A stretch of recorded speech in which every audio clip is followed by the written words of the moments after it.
Well, hello everybody. Welcome along to Snetterton for the opening race weekend organised by the Classic Sports Car Club. The Gold Art Magnificent Sevens competitors are already on their formation lap making their way around this circuit. We're on the Snetterton 300, which means it's the full configuration. And well, whilst it's a little bit chilly out there, you can see a small heat haze on the tarmac. So hopefully over the course of this afternoon, not only is the weather scheduled to be cloudy with a few scattered clouds, but sunshine coming through, so hopefully we're in for a great start to our 2022 season of racing organised by the Classic Sports Car Club. So Gold Art's Magnificent Sevens will be making their way around the circuit. So when they come out onto track, they're already on their formation lap, so it will be a rolling start for most of the categories we'll see over the course of this afternoon. So first of 2 days of racing that we have on the circuit. Mark Werrell that is chatting to you now, and I'll be guiding you through all of the racing action. Our roving reporter will be Chris Buxton, who's down there in the pit lane on this, as we say, full configuration. So it's 4 3/4 kilometres, 3 miles, give or take a little bit. On this old airfield circuit here in Norfolk. So with the Mag 7s making their way around the track, and as we say, the weather forecast scheduled to be good throughout the course of the day. It's a little bit chilly, as you can see, 7 degrees. There'll be work to be done to try and bring up the temperature in their tyres on this formation lap, and then they'll be away for the first of 2 races for them. This first race is over 40 minutes. The second race that we'll see for them later on this afternoon is going to be over a slightly shorter 20-minute duration. But 7 races to cram in with the likes of the Magnificent Sevens, the new Millennium, the brand new GB4 Championship, the single-seaters, which are guesting and headlining this weekend's of racing. We've got the Turbo Tin Tops, the Modern Classics, and the Tin Tops as well, and we'll bring you details on all of those as this afternoon goes on. So qualifying took place this morning for these Magnificent Sevens cars, which are for Lotus-inspired Lotus 7 inspired design, so it doesn't necessarily need to be a Caterham. They are by far the most populous choice, but we do have the odd Westfield in the grid, of which, by the look of it, I think the Westfield representative is going to be starting from the pit lane, which is going to be Stuart Bates, who is scheduled to start that one. We do have a couple of Spires in there as well, John Cutmore and David Watson, who are towards the sharp end of the grid. And hopefully there's a graphic we can bring up which will quickly guide you through the grid as well for this one, because the car that sits there on pole position is Christian Pittard. So I'll give you the grid. We might be able to get the graphic up, but if we can't, Christian Pittard, number 51, starts from pole position in the largely orange car. Alongside him is Ben Simmons, number 14, in his white and black Caterham. Row 2 of the grid is Stephen Nuttall. He's largely red, alongside number 40, which is Stephen James. And row 4 is an all-Spire affair. Number 98, John Cutmore. His is silver and day-glow with the identically liveried car, really. Number 85, David Watson alongside. Row 4 of the grid is number 80, Tim Davis. His black car with its day-glow orange flashes only qualified in 7th, which really surprised me, actually, alongside a light green car of Richard Carter, number 42. And just to give you then the 5th row of the grid before we get our racing underway here, number 77, Simon Lancashire, lines up alongside 43, which is James Tubby. It's the first weekend of racing, so there's no grid drops to worry about. There's no time penalties to worry about throughout the course of the day. So we are pure racing all the way this weekend, and the Mag 7s are in neat 2x2 order, ready to head up to the start-finish line. The lights are on the brand new gantry that we've got here at Snetterton, the starting gantry for this weekend. And as the cars start to head up towards the start-finish line, we're about to get the season underway. It's a good start from pole position from Christian Pittard, who leads the pack up towards Ritchie's corner, the first one. I think it might be Stephen Nuttall that might just slot through into second place. Yes, it is. He's wheel to wheel with Ben Simmons, but Stephen Nuttall has the inside line and therefore should be able to hang on to second place as they head in towards the braking area for the right-hand hairpin at Wilson for the first time. Christian Pittard leads, Stephen Nuttall in second place. Ben Simmons from the outside of the front row of the grid is down into 3rd position. That looks like it's Stephen James, who started 4th, number 40, and has hung on to 4th position as they pick their way for the first time through the left-hander at Palmer and then start to propel themselves down in towards Agostini. It's been early on for David Holroyd, so he's going to drop towards the tail end of the field. His son Charles Holroyd is also on the grid this weekend. Now there's a snatch break there, and that's from one of the Spires that snatched a break there heading in towards the left-hander at Agostini. But the top 3 already just starting to break away that little bit. The pole sitter Christian Pittard qualified 0.4 of a second quicker than Ben Simmons in qualifying. But now, as they head out of Williams, the slipstreaming will be key, because of course our pole sitter and race leader Christian Pittard is punching the hole in the air for for those behind to tow up behind him, and already you can see the effect that that has as Stephen Nuttall jinks out from behind the slipstream, and in typical Caterham fashion is going to pick up the lead of the race. But of course now what he's doing is punching the hole in the air for those behind again. Hops over the curb as he went through Nelson there, but the top three you can see just starting to open up a little bit of a gap from the car that's there in fourth place, Stephen James. Then we get the two Spires thereafter, the RB7s, the motorcycle engine cars, John Cutmore, a race winner in Mag 7s in the past, and David Watson, the two teammates, are sitting there just that little bit further back. You can see the flashes on them. The number 85 car, which is David Watson, has the yellow flashes to the roll hoop, whereas for John Cutmore, his are the Dayglow orange flashes to the roll hoop as they sit there in what is 5th and 6th positions over the start-finish line. They'll thread their way.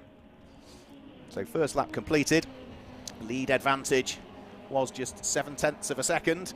But for the moment, Stephen Nuttall is managing to hang on to this lead of the race. I thought, coming down the centre straight, the start-finish line, that Christian Pittard might have the opportunity to perhaps just close up in the slipstream and try and sneak his way through, but he is at the moment, if anything, falling away very, very slightly from the race leader, who, if he's able to break the tow, then those behind are going to have to work together. They can't afford to squabble anymore. So Nuttall leads Pittard from Simmons. Then the number 40 car in the hands of Stephen James. David Watson ahead of John Cutmore. And then Tim Davis completing the top 7. Richard Carter in 8th place. James Tubby in 9th and completing the top 10 at the moment. That's Ryan Lewis that sits there in 10th position, albeit already after one lap of racing, already 9 seconds off the lead. But of course all of these cars are in different classes. It's largely done on power to weight ratio, so the most powerful cars sit in the likes of classes G and H, and those with lesser power sit in the likes of classes A, B and C. And you can see which classes they're in by the coloured sections if you're watching the live stream over towards the left hand side of the screen. So down the Bentley straight, our race leader looking to try and pull away ever more. Stephen Nuttall qualified almost a second shy of pole position, but is at the moment holding his own in the lead of the race, because Christian Pittard was not able to capitalise on that slipstream opportunity down the Bentley straight. He is still just about within towing distance, but I think for Christian Pittard, the pole sitter and the driver that's currently there in second place, his attentions are rather drawn towards what's going on behind him and the fact that he's being hounded by Ben Simmons, who is a former MSVR Track Day Championship champion. Through and over the start-finish line they'll go, leading 3. Then the gap before we see the car there in 4th place, which is Stephen James. The two Spires go through as well.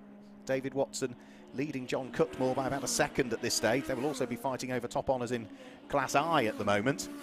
And keep your eye towards 8th place as well, because that's where we see Richard Carter. He's currently leading Class F, and that is for those cars with a power output of between 230 and 260 brake horsepower. So now the lead gap looks to have closed up a bit this time through. Over the start-finish line they came. Stephen Nuttall was leading by 0.9 of a second. But yeah, through the first sector of this lap, Christian Pittard has got the hurry up and has started to close that gap down and is bringing with him Ben Simmons again. So the top 3 starting to get closer to each other again. Saw a slight mistake there from John Cutmore, who almost outbraked himself heading in towards Agostini. Still hangs on to 6th, and there we get a change for second as diving through up the inside going in towards Oggies goes Ben Simmons. That puts Christian Pittard now, the pole sitter, down into 3rd position in the orange car. So they work their way onto the Bentley straight. Remember, this is a 40-minute race, which means we do have a pit stop window, and pit stops are scheduled to be between the 20th minute of the race, so slap bang in the middle is when we'll see the pit window open and remain open for a period of time. And during that period of time, all the cars have to come in to the pit lane and serve their pit lane penalty and change drivers in the case of some of them. Others will just remain stationary and wait for 90 seconds to elapse before they then can work their way back out down pit road once more. So Stephen Nuttall leading the way. Ben Simmons looking to try and close in him. Almost ran a little bit wide there coming out of Murray's. Just raised the dust briefly. Need to stay within the confines of the circuit. And Ben Simmons is pushing hard to try and close up the lead advantage. Ben Simmons, that lap through, has just popped in the fastest lap of the race in his pursuit of number 46, the race leader. Ben Simmons has managed to pop in a 1 minute 55.307. And you can see that the gap first to second as they go through the Wilson hairpin was down to about a couple of Caterham lengths on the apex of the corner. It will stretch a bit as they head down the straights. Up towards Ritchie's, that's car number 100, which is Ryan Lewis. Having a good little battle, actually, is Ryan Lewis. And the car that he's doing battle with is the number 77 car, and that will be Simon Lancashire. So Simon Lancashire has managed to sneak his way through into the top 10 now, because he was just outside of the top 10 as they came over the start-finish line that time through, and that is for class position. That's for 3rd and 4th in Class F. So Simon Lancashire at the wheel of the number 77 car heading in towards Agostini, having propelled himself inside the top 10. Can he now start to pull away a little bit more from the car that sits there behind?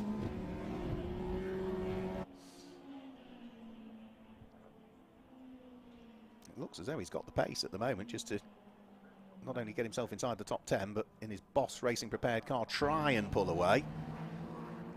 Ryan Lewis is still within slipstreaming distance though as they head out of Williams and onto the Bentley Straight.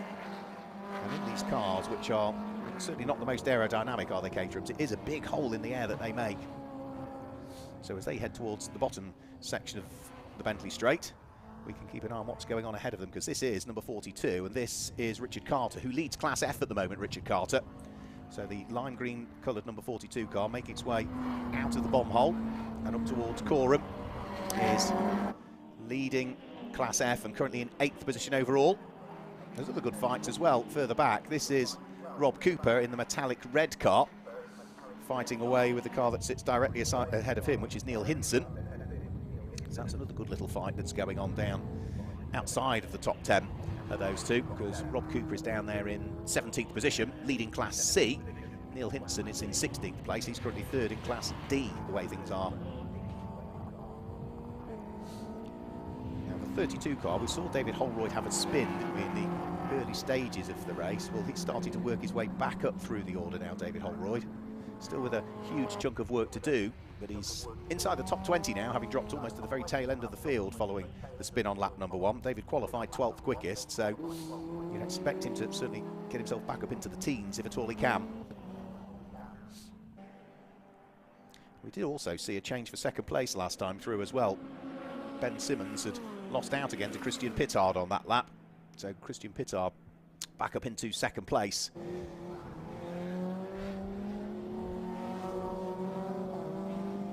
Back out of Agostini goes that fight that we've been looking at, with Ryan Lewis fighting away with Simon Lancashire for final place inside the top 10. David Holroyd also still making progress at the wheel of the number 32 car following his spin. He's picked off Rob Cooper and is also now trying to work his way past other traffic, whilst we are side by side for 2nd place. Very close indeed, and Ben Simmons has made it through. That was going in towards the bomb hole that he has snuck through and has taken Stephen Nuttall. Now, Stephen Nuttall started this lap in the lead. He's going to finish this lap down in 3rd position, because through has gone Christian Pittard, through has gone Ben Simmons, and for Stephen Nuttall, as he comes over the start-finish line, he is now down into 3rd position and may well, I think, be possibly destined for the pit lane. Now, the pit window has, I think, just opened as well, so Chris Buxton may well be able to bring us some news from the pits, but that is into the pit lane, I think. I don't think he came through and over the start-finish line. Stephen Nuttall. Now, is that because the pit window is opened? There's the car. Mechanics. Exactly. Feverish activity, but off is coming the hands device. No, that's the problem. The hands device is coming off, which means that it looks as though Stephen Nuttall, who briefly led, is going to be out of the race. Hopefully, we'll be able to get the story as to exactly what the problem is with that car and why, unfortunately, it's failed him on this occasion. So number 46 car out of the race, I'm afraid. So that now promotes up to 3rd. Stephen James at the wheel of the number 40 machine.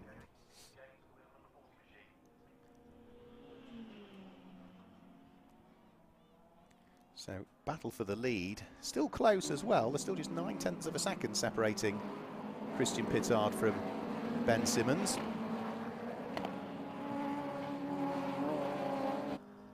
Two of them propelling their way down towards the bottom section of the Bentley Straight.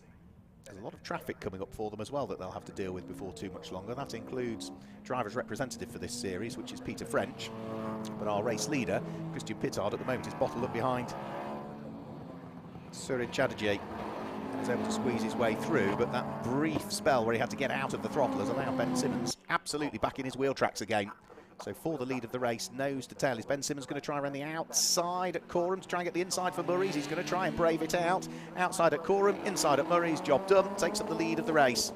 But of course now what he's going to do is punch a hole in the air for Christian Pittard, and Christian Pittard, I think, is going to dive for the pit lane this time through. So I think Christian Pittard comes in as the pit window opens. So the pit window opens 10 minutes into the race, stays open for 15 minutes. Closes for the final 15 minutes of the race, is my understanding of the regulations. Quick adjustment to the tyre pressures. Christian sitting comfortably. Pit stops need to last for 1 minute and 30 seconds, and that is timed from pit in to pit out. So the car doesn't have to be stationary for 1 minute and 30 seconds. It's from when it breaks the beam at the pit lane in to when it breaks the beam at pit lane out. Can't be any less than 1 minute and 30 seconds, and of course you have to travel down the pit lane at the regulatory speed limit as well. You can't break the speed limit. Is that Chris down there in the pit lane? No, thought we might have Chris Buxton for the first time to bring us some news from down there in the pit lane. So Ben Simmons picking his way through the traffic. Now this is a good fight. This is for third and fourth position now, and this is second and third place, I should say, because we've had Christian Pittard into the pit lane, and through and gaining a place there goes the first of the Spires. So that is place lost, I'm afraid, for number 40 Stephen James, and the Spire that will have snuck through should have been David Watson, because he was running directly behind him as they came over the start-finish line. So that'll put Stephen Watson up into second position at the moment, albeit slipstreaming him back as they come down the straight is Stephen James, yeah. So hole in the air utilised. Stephen James, having lost a position just a couple of corners ago, gets the slipstream effect down the Bentley straight and is able to wrestle his way straight the way past and back through once more. Both of these cars still to stop, of course. Whilst Ben Simmons at the moment in the lead of the race has managed to build up a 4-second advantage, whilst others behind him have either retired in the case of Stephen Nuttall or pitted already in the case of the number 51 car of Christian Pittard. So here comes David Watson once more, sitting right on the coattails of Stephen James as they come over the start-finishes line. Jinks out from behind to the right-hand side of the circuit. That will give him the inside line as they head in towards the braking area for Ritchie's. Through he goes, retakes second position once more. So Stephen James down into third place, and all of the time these two are giving away time to Ben Simmons, the race leader. They're not particularly, though, getting caught by the cars behind, so John Cutmore is not able to particularly gain any further time. Helicopter coming in is MSV owner Jonathan Palmer, who has been fundamental with not just himself but also his right-hand man Giles at MSVR to build the GB4 brand for this year and the new championship that we'll see out later on today. But for Max Evans, we are 15 minutes through this race now, not quite at half distance. Number 14, Ben Simmons, still continuing to lead, still having to work his way through the traffic. Meeting it on the Bentley straight is ideal as far as he's concerned, because it's not going to compromise him at all. He can pick up a bit of a tow if he wants, but eases his way past some of the lesser powered cars running in the Magnificent Sevens. That was the Westfield of Stuart Bates. He edged his way past there. Number 44 car, very subtly different shape to the Caterham. In the early days of Westfield, that is a post-litigation car, but there were some subtly different bodies built which were pre-litigation, and that's what they're known as, pre-lit cars, and that was before Caterham took them to court, and they had to change the body style because it was so similar to the Caterham in the early years. Westfield very slightly different now. To the untrained eye, you might struggle to tell them apart.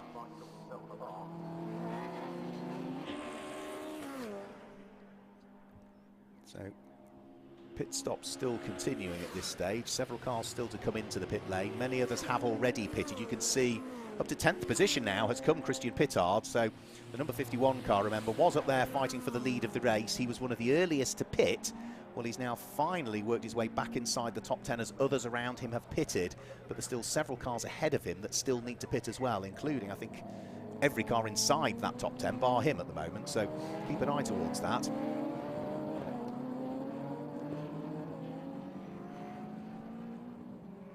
David Watson in his Spire is still pressing on.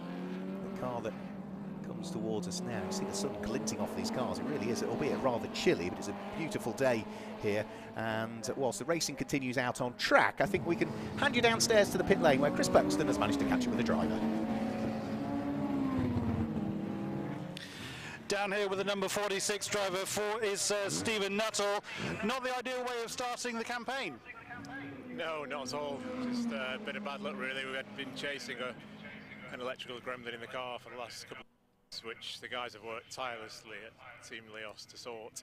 We thought we had it late last night. Luke and I were on a dyno at 12 o'clock last night. We came away thinking it was sorted. Went out in qualifying this morning, and it's come back, as these electrical gremlins are prone to do. So it was okay for qualifying, but I'm just losing a bit of power. Same thing in the first few laps of that race, just a bit down on power, but I can drive around it. But then by lap 3, it really came in badly, so I was just losing so much power, it's going to hurt the car. So it's better to retire it and get it run another day, I think. And you were still able to lead with it misbehaving. So are we looking forward to a successful rest of 2022? Well, I may not be so many. So I think I've come out of the Caterham 420 Championship this year, so I'm not doing that. But I bought an old historic race car, so I'm going to do a bit of historics. And where I can, I'll jump in on this. So when the rounds don't clash, I think Spa looks good. There's one or two others, but not a full campaign, unfortunately. So Stephen Nuttall giving the fellow competitors a sporting chance. Back over to you, Mark Rowell, in the commentary box. Thanks, Chris. Yes, good to hear from Stephen Nuttall. At least that's tidied up as to why he retired. So frustrating, those electrical gremlins, where you end up almost replacing everything in the car. And as always, it sounds logical, doesn't it? But it's the last thing that you get to that solves the problem. But yeah, it's this process of having to work your way through all of those different things it could possibly be before you finally actually establish which one it is. And hats off to Luke Stevens and the Leo's team for working until, by the sounds of things, very early hours to try and sort that problem. But yeah, it's raised its head once more. So Ben Simmons still leading, still has yet to pit at this stage. The squabble still going on also for third and fourth now, because the number 40 car of Stephen James has been caught by the second of the two Spires. That's the number 98 car in the hands of John Cutmore. So you can tell John's car because it's got the orange flashes to the front of the roll hoop, whereas the identically liveried Spire, but that of David Watson, has the yellow flashes towards the front of the roll hoop. And you can see David Watson escaped that little bit further up the road now as they head down in towards the braking area for Brundle and Nelson. But yeah, third and fourth in towards Brundle. White Caterham from silver and Dayglow orange Spire fighting over third and fourth position. All of a sudden there's a problem for David Watson. The car sort of stops almost as it came out of Brundle and Nelson. The car stopped, and whether he touched the ignition switch or whether there's an electrical issue there, because all of a sudden the car's got back and has got running again, but it just seemed to falter for no obvious reason. So yeah, all is good. He's lost 2 places, but he is still running and the car seems fine now. But 2 corners ago it was almost at a standstill at the side of the track. Very, very, very strange indeed. So he's down into third position because he had picked up the lead of the race because Ben Simmons had come into the pit lane. So it is now number 40, which is Stephen James, that leads. John Cutmore, number 98, is second. Number 85, David Watson, is third. And those are the only 3 cars that have not pitted as yet. And they will have to do so within the next 5 minutes of this race. Otherwise, they will pit outside of the window. And the penalty for pitting outside of the pit window is a rather draconian one. I think it's something like a 2-lap penalty. So that looks like in the pit lane is Ben Simmons. So Ben, who, as I say, secured the MSVR Track Day Championship in a Caterham with Callum McDougall was his co-driver a couple of seasons ago. Callum's still racing nowadays, but in things like the Enduro KA series and running his own Caterham specialist business up in Topworth in North Yorkshire. Ben heading out onto track, has completed his pit stop. Now, where is he going to feed out relative to Christian Pittard? That's the thing, because the two of them were doing battle, weren't they, for the lead of the race. And with Ben Simmons heading out onto track. I would imagine he's going to come out there or thereabouts where Christian Pittard is. Oh, big lock break going in towards Brundle and Nelson, and all over the grass goes John Cutmore. Off also and into the barriers, I'm afraid, is the Westfield. Now that is going to be, I think, Toby Bates that's just taken over that car, and he's gone off at Oggies, is where he's gone off. Outbraked himself, the car skittered towards the barriers and looks as though it's suffered some front right damage, which I'm sure will have broken the suspension on that front right hand corner. You can see steam coming from underneath the car as well, which suggests that he's holed the radiator on the car as well. The driver will be fine, he'll hop out, but I'm afraid that's it for the Westfield SE that Stewart and Toby Bates were sharing. Had it been into the pit lane and done a pit stop? Yes, I believe it had. So that car, I think, would have been in the hands of Toby Bates. And also skittering across the grass now goes number 43. So that is James Tubby, who had a bit of a moment. That was going in towards Murray's at the end of the lap, where he managed to outbrake himself. But it is a really difficult corner, Murray's, because you're trying to rotate the car, turn it, and get on the brakes as well. It's very easy to lose the back end of the car. In the pit lane, you can see we've got number 40, Stephen James, in. Number 98, which is John Cutmore, is also in the pit lane. Just feeding his way back out of the pits in the background will be Hugh Coulter, sharing a car with Jeremy Adams this weekend. So used to seeing Hugh Coulter in a white and Dayglow orange Boss Racing prepared Caterham, rather than the yellow one that he is in. And are we struggling to get the number 40 car fired up? I think we are, you know. Stephen James eventually fires up. Unplug the slave battery, and then ensure that when the clock has ticked down sufficiently, you can roll the car back down pit lane exit. But remember, you can't break the beam at pit lane exit any shorter than 90 seconds from when you arrived into it. And there is Luke Stevens, the man behind Team Leo's, on the headset, chatting to, I would imagine, Stephen James. These cars are allowed pit-to-car communication. And so he trundles his way back down pit lane, back out into the race. But where is he going to feed out relative to the other front runners? I think there is still one car that hasn't stopped as yet. I don't think we've seen number 85, David Watson, coming in. Now, he may have opted to change the strategy a little bit because, of course, that car faltering as he came out of Brundle and Nelson a few laps ago. So maybe he's opted to stay out there, see if the car is fine. And at the moment, he is leading by the best part of 74 seconds, almost 75 seconds from anybody else. But, of course, he will lose the lead of the race as and when he heads into the pit lane. There goes number 188. That's Robert Forsdyke, a driver that I know since the very beginning of his racing career. And the reason I know that is because he did his ARDS test here at Snetterton on the same day as I did my ARDS test as well. So I know number 188, Robert Forsdyke, from back then when we were both obtaining our racing licences.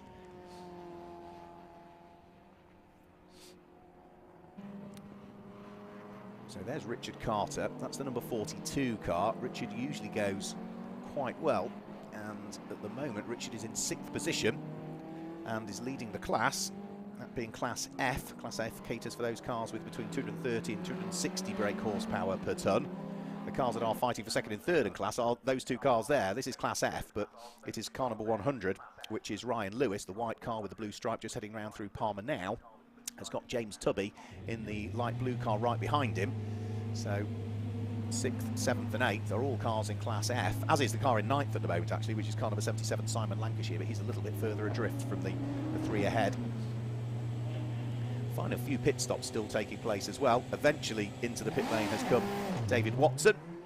He has therefore vacated the lead of the race, but the lead of the race is going to be a close one now, because it will be Ben Simmons and Christian Pittard that are going to be rolling their sleeves up and slugging it out rather as to who's going to be leading this one. The last time they came over the start-finish line, they were separated by just a couple of tenths of a second. So back out onto track goes number 85, David Watson. He will feed his way out onto track, just behind number 40 actually. So the battle between himself and Stephen James can resume by the look of things. The two of them are going to be together, as are we together for the lead of the race as we come in towards Agostini. Christian Pittard trying to squeeze his way at the inside of Ben Simmons. They go wheel to wheel round through Agostini. Ben Simmons on the outside line as they head up towards Hamilton. And is he going to be able to make it through? Ben Simmons, oh, a little bit of grass. He just runs a little bit wide coming out of Hamilton, but he's just able to get the car back off the dusty part of the circuit and get it turned in towards the braking area for Oggies, but he's left the door open a little bit here for Christian Pittard, who is right alongside him as they exit Williams this time through. Christian Pittard goes through just as they come out of Williams and onto the top of the Bentley Straight. So change of lead. Christian Pittard leads with 40 minutes of this opening race for the Magnificent Sevens, the Gold Arts Magnificent Sevens in 2022 still to go. In towards Brundle and Nelson. They have completed 12 laps at the moment, and Christian Pittard and Ben Simmons are the best part of 15 seconds up the road from the third place car at the moment, which is David Watson, who does still lead his class, Class I. Class I is for cars fitted with motorcycle engines above 1.3 litres, and their power output has to be above 185 brake horsepower as well. But the cars that are first and second are both running in Class G at the moment, and those are the most powerful cars, so they include the likes of Caterham 620Rs and 620Ss, so they will have more than 260 brake horsepower, more than 261 brake horsepower in a car which weighs a little more than 400, 500 kilos, I would imagine. So power to weight ratio, significant, and that's why they are so quick, these little Caterhams. So past the yellow flag zone that we've still got at Oggies because of that errant Westfield in the barriers there. Battle's still going on as well. Great fight it is for 7th and 8th and what will be 2nd and 3rd in Class F. But we had to have a shuffle now because the light blue number 43 car of James Tubby going in towards Brundle and Nelson has managed to get himself through and ahead of number 100, which is Ryan Lewis. So that's a change. Not just inside the top 10, that's a change for 2nd and 3rd in Class F at the moment. Number 100 losing out now, dropping to 3rd in class and 8th overall. And that further aids Richard Carter, who in 6th place, the number 42 car, the light green car, still leads the class.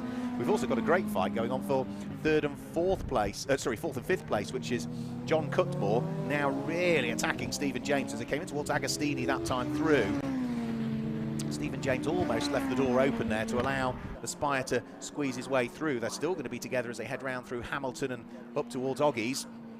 In towards the right hand they'll go. Stephen James can't afford to make a mistake here, but coming out of Oggies, I think John Cutmore might just be able to work his way up the inside. Yes, he does. Through he goes. Clean pass coming out of Oggies and up towards Williams, rather. And he picks up the position. But, of course, as he picks up the position, ahead of him is the Bentley Straight. And surely Stephen James is just going to tow his way back into what was, as far as he's concerned, rightfully his 4th place. In fact, I think he did as well. So David Watson's still there in 3rd place, number 85, the first of the Spires. He's about 15 seconds off the lead. Great fight for 4th and 5th, which was going the way of the sister Spire of John Cutmore, but is now, yeah, it is indeed Stephen James that towed his way back through with the slipstream effect down the Bentley Straight. But they are still together as they come in towards Brundle and Nelson, the number 40 Caterham, the number 98 Spire. John Cutmore didn't exactly make friends with the apex there, I'm afraid to say. Ran a little bit wide, either missed his braking point or couldn't get the car anchored up, so really was a long way from the apex going in towards Murray's, and that's compromised his run onto the Bentley Straight. He was probably working so hard to try and get in the tow and try and get a tow that ultimately he did entirely the opposite and just lost out a shade.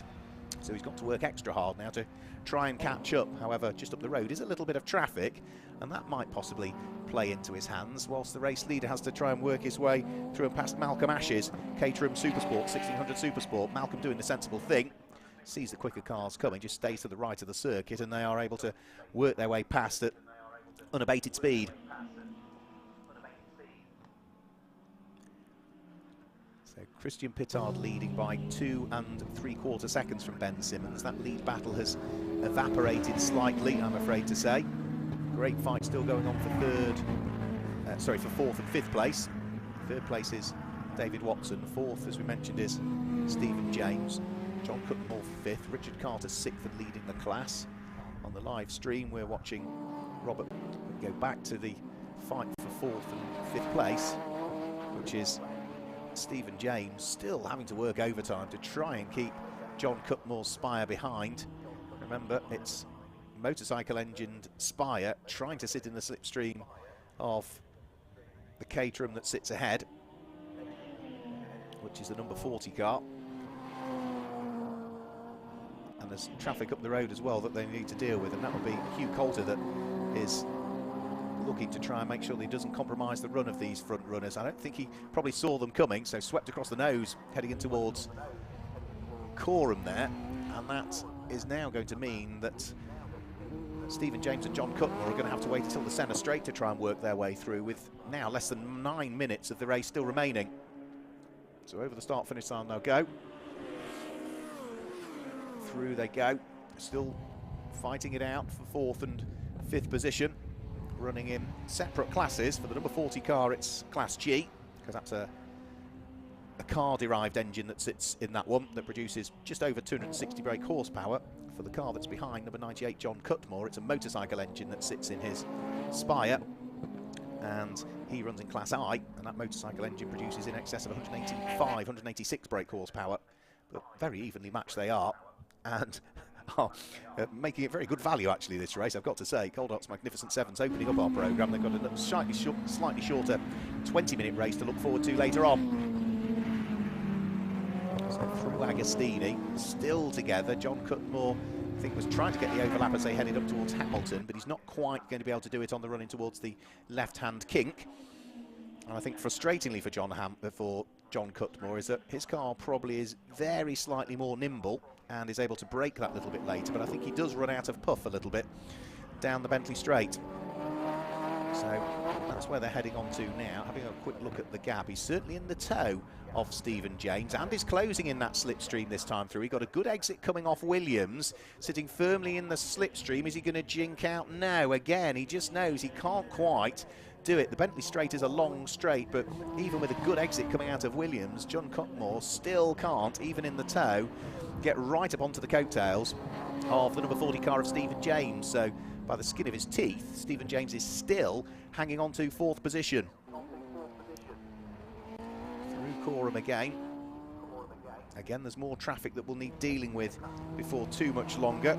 I think that might be Surid Chatterjee again that they'll be catching up to, who will, I'm sure, move out of harm's way. Yep, leading cars go to the left of the back marker, work their way through. Now still nose to tail, and this time heading up towards Ritchie's corner. John Cutmore has a little bit of a look up the inside, but I think was conscious that the door was always going to close there, and therefore probably just backed out of it a little bit too much maybe. Is he going to have another nibble as they come up towards the Wilson hairpin? If he is, then he needs to make sure that he gets a good exit coming off it. No, Stephen James is still giving him just enough room there. The door was partially open for John Cutmore, but again, he didn't want his nose taking off, so he just, I think, kept his powder dry for the moment. But there's only 6 minutes and 20 seconds remaining on the clock, and at some point, John Cutmore has got to try and work out where he might have the advantage. He brakes as late as he can, and is he going to try around the outside of Agostini? He is, you know. He was on the outside line going in towards Agostini. He stayed on the outside, and he's overtaken around the outside. Fantastic stuff from John Cutmore. I did say his car was a little bit more nimble, but then he makes a bit of a hash of Hamilton, and the next corner, through goes Stephen James again to retake the place. But then Stephen James runs wide, coming out of Oggies, and all of a sudden John Cutmore goes back through. So that's 3 corners and 2 overtakes that we've had already. So Stephen James getting overtaken by John Cutmore, John Cutmore getting overtaken by Stephen James, and then Stephen James getting overtaken by John Cutmore, all within the space of Agostini to Hamilton to Oggies. And now as they head down the Bentley Straight this time through, it is John Cutmore that's there in 4th place. Looks in his mirrors, who's shadowing him? Yeah, Stephen James. Despite running wide at Oggies, he did not lose a great deal of time, but leaping over the sausage curb at Nelson is not going to help his efforts.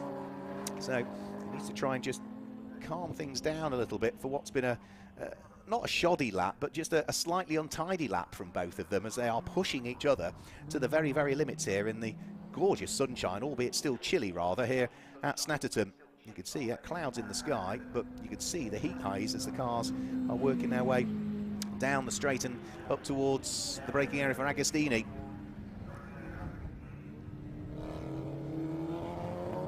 Christian Pittard still on his merry way, still working hard. The number 51 car, remember, it did start from pole position. It's led the race briefly, dropped to 2nd and 3rd before retaking up the lead of the race. He's now built a 10-second advantage between himself and Ben Simmons, who he was having a great squabble with in the early stages of the race, but Christian's car seems to have had less drop-off on it compared to Ben Simmons. Christian Pittard's best lap of the race is the best lap of the race, a 1 minute 54.4. His last lap was about 2 seconds slower than that, so that's the amount of drop-off we've had on that car, whereas for Ben Simmons, it sort of tells the story a little bit. His fastest lap of the race is a 1 minute 55.3, almost a second slower than Christian Pittard, but his rate of drop-off now sees him lapping in a 1 minute 58.9 last time through, which is 3.6 seconds slower than his best, so much more drop-off. Now, some of that may well be on the last lap traffic induced, I don't know, but it just seems as though there's been a bit more drop-off maybe from Ben Simmons' car. Maybe the car started with slightly higher pressures, or they didn't take as much pressure out in the pit stop, and now that tyre, now it's getting warmer and warmer. It's just starting to operate outside of the sweet spot in terms of temperature. So down the Bentley straight, John Cutmore still fighting away with Stephen James. They're side by side through Brundle, which means up the inside at Nelson goes John Cutmore. So he was in fourth at the start of the lap. He lost out midway through the lap. He's back in fourth by the end of the lap. Can he hang on to it though? No, he can't, because Stephen James is attacking again. They go side by side through Coram, but it is still going to be the Spire of John Cutmore that comes out in front and still hangs on to fourth place. Great fight going on between these two. We've only got another 3 minutes of it as well, which is such a shame, but the good thing is we have got another 20-minute race for the Gold Arts Magnificent Sevens later on. And here comes Stephen James again, I think, heading up towards Ritchie's, trying to squeeze his way through again. He might just be able to do it. So there they go, side by side through Ritchie's, side by side on the way in, side by side on the way out, side by side down in towards Wilson. And who is going to come out in front? It is still just Stephen James, but not by a great deal. John Cutmore is like a dog with a bone here. He doesn't want to give it up. He is desperate to try and work his way up into fourth place. They are almost side by side on the exit of Palmer as well. Now, we know John Cutmore is good on the brakes at Agostini. We know he can overtake around the outside at Agostini. Is he going to try it again? He is, you know, right the way around the outside. Can he get himself ahead of Stephen James? Yes, he can. Again, right the way around the outside. The motorcycle engine Spire, that little bit lighter than the Caterham, and therefore back up into fourth place goes. And he's made a mistake. That is Stephen James makes a mistake coming out of Hamilton. Such a mistake, such a shame. He just lost the back end of the car going into the corner, skittered across the grass just after he'd been overtaken for fourth place by John Cutmore. He gets the car pointing in the right direction. He will continue. He won't lose anything more than just the one place he'd lost, because Richard Carter is a long way adrift, but that really interrupts what otherwise had been an absolutely titanic battle between the pair of them. And I'm really looking forward to maybe either gauging some reaction from them or hopefully catching up with them maybe later on in race 2, because that was absolutely great racing between, and fair racing as well. So Christian Pittard is now, what, a lap and a bit away maybe from claiming the first victory of the season in the Gold Arts Magnificent Sevens. Look at some of the squabbles that are still going on further down through the order, and that includes John Cutmore still trying to work his way past the traffic as well in his now fairly safe fourth position, isn't it, for the number 98 car, John Cutmore. Through and over the start-finish line, he threads his way. He's got past all of that traffic that he was having to deal with. The last of them was Richard Neal, kind of 112. He took over that car from Ed Fuller. There goes number 73 as well, which we haven't mentioned, which is John Wright. But with such a full grid of cars, some 27 took towards qualifying this morning. Most of the cars single drivers, a few of the cars shared drivers, including that car there, number 99, Peter French, who is the driver representative for the Gold Arts Magnificent Sevens. He's about to be gobbled up and placed another lap down by John Cutmore, who sits there in fourth place. But for Christian Pittard, last lap through, he set the new fastest lap of the race, our race leader. He's not easing up at all. 1 minute 54.178 from Christian Pittard last time through. Here's David Watson. He sits there in third position. We've not seen a lot of David in the second part of the race. First part was really, really busy for him. But for Christian Pittard, he's got cars spinning ahead of him. Checkered flag is ready to come out as well, because the clock has ticked to 0. And I think Christian Pittard is, over the start-finish line, is going to claim the first win of the season. Christian Pittard wins the opening Gold Arts Magnificent Sevens race here at Snetterton. And we'll wait and see as to who finishes in second place. It should be Ben Simmons that will come through to finish in second place, but he's about 15 seconds down the road, I'm afraid to say. Here he comes very shortly over the start-finish line. Any second now, Ben Simmons will come through and will finish in second position. And then we wait the arrival of the third place car to come through, which will be David Watson, who will finish in third place in what was a hard-fought early race from him, but he has a bit more time to relax perhaps in part 2 of the race. He's worked his way out of Murray's up towards the Sunoco Checo flag that's waving here. It's going to be David Watson that finishes in third position.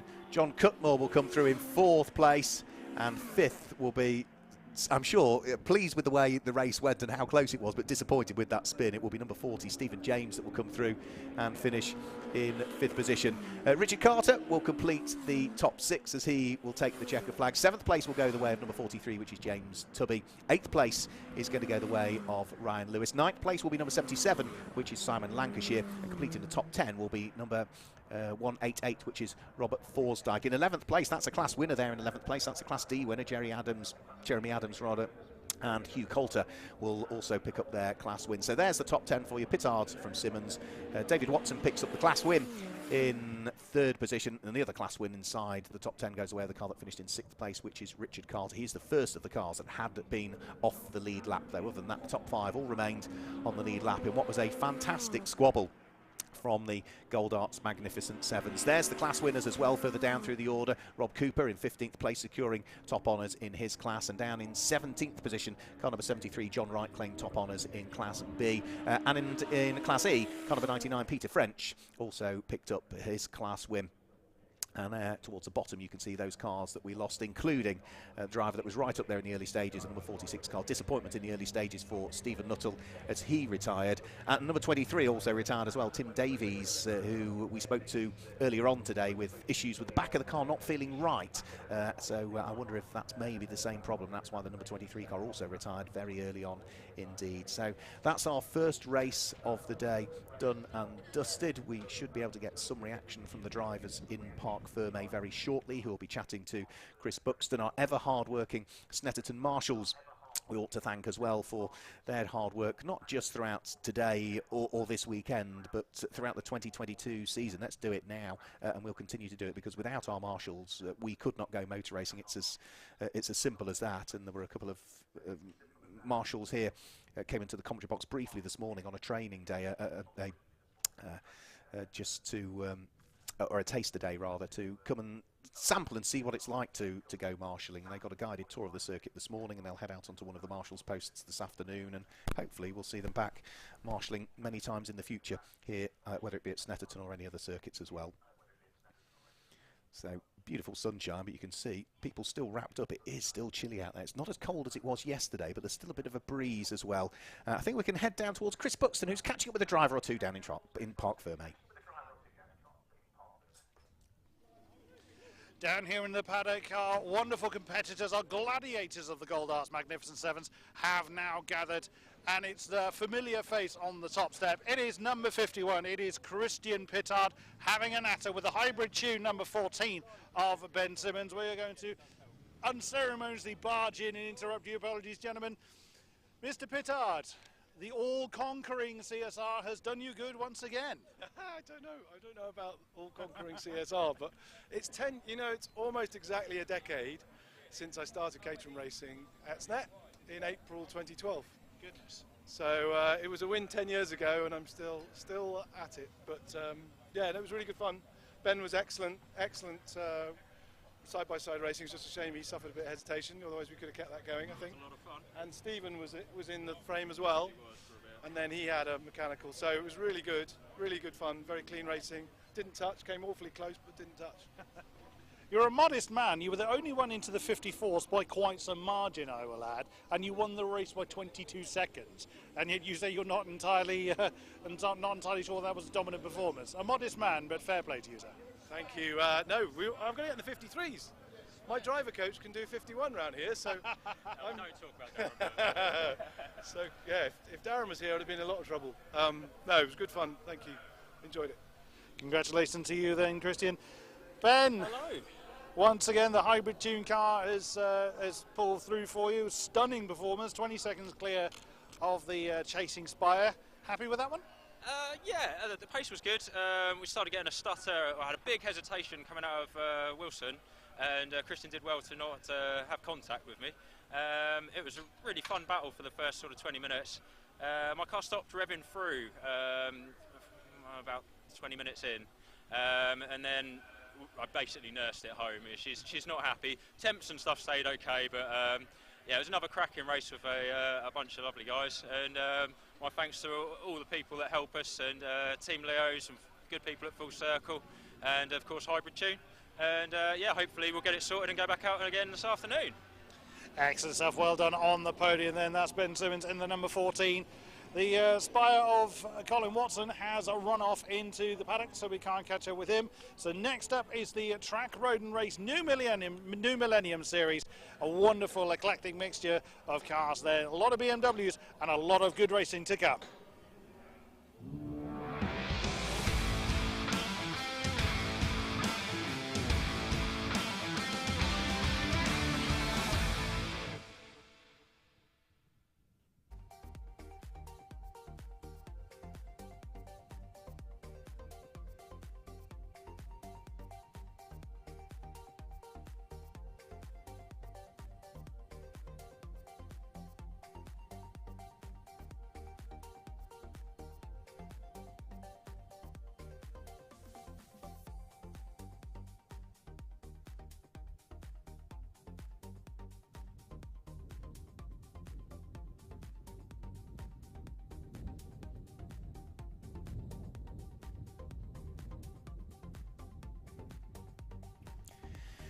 So thanks, Chris. Yeah, whilst we just do a little bit of tidying up for the cars that strew themselves around the circuit. There weren't too many, but there's a little bit of tidying up that just needs to be done, including, of course, the Westfield that went off at Oggies. And as I say, it looked like it was front left suspension damage, and we can very clearly see now that the car has been dragged out of where it came to rest in the tyre barriers. Yeah, front left corner is heavily damaged. And I suspect that that probably means that that car is now no longer able to take part in the second race later on today. There is still a possibility the team might have the parts, or the drivers, because that was a shared car, might have the parts, but I strongly suspect that that Westfield will be not able to take part in the 20-minute race. So once we get the circuit clear, as Chris Buxton mentioned, the next of the sessions that's coming out onto circuit is the CSCC Track Road Race New Millennium Series, and we'll tell you a little bit about that in a moment, because they are very shortly about to appear onto the track.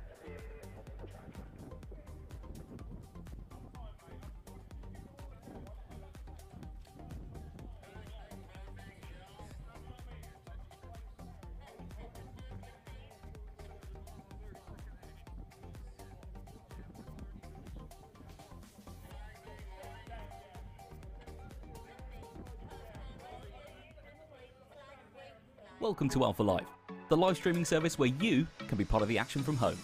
You can watch via your smart TV, phone, tablet, or even your gaming console. We've got you covered. Just head to the YouTube app on any of your devices and search for Alpha Live.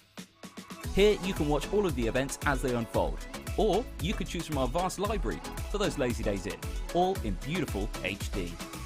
Be sure to hit that subscribe button and click on that notification bell so you don't miss out on any future videos.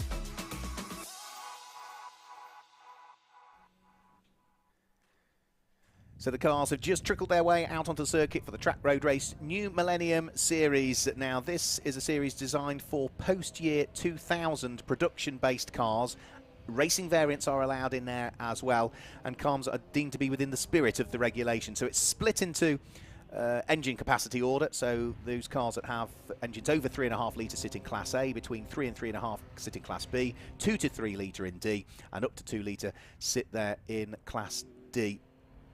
So we can look forward to seeing these cars out there ready for a 40-minute race as they will work their way around the track. We should hopefully be able to bring you a grid as well for this one, because we have that car there sitting on pole position, which is car number 386, Daniel Petters, who qualified on pole position with a very, very comfortable 1 minute 59.6. So Daniel Petters sits on pole position, and Mark Smith lines up alongside. Row 2 of the grid sees John Dixon lining up alongside Michael Vituli. And on row 3, it's Simon Baker and the Aston Martin of David Trigg.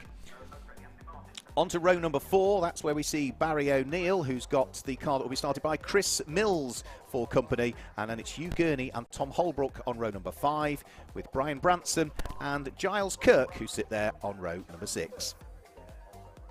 Onto the 7th row of the grid, Martin Addison in his new Aston Martin for this weekend lines up alongside the similar car of David Tin. They are both on row number 7. And row 8, Nigel Ainge will start, and alongside will be Ashley Muldoon. The 9th row of the grid sees number 78 Andrew Rath line up alongside the grey BMW number 40 in hands of Jasper Sapra. Onto row number 10, number 3, Alex Haynes has for company Andy Roby. On row 11, it's Tommy Grout who lines up alongside Martin Webb. And it's Paul Bolton's Nissan that has Manoj Patel in the Honda sitting there on the outside of row number 12. Onto row number 13, Cam Tunio lines up alongside Dave Griffin. Row 14 sees Mick Edwards and Peter Smith will start that car. And row number 15, that is where we see the car of Bailey Edwards lining up alongside Stefan Janssen.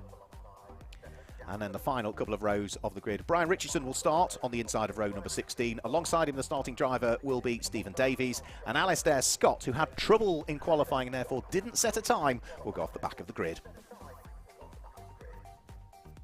So that's the way it looks for the Track Road Race New Millennium Series. Again, this is a 40-minute race. Again, it will have a pit stop in the middle of it. So pit window will open 10 minutes into the race, remain open for 15 minutes and close for the final 15. And for this one, it is timed as a 2-minute pit stop from pit in to pit out. So from the cars breaking the beam coming into the pit lane to leaving it, it can't be any less than 120 seconds. Daniel Petters was dominant in the Porsche in qualifying, something very different to what he's used to. He's sold the pickup truck. He's been hugely successful in pickup truck racing in the UK in previous seasons. Spoke to him earlier on today and he indicated now wanted to try something different. So he's picked up this 997 GT3 Cup specification car and was fresh out of the box with its car. Hadn't raced for a good few years, but he was very, very quick in qualifying. As we say, the best part of, 2 3/4 seconds, nearly quicker than the car that will line up alongside him on the outside of the front row of the grid. Now, we will have to wait and see as to whether he can carry that pace through from qualifying into the race. There's no missing, is there, the car of Daniel Petters with its blue and day-glow yellow livery. Very reminiscent to the colours that he raced it in the Pickup Truck Racing Championship. So they'll get themselves into neat 2x2 order for this rolling start. Watch out for John Dixon's Lotus on row number 2, lining up alongside the E46 BMW of Michael Vituli. 40 minutes on the clock. We're about to get the season underway for the Track Road Race New Millennium Series. Lights are on the new gantry here at Snetterton. And as the lights go out, we get the season underway, and it's a good start from Daniel Petters as they head up towards Ritchie's for the first time. Mark Smith was trying to squeeze the red BMW of Michael Vituli slightly towards the grass and then realised things were getting a bit marginal, so gave him a little bit more room and the gap sort of opened up a little bit. But I think Vituli had already lifted off the gas a little bit at that point. But the top 3 are already a little bit up the road from the car that sits there in 4th position, which is John Dixon, who's there in 4th place. David Trigg sitting there in 5th position as everybody else feeds their way through the Wilson hairpin. This fantastic mixture of cars being headed by Porsche, BMW, Lotus, BMW. Far more BMWs in the field than anything else that we've got, but at the moment they're having to give second best to a German manufacturer rival, you could argue, Porsche, and that being Daniel Petters, who's out front and leading the way. Everybody, I think, safely through the first 2 corners there.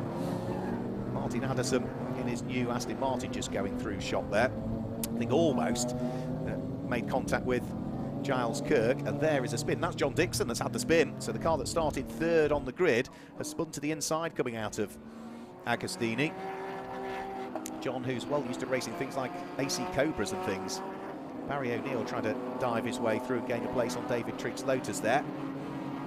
But everybody else, I think, largely having got away with what was a close start, but everybody giving each other just about enough room as they propel themselves down through the Bentley Straight for the first time, through Brundle and Nelson, heads the pack.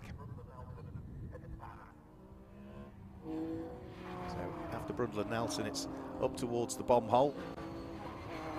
See just how many BMWs are in this field this weekend.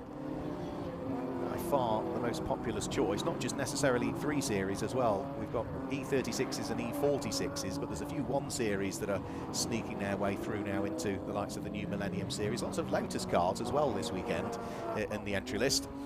And as we look towards Murray's, it all gets rather tight there. Tom Holbrook going wheel to wheel with the 65 car, which is Chris Mills for this first part of the race. They've got the Seat Leon Super Cobra, I think, isn't it, which was Giles Kirk right with them as well, as they flash their way over the start-finish line. So that was really close stuff between all of those, but they've all managed to hang on to it. And there is a little Ginetta G40. We've not mentioned the Ginetta yet, really, either. Nice to see the G40 out there. There is a separate one-make series for Ginetta G40s, the GT5 Challenge and G40 Cup, as it's known, which largely supports the Intelligent Money British GT Championship, but nice to see a few G40s coming into New Millennium as well. Quick little cars, actually, with their Ford C-Tech engines. So through the Wilson hairpin go the mid-pack. The race leaders starting to stretch away. Daniel Peters was leading by just over a second at the end of the first lap of the race from Mark Smith, who had got the best part of 3.5 seconds in hand between himself and the third place car of Michael Vituli. So the front runners were a little bit spread out in terms of qualifying pace as well, and that's sort of coming through into the race as well. But you can see just how busy it is in the mid-pack as well. For those that are going through Agostini and up towards Oggies at the moment, you've got cars sort of nose to tail. It's a bit like the M25 on a Friday afternoon, really. There is Martin Addison in his new Aston Martin, coming under pressure from the number 10 car of Simon Baker that sits behind the Little 1 Series. Into the pit lane already with problems, I'm afraid to say, is that Ginetta G40. So that's a problem early doors for Stephen Davis, who's brought that car into the pit lane. Ross Irvine scheduled to take over it for part 2 of the race, but begs the question, is he going to get the opportunity, subject to what the problem is? Car number 129, Tommy Grout, long-time BMW racer, just working his way through Brundle and Nelson. Queue of BMWs ahead of him. He's got Martin Webb's dark blue BMW behind. I think the best of the fights at the moment is probably 6th backwards. Car number 61, Tom Holbrook, is at the head of a train, really, that's about to head over the start-finish line any second. So Tom Holbrook, well, you could argue David Trigg ahead of him, really, as well. So David Trigg in the Lotus, and then Tom Holbrook and Chris Mills and Giles Kirk, Hugh Gurney, Martin Addison, they're all together as they fight over 4th, 5th, 6th, 7th, 8th, 9th and almost 10th places. So that's a really good little fight that's going on. This is the front end of it. So this is David Trigg, just coming up towards the Wilson hairpin. Tom Holbrook, Chris Mills, then the Seat Leon Super Copa, which is Giles Kirk, all absolutely together, around through Palmer. And then just after Giles Kirk, we then see the next of the BMWs, which is the light green one. That will be Hugh Gurney. Martin Addison's Aston Martin is just off the back of that, and Martin Addison's Aston Martin is also coming under pressure from John Baker's BMW 1 Series behind. Now there's a change of position. Giles Kirk at the wheel of the Seat Leon Super Copa, up the inside of Chris Milnes in the Works liveried number 65 BMW. That was going in towards Agostini, so that puts the Super Copa up and now into 7th position. The number 65 Beamer drops down into 8th place, and for Giles Kirk, I don't think he wants it to stop there either, because he's now looking to try and attack the next car ahead, which is the black BMW E36 of Tom Holbrook.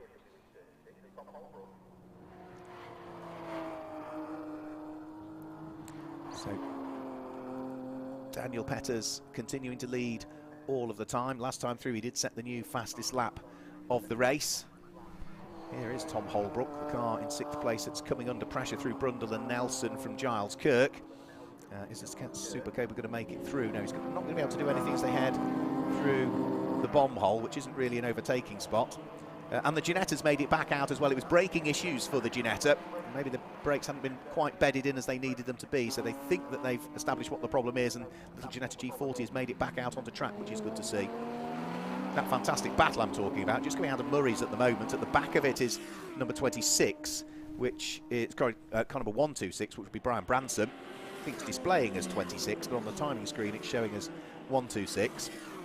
And at the front of that queue is 5th place David Trigg, so it's what, 5th, 6th, 7th, 8th, 9th, 10th, 11th, 12th. So 8 cars, all absolutely nose to tail, heading round through Ritchie's. And David Trigg doing a good job of hanging on to it. He lies 2nd in his class at the moment, David Trigg. Martin Addison trying to sneak up the inside of Brian Branson's orange E46 M3, but nothing doing for the Aston Martin.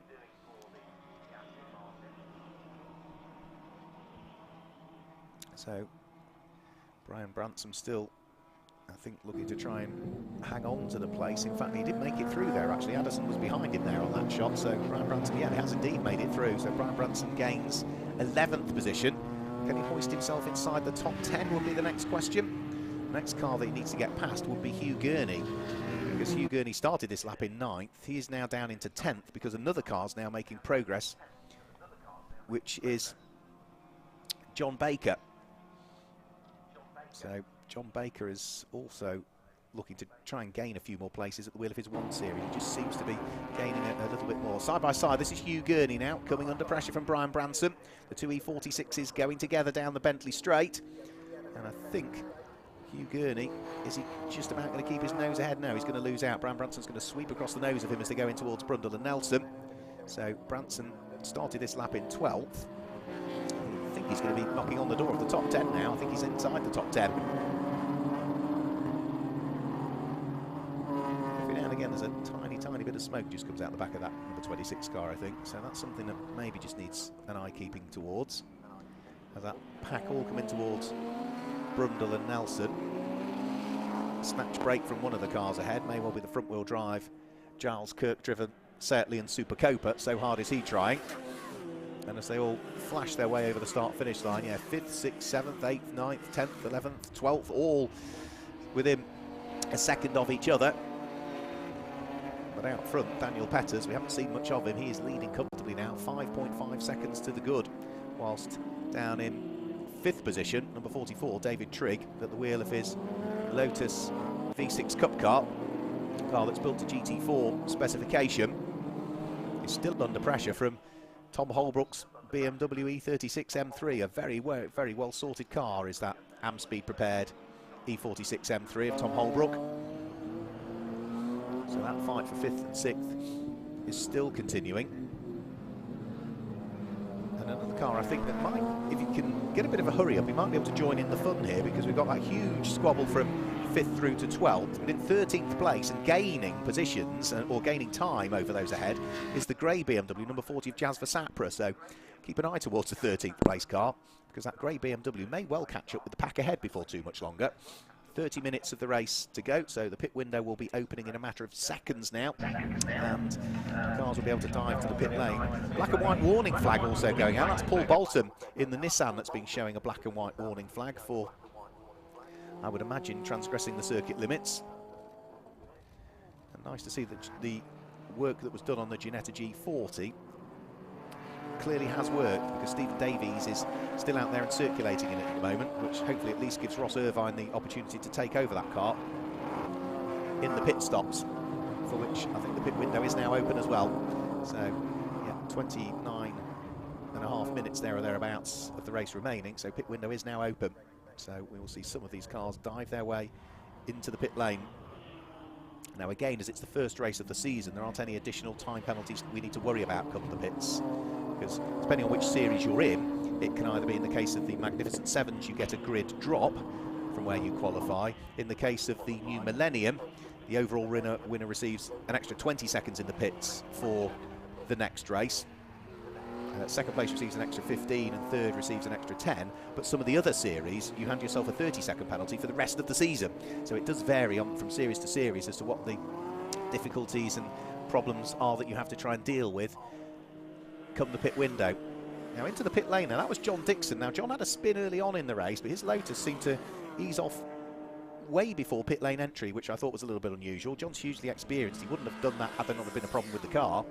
And the ex-British GT Lotus comes to a halt at the top of the pit lane. I think he's the first of the pit stoppers. He won't be the only pit stopper coming in, because I think the pit lane will slowly fill up, which is a shame really, because this fantastic battle that we've got that's been going on is going to get interrupted slightly. Here's our race leader. We've not seen much of him. Daniel Petters leads, and there in the background down the Bentley Straight is the BMW of Mark Smith, number 36. So the gap between the pair of them is around about 6.3 seconds at the moment.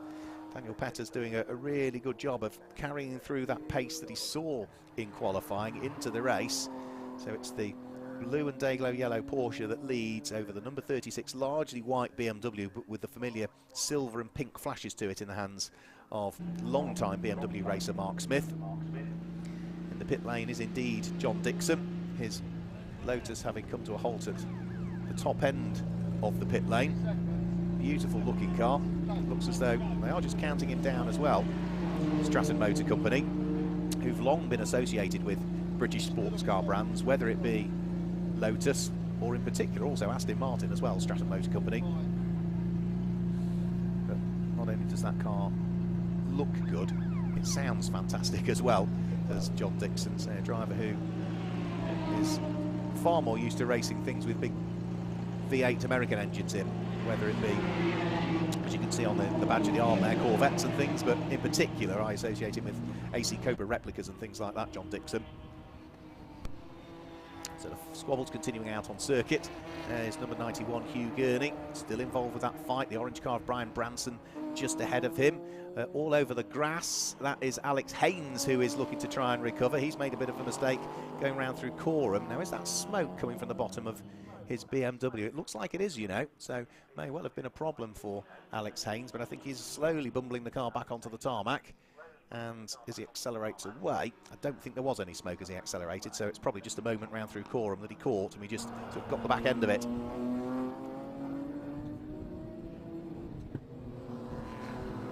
So, with Daniel Petters, I think, having come into the pit lane on that lap, that's going to hand the lead of the race to Mark Smith now. So the number 36 BMW leading the way. And up to second now will come the light blue E36 M3 of Barry O'Neill, who is the best part of 20 seconds adrift of new race leader Mark Smith.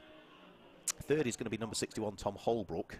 The BMW 1 Series of Simon Baker will be up to fourth. Chris Mills in almost the works liveried BMW will be up to fifth. And sixth at the moment will be the Seat Leon Super Copa of Giles Clark. So that will be the top six the way things currently stand.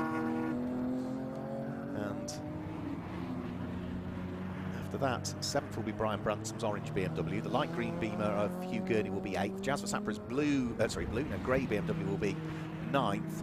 And Andrew Rath, I think, will complete the top 10 actually, the way things currently are, with a 78 car. So that gives you the top 10 with 25 minutes of the race still to go. That's Martin Addison that's in the pit lane currently.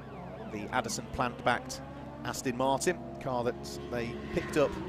They wanted a change from the Peugeot that's been competing in tin tops for the last few years, and this car came up at the right money. It had not been raced for a good period of time and came up at the right money. At a dealership that was just round the road from them, so himself and his father Bill picked it up, and Martin, I was talking to him yesterday, very much looking forward to getting out behind the wheel of this V8 monster.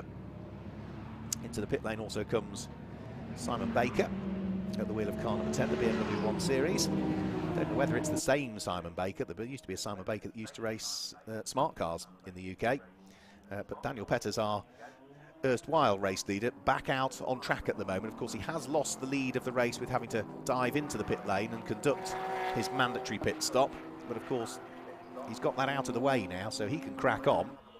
And he will slowly pick his way back through the order as everybody else at some point has to come into the pit lane. Now, that at some point is within the next 9 minutes, because that's when the pit window will close, and after that all the pit stops have to have been conducted. If you're in the middle of conducting your pit stop, that's fine, but you can't come in once the pit window is closed. Therefore, sometimes some drivers do just cut it really, really finely, and they're very happy when they cut it finely and they're the right side of the line. But if you pit a second after the pit window is closed, then I'm sorry, you've pitted outside of the pit window. It doesn't matter whether it's a second after it's closed or 10 minutes after it's closed. If it's closed, it's closed. It's as simple as that. And it is quite a long pit window, 15 minutes, which is sensible really, because we usually have, you know, we had 33 cars on the grid, and of all of the MSV circuits, Snetterton it's a good pit lane, but it's not quite as big as, say, somewhere like Donington Park or maybe even Brands Hatch. So it is sensible to have a longer window, because it means you're arguably going to have less cars coming in at any one point, and that makes it safer not just for the drivers but for the mechanics and anybody else that's in the pit lane as well. So Simon Baker is still waiting patiently in the pit lane. before he heads back out onto track.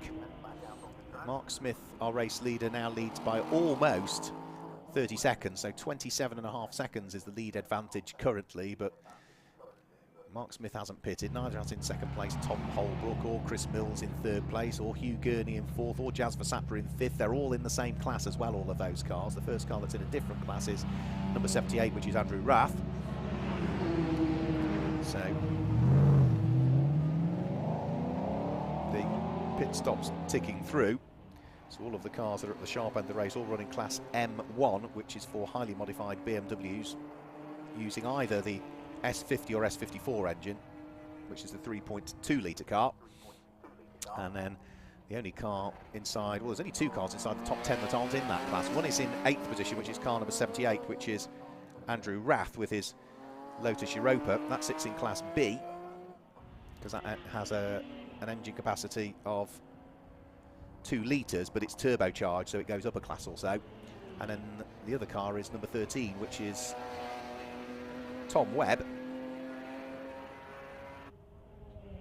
and Martin Webb, and that runs in class M2. So that is, again, it's a lightly modified BMW, so it's not been modified to the same degree as all of those that are at the sharp end. So we've got 6.5 minutes of the pit window still remaining open. Into the pits comes the Ginetta this time through, the G40, so hopefully this is not further trouble for Stephen Davies. This is the scheduled pit stop, almost at the halfway point of the race, where he'll hand the car over to Ross Irvine. Out on track though, the squabble's still continuing round through the bomb hole at the moment. We've got Giles Kirk at the wheel of the Seat Leon Super Copa, right on the tailpipes of Jazz Versapra's BMW, and behind them is Barry O'Neill by the look of things. So Barry's lost a bit of time in the pits, I would have thought there. Maybe not quite as efficient pit stop as some of the others, because his light blue BMW is now behind a raft of cars that were behind him before the pit stop window opened. So I think it must have been a slower stop for him. Can't think of anything else, or certainly haven't seen anything out on track that would suggest that that's been the problem. Now, David Trigg was under a raft of pressure before the pit stop started. He's under a raft of pressure now because Hugh Gurney in his BMW is diving up the inside, going into the Wilson hairpin, and he's going to make it through as well.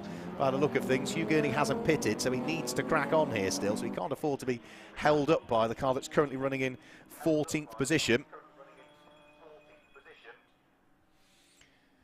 And he needs to make sure that he can just keep pushing as hard as he possibly can. So Hugh Gurney past David Trigg. Now, once Hugh pits, odds are that Lotus and that BMW will be roughly in about the same part of the track, I would have thought.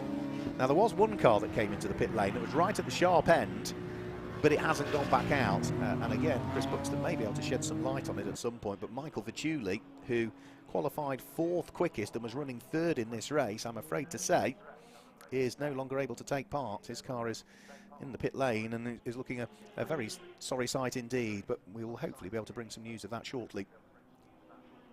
So the lead advantage, Mark Smith leading by 28.4 seconds, still hasn't pitted.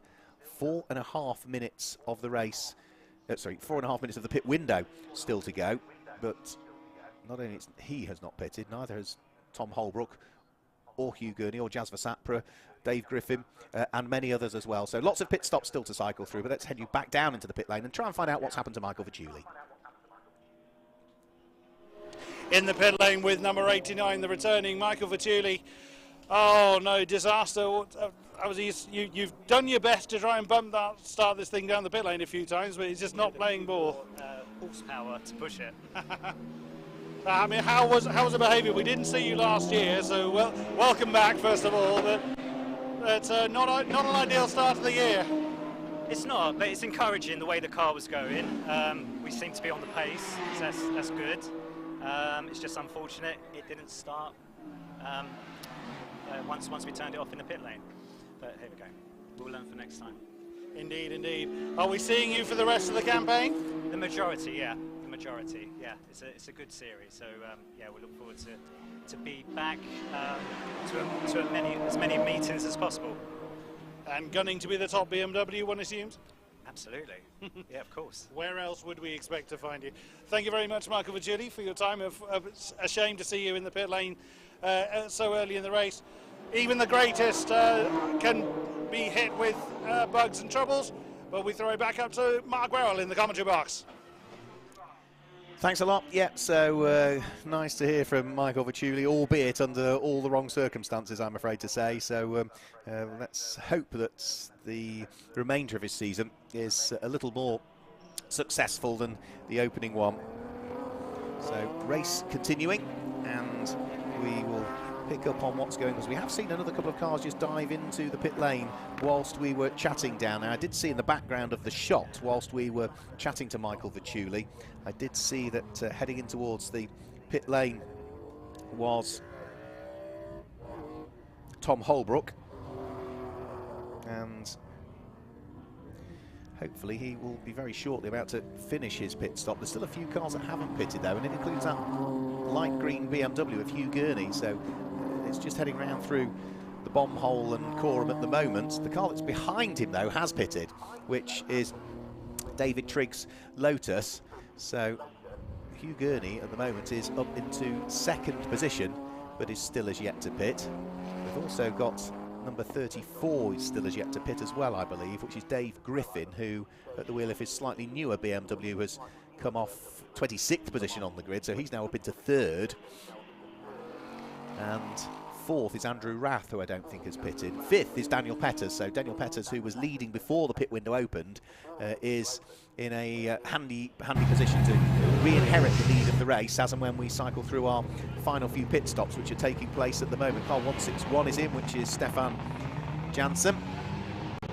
Behind him is Mark Smith in the pit lane, number 36 car that had been leading the race, of course, and has just opted to pit now. Hugh Gurney, who was second in the race, has also opted to pit on this lap, and I think Andrew Rath is in as well at the wheel of his Lotus. So I think all of those cars that hadn't pitted have decided that maybe this is the lap in which we need to correct that and sort it out, because we are only now 50 seconds away from the pit window closing, and of course if you haven't pitted when the window closes, you end up with that somewhat draconian penalty, as I mentioned earlier on. So tyre pressure adjustments will be done just to take a bit of pressure out of the tyre. And number 44, David Trigg's got problems, I'm afraid. David Trigg at the Lotus, who was having such a great race, holding off the hordes of BMWs and everything else that was up behind him. Has he had an off, or is that a problem? Because the Lotus is doing what looks like almost a 360-degree turn. It's at Hamilton where he's gone off, and the Lotus is still moving very slightly forward. It sort of came off the track and then he drove it through 360 degrees. Right, now he's got the engine fired up again, and now he is rejoining the track. So I do think, again, maybe was it a problem with the car or was it a slight off? I really don't know, but either way he has lost a raft of time as David Trigg. And yeah, the Lotus seems to be going fine again now, but it looked for a moment like he was retiring the car, and all of a sudden he's back out and up to full pace again as he heads out of Williams and down the Bentley Straight. Now, David Trigg was running in 7th position, but that is without question going to tumble him all the way down through the order for the driver that qualified 6th for this opening race for the Track Road Race New Millennium Series. Last few pit stops still being ticked off as well. Andrew Rath is one of those who is still residing in the pit lane currently and just waiting to conclude the pit stop before he rejoins out onto the track.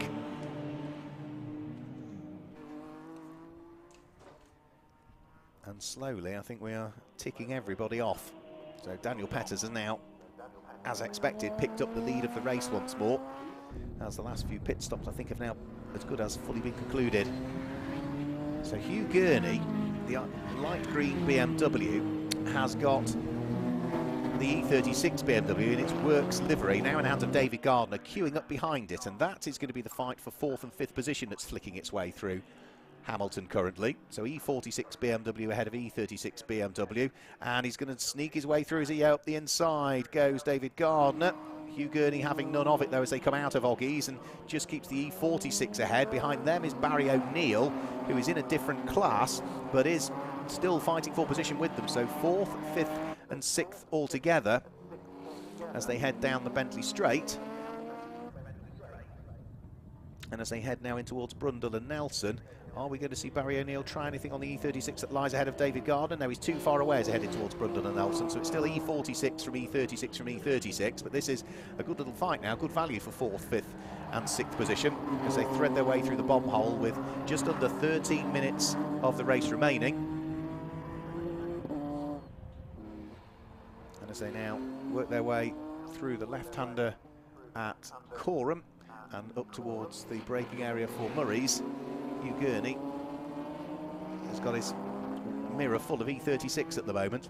The works liveried car almost of David Gardner, followed by the light blue car with its subtle white flashes in a couple of places in the hands of Barry O'Neill.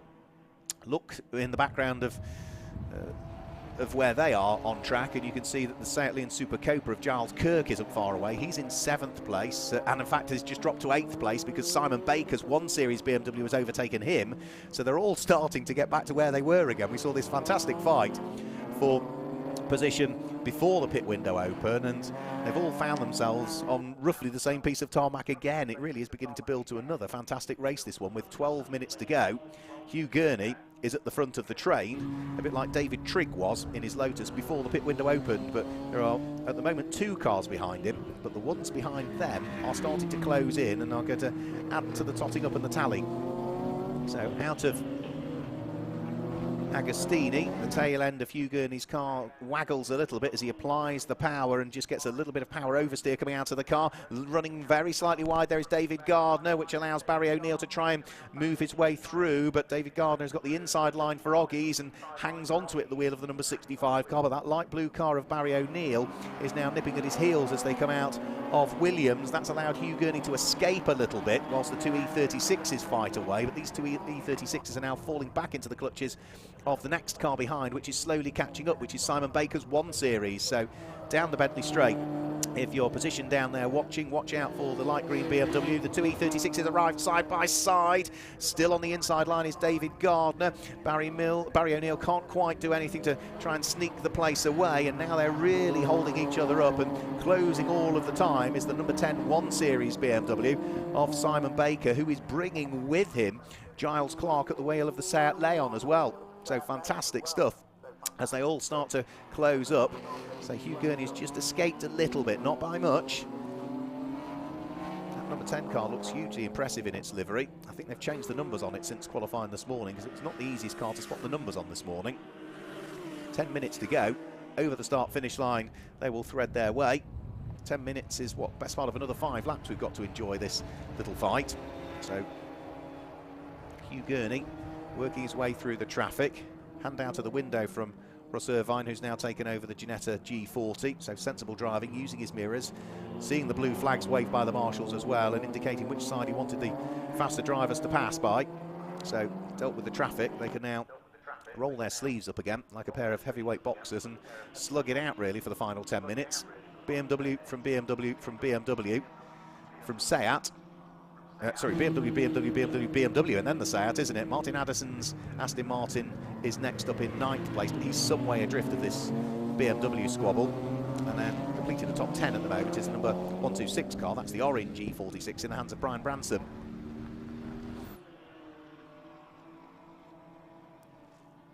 So another lap chalked into the book by our race leader, Daniel Petters, who continues to lead comfortably. Mark Smith in 2nd place, but this great fight that we're looking at the moment. So it's just working its way out of Williams and onto the Bentley Straight.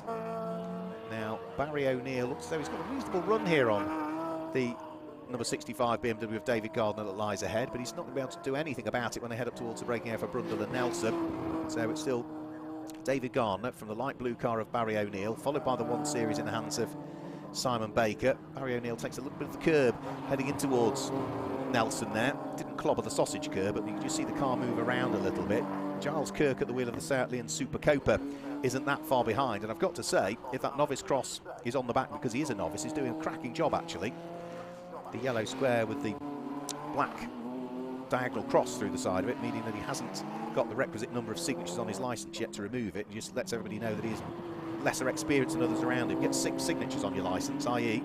6 race finishes, and you can remove that cross then, because you've got the experience But yeah, I've got to say, Giles Kirk is doing a really good job. And now we've also got side by side Brian Branson trying to take a place and taking a place away from the Aston Martin and Martin Addison. So Brian Branson now up into 9th position at the wheel of the orange E36. Martin Addison down into 10th in his first race in this brand new GT4 spec Aston Martin. In a straight line though, the Aston in the hands of the man from North Yorkshire works its way back past, but Branson breaks a little bit later as they head up towards Ritchie's, and normal service is resumed as far as Brian Branson is concerned. He's got the place back again.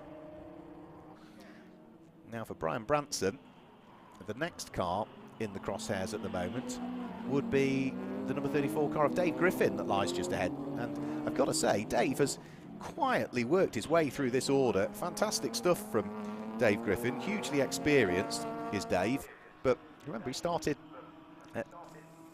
26th on the grid and is at the moment up into 9th position at the wheel of the number 34 car, which is a very, very good run indeed at the wheel of his E90 BMW, one of the newer Beamers we've got in the field.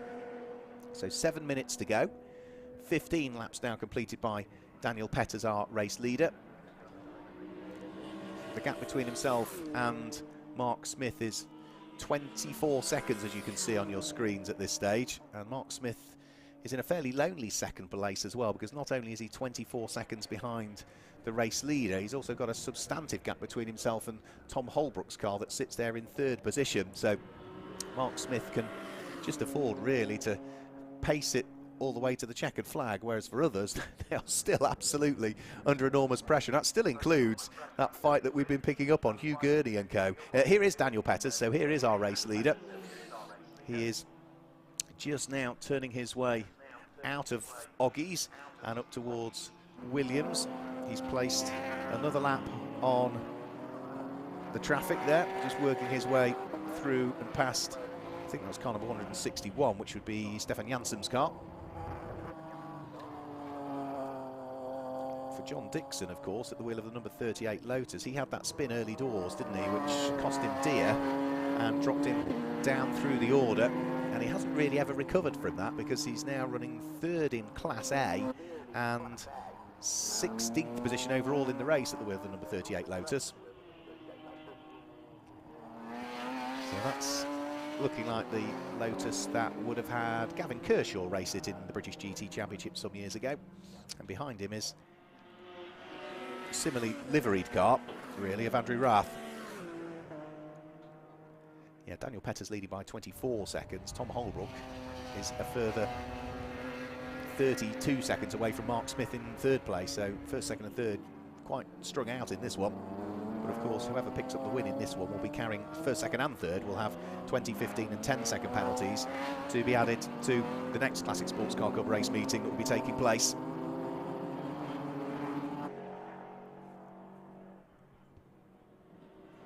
So Porsche, BMW, BMW, BMW, BMW, BMW, BMW. 8th place is a Seat, 9th and 10th more BMWs, and Aston Martin in 11th. It's BMWs in 12th and 13th place, a Lotus in 14th and in 15th as well. Another BMW in 16th, it's another Lotus in 17th, and it's a BMW in 18th. A Honda, just for something a little bit different, in 19th place, and an Aston Martin in 20th. That's the marks that are represented inside the top 20. And for me, it's this car that's just coming towards Brundle and Nelson now that is the one I've been hugely impressed with in this race. Dave Griffin from 26th on the grid at the wheel of the number 34 BMW E90 has done a stunning job, I've got to say. I don't know what the problem was with Dave Griffin in qualifying, but he has certainly made amends for that. Jazz Versapra getting very squirrely at the wheel of the number 40 BMW as he went through Brundle and Nelson that time through. And despite the fact that the sun is shining beautifully here at Snetterton, Jazz has got the windscreen wipers going on the Beamer.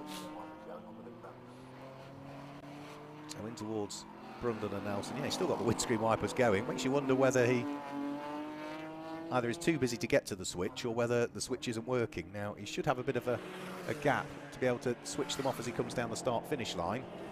But no, the wipers are still going as he goes down the start-finish line, which tends to suggest that there's a problem. Yeah, there you go, up towards Ritchie's, the wipers are still going.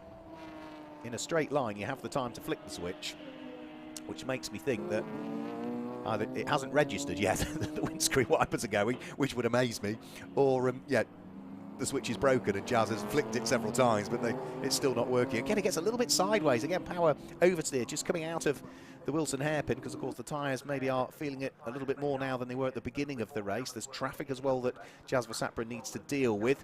It's Brian Richardson and Tony Marion's Porsche Boxster that he needs to work his way through and past, which he does. It should be Tony Marion that's behind the wheel of that now, who's been a long time Porsche racer with us in the Classic Sports Car Club. Started with things like 944 Series 2s, did Tony, some years ago, in the Future Classics series that we'll see out tomorrow here at Snetterton, which caters for cars from the 1970s and 1980s, whereas what we've got here, of course, are cars that are from 2000 model year onwards.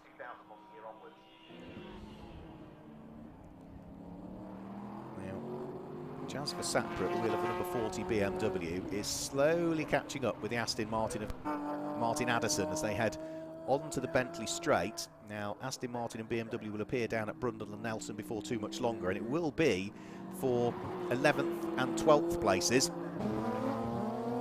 It is one of the closer battles we've got towards the sharp end of the order.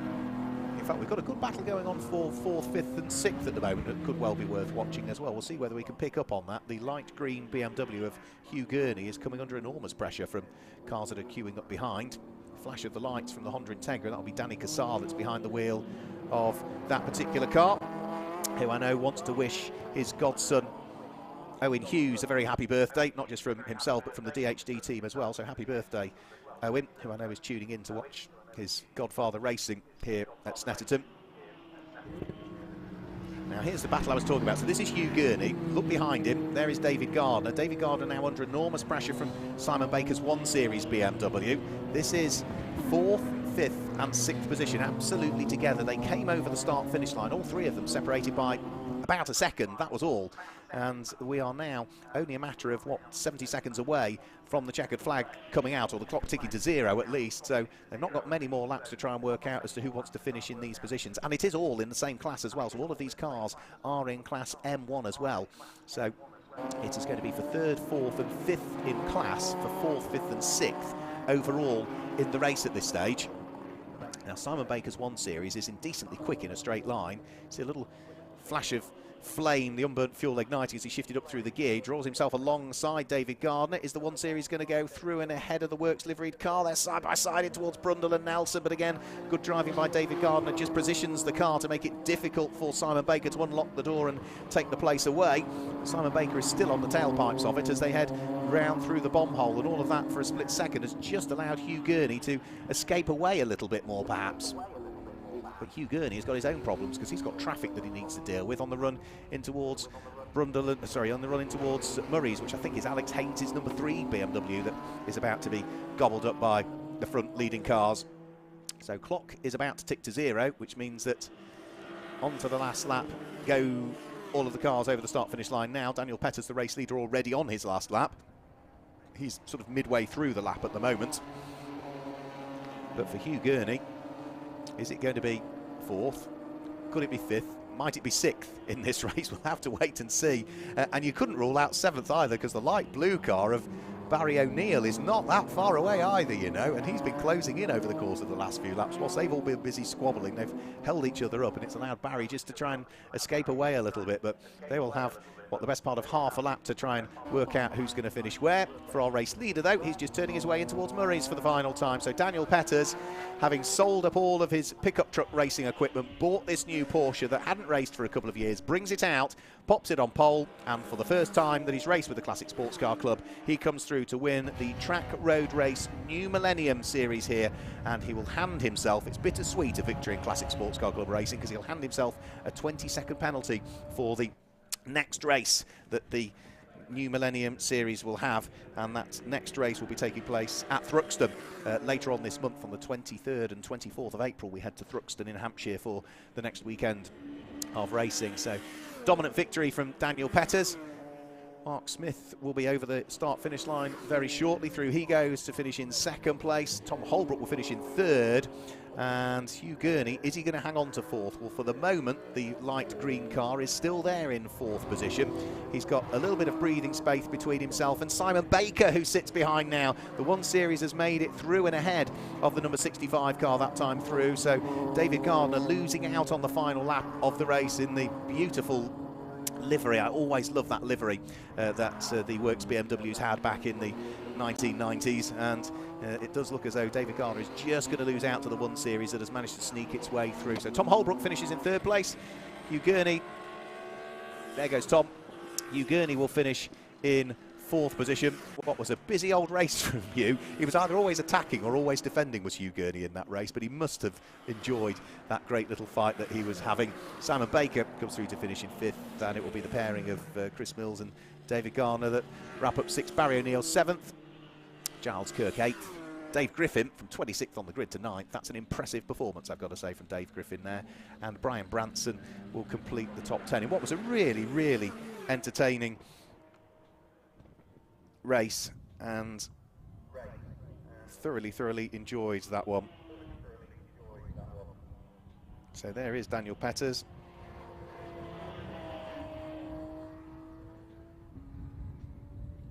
He will be enormously pleased with the way that things have gone for him, and I think what we can probably do is just guide you through the results and the way things sort themselves out. Daniel Petters claims the win with Mark Smith in 2nd place, but also claiming the class win for him. Tom Holbrook finished in 3rd, head of Hugh Gurney, had a busy old race in 4th place. Simon Baker sneaking 5th on the final lap from the pairing of Chris Mills, who started the car, and David Gardner, who brought it towards the checkered flag. It was Barry O'Neill who finished in 7th place and picked up the class win, as did Giles Kirk pick up a class win as he finished in 8th place with his Seat Leon. And Dave Griffin came from 26th on the grid to finish in 9th place in the E90 BMW. Brian Branson completed the top 10. In 11th place, it was Jazz Versapra ahead of Martin Addison, who finished in 12th place in his debut in the Aston Martin. John Dixon, despite a spin on the opening lap, climbed back through the order to finish in 13th place, and Ashley Muldoon finished in 14th ahead of Andrew Raff and David Trigg, who also encountered problems. Andy Roby finished ahead of Nigel Ainge and Danny Cassar. Then it was Tommy Grout and David Tin that completed the top 20.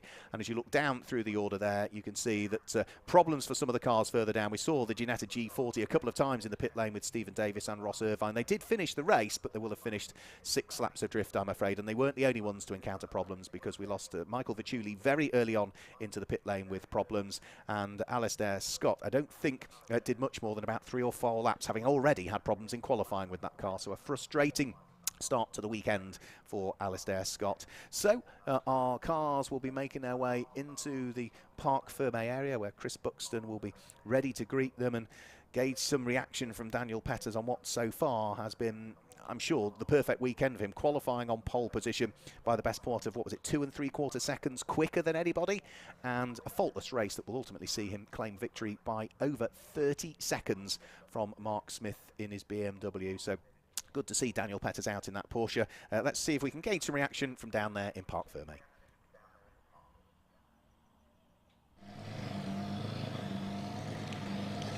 And here we have the race-winning Porsche of Michael Petters. What a stunning performance we've seen from this new car for the former pickup driver. Absolutely amazing stuff. Well, from pickups to the Porsche, from pole to the pinnacle of the podium, what a perfect performance, Mr. Petters. Yeah, couldn't have asked for more, really. It's been a great day. To put it on pole and to get the win, like you say, yeah, couldn't have asked for more. Now, how long have you had this car for now? We picked it up in sort of middle of January. We've done 4 or 5 test days and come here, so. Struth alive. So what's the roadmap going forward for this car? We're going to run it, obviously we're going to run the new Millennium when the Slick Series aren't on, and we're going to run all of the Slick Series rounds with the Classic Sports Car Club this year. Oh, we get to enjoy your incredible performance many, many times over. Brilliant win, well done, Mr. Petters. A fantastic performance, and we very much look forward to seeing this wonderful car out on track yet again. That's it for the Track Road and Race New Millennium category. It is now the inaugural race for the GB4 in partnership with the BRDC. Who is going to come out on top? Is Nicholas Thomas on pole position? Who can challenge him in this incredible race? Lots of expectation for the newcomers to single-seater racing.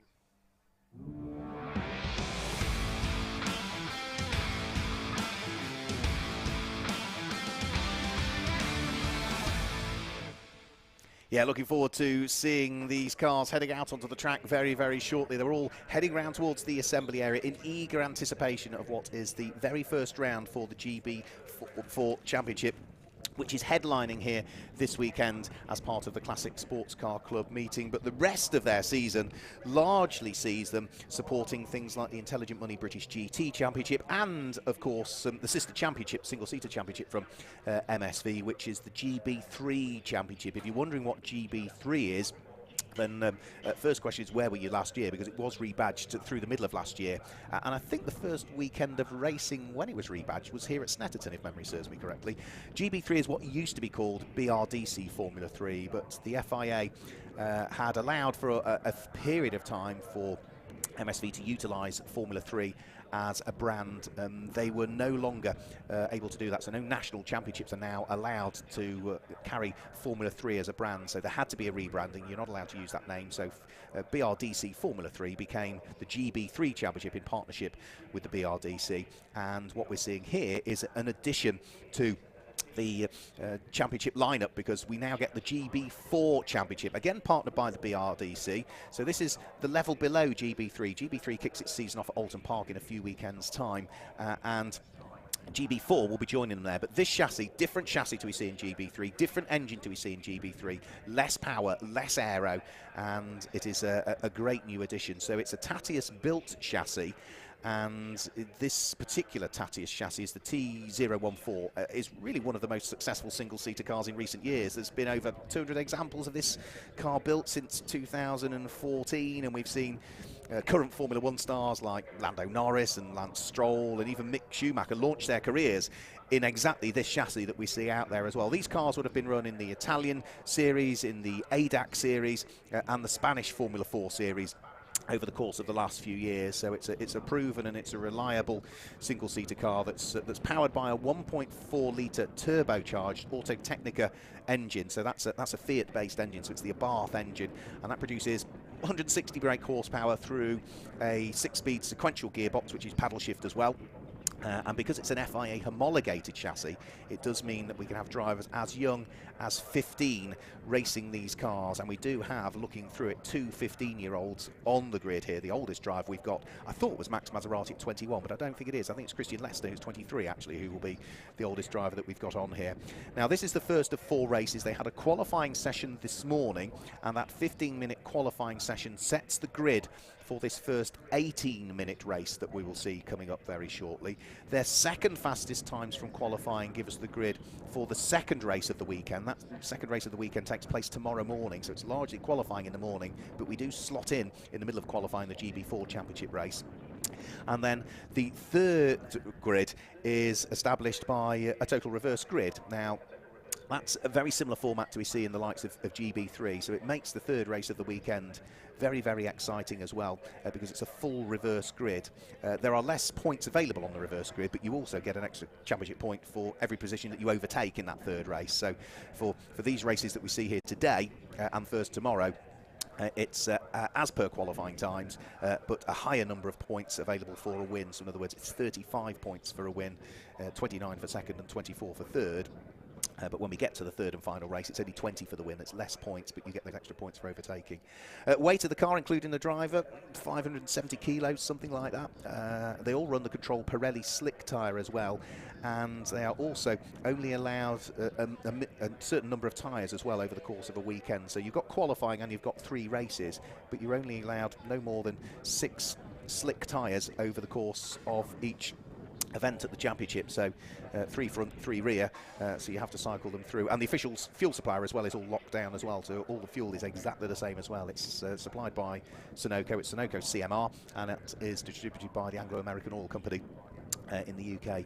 And one thing I also ought to say is about the budgets and the prize money. So single-seater racing is not cheap. You're looking at probably £60,000 to run as a privateer. With one of the teams, it's going to be north of £100,000, but there's a £50,000 prize fund on offer to the championship winner for their next single-seater campaign the following season. So that's a substantive prize.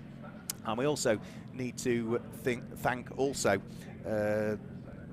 John Cavell, who is again supporting financially another one of MSV's series with the George Russell Pole Position Award. George has come on board and is happy to have his name associated with this championship. George, who of course has stepped up to Mercedes Formula 1 for this year, partnering with Lewis Hamilton.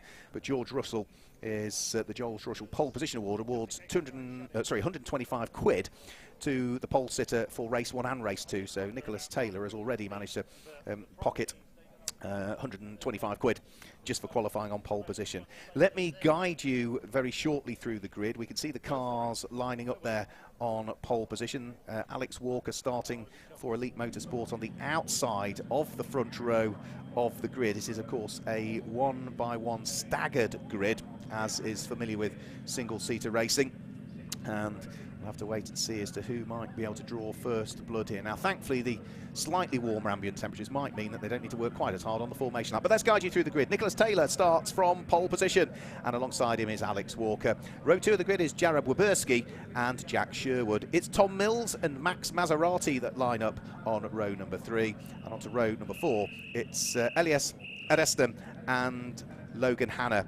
Row 5 sees Megan Gilks line up alongside number 17, which is Jessica Edgar, and the final row of the grid is number 10, Chloe Grant, and number 7, which is Christian Lester. So off they go on their final formation lap, ready to head around the circuit, lighting the rears up to try and build temperature in these Control Pirelli tyres.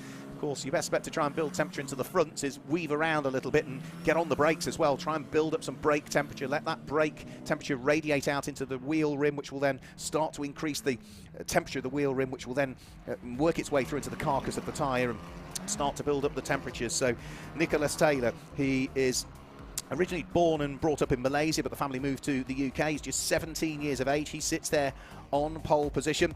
Hasn't really raced cars before. He's done testing in Formula 4s and things like that, and has done testing in Formula 3s and Formula 4s in the Sims, but hasn't really raced cars before, and did a stunning job to qualify on pole position in a time of 1:48.691, the number 66 car. Alongside him is number 41, Alex Walker. Now, Alex is 18 years of age. He is from the UK. He was runner-up in the National Formula Ford Championship last year, having originally started his racing career in karts. The second row of the grid, the number 20 car, that's the grey and light blue car of Jared Waberski. He's son of Garth Waberski, who used to race in British Formula 3 some time ago. Gareth is just 16 years of age, South African. He has competed in Formula Ford out in South Africa in the past and was also very successful in his kart racing career out there. He lines up alongside the car on the outside of the second row of the grid, which is number 78, 15 years of age, one of two 15-year-olds we've got on the grid. British driver, Jack Sherwood, who is the reigning Ginetta Junior Championship. So if you're watching BTCC last year, then certainly you'd have heard a lot about Jack Sherwood as he claimed that title last year, and let's hope, like so many other Ginetta Junior champions in the past, he'll go on to form a very good car racing career. Row 3 of the grid, number 21, 16-year-old Tom Mills, finished 4th in the National Formula Ford Championship last year, has for company number 81, Max Maserati, who is 21 years of age, raced sporadically in BRDC Formula 3 as it was called, so nowadays GB3, over the course of the last couple of years, but we've also seen Max out in things like Formula Ford and even Clio Juniors when that was briefly around a couple of seasons ago. Row 4 of the grid is the Swedish driver, which is Elias Adestam. He is just 15 years of age. He's competed in the Formula Nordic Cup, in which he finished 3rd last year, having graduated out of karting a few seasons earlier. And alongside is number 9, which is Logan Hanna. 20 years of age is Logan. Nice to see her racing a full season in GB4. Has raced Formula Ford in the past, both in Britain and in Scotland as well. Took it a bit of Formula 4 out in the United Arab Emirates as well a few years ago, did Logan Hanna. And row 5 of the grid, number 64, is Megan Gilks, the Canadian, 21 years of age. We've seen Megan out in things like National Formula Ford here in the UK. She did W Series very briefly as well. Raced in Formula 1200 in Canada and F3 in the Americas, alongside Jessica Edgar, who's 17 years of age, straight out of karts. And the final row of the grid, number 10, Chloe Grant, 16, junior saloon car champion, scholarship winner a couple of seasons ago, having graduated out of karting. And alongside is number 7, which is Christian Lester, who is 23, UK based, and we've seen him in the likes of British Formula 4 briefly and Australian Formula 4 as well. I think we saw Christian Lester out in a few seasons ago. So that tells you a little bit more about the drivers that are out there.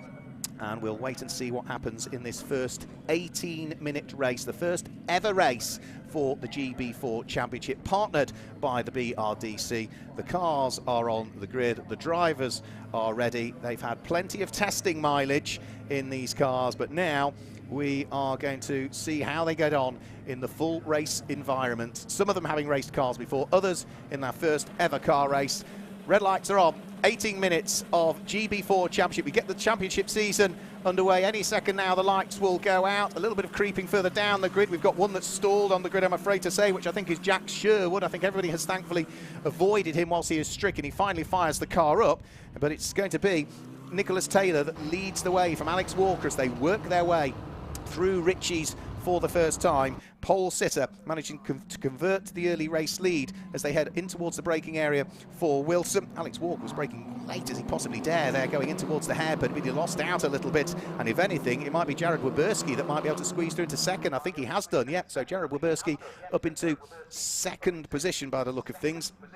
Is that Tom Mills? Let's have a quick look. No, it's Tom Mills. Tom Mills has got himself up into second position, so a really fantastic start. He's got the orange wing mirrors, that's how you can tell the two apart. Up towards the braking area for Agostini. Nicholas Taylor leads the way. Tom Mills with a fantastic start from the driver that finished fourth in the National Formula Ford Series last year. He's got himself ahead of Alex Walker as they flick their way through Hamilton for the first time and head in towards the braking area for Oggies. So it's Fortec Motorsport leading the way. Second place is going to be Kevin Mills Racing.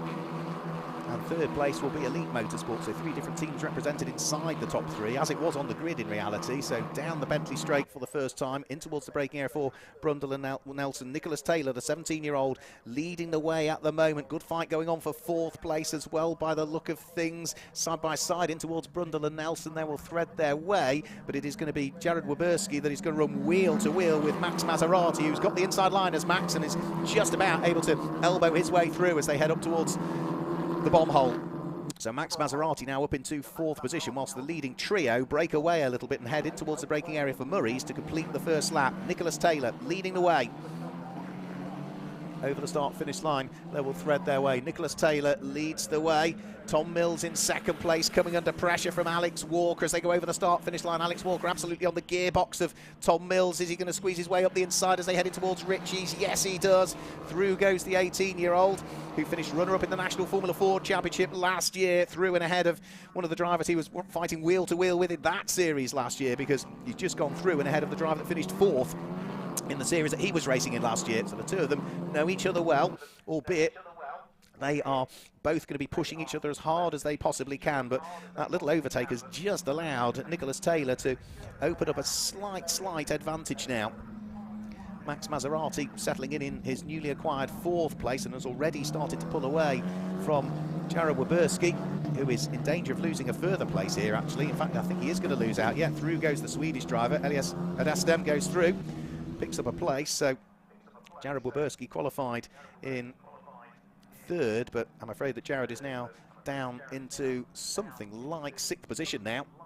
So he's been picked off by a couple. Plenty of time for him to still settle in, because we've got 15 minutes remaining of this first ever GB4 Championship race. Down the Bentley straight they will go. Nicholas Taylor for Fortec Motorsport leading the way. Not really under any great deal of pressure from Alex Walker, who is too far away to pick up a great deal of tow, if anything at all, as they went down in towards the bottom section of the circuit that time through. So for Nicholas Taylor, he can just afford to make sure that he keeps that gap where he wants it to be. Remember, 35 points for a championship win in this race, 29 for second, 24 for third, goes all the way down to 1 point if you finish in 20th place. We've only got 12 cars on the grid, so if you finish 12th, you'd still pick up 9 championship points, but there's no extra points for fastest lap, there's no extra points for qualifying.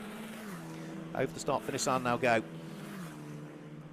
Nicholas Taylor leading Alex Walker, Tom Mills, Max Maserati, then Elias Adestem at the wheel of his newly acquired 5th place. Jared Waberski dropping down into 6th place. Megan Gilks is there in 7th place. Chloe Grant's there in 8th place, so she's done well. She qualified 11th. She's now up into 8th place. Jessica Edgar is 9th. Jack Sherwood is 10th, I'm afraid to say. That's the car that stalled on the grid. Jack was 4th in qualifying, so he's really having to slowly pick them all off.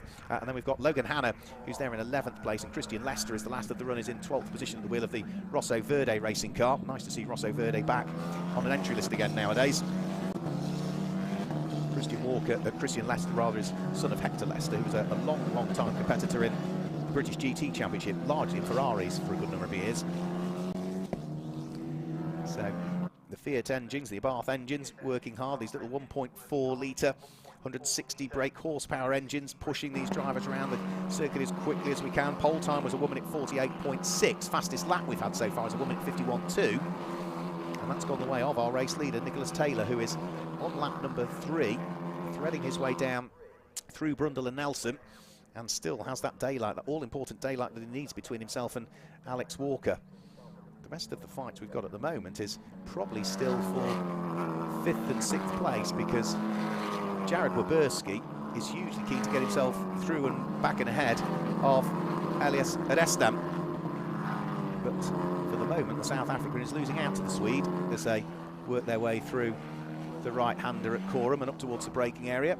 Adestam with the white and red livery, but it's got the day glow flashes around the airbox and around the wing mirrors, whereas it's the grey and the lighter blue colours that sits behind in the hands of 16-year-old South African Jared Waberski.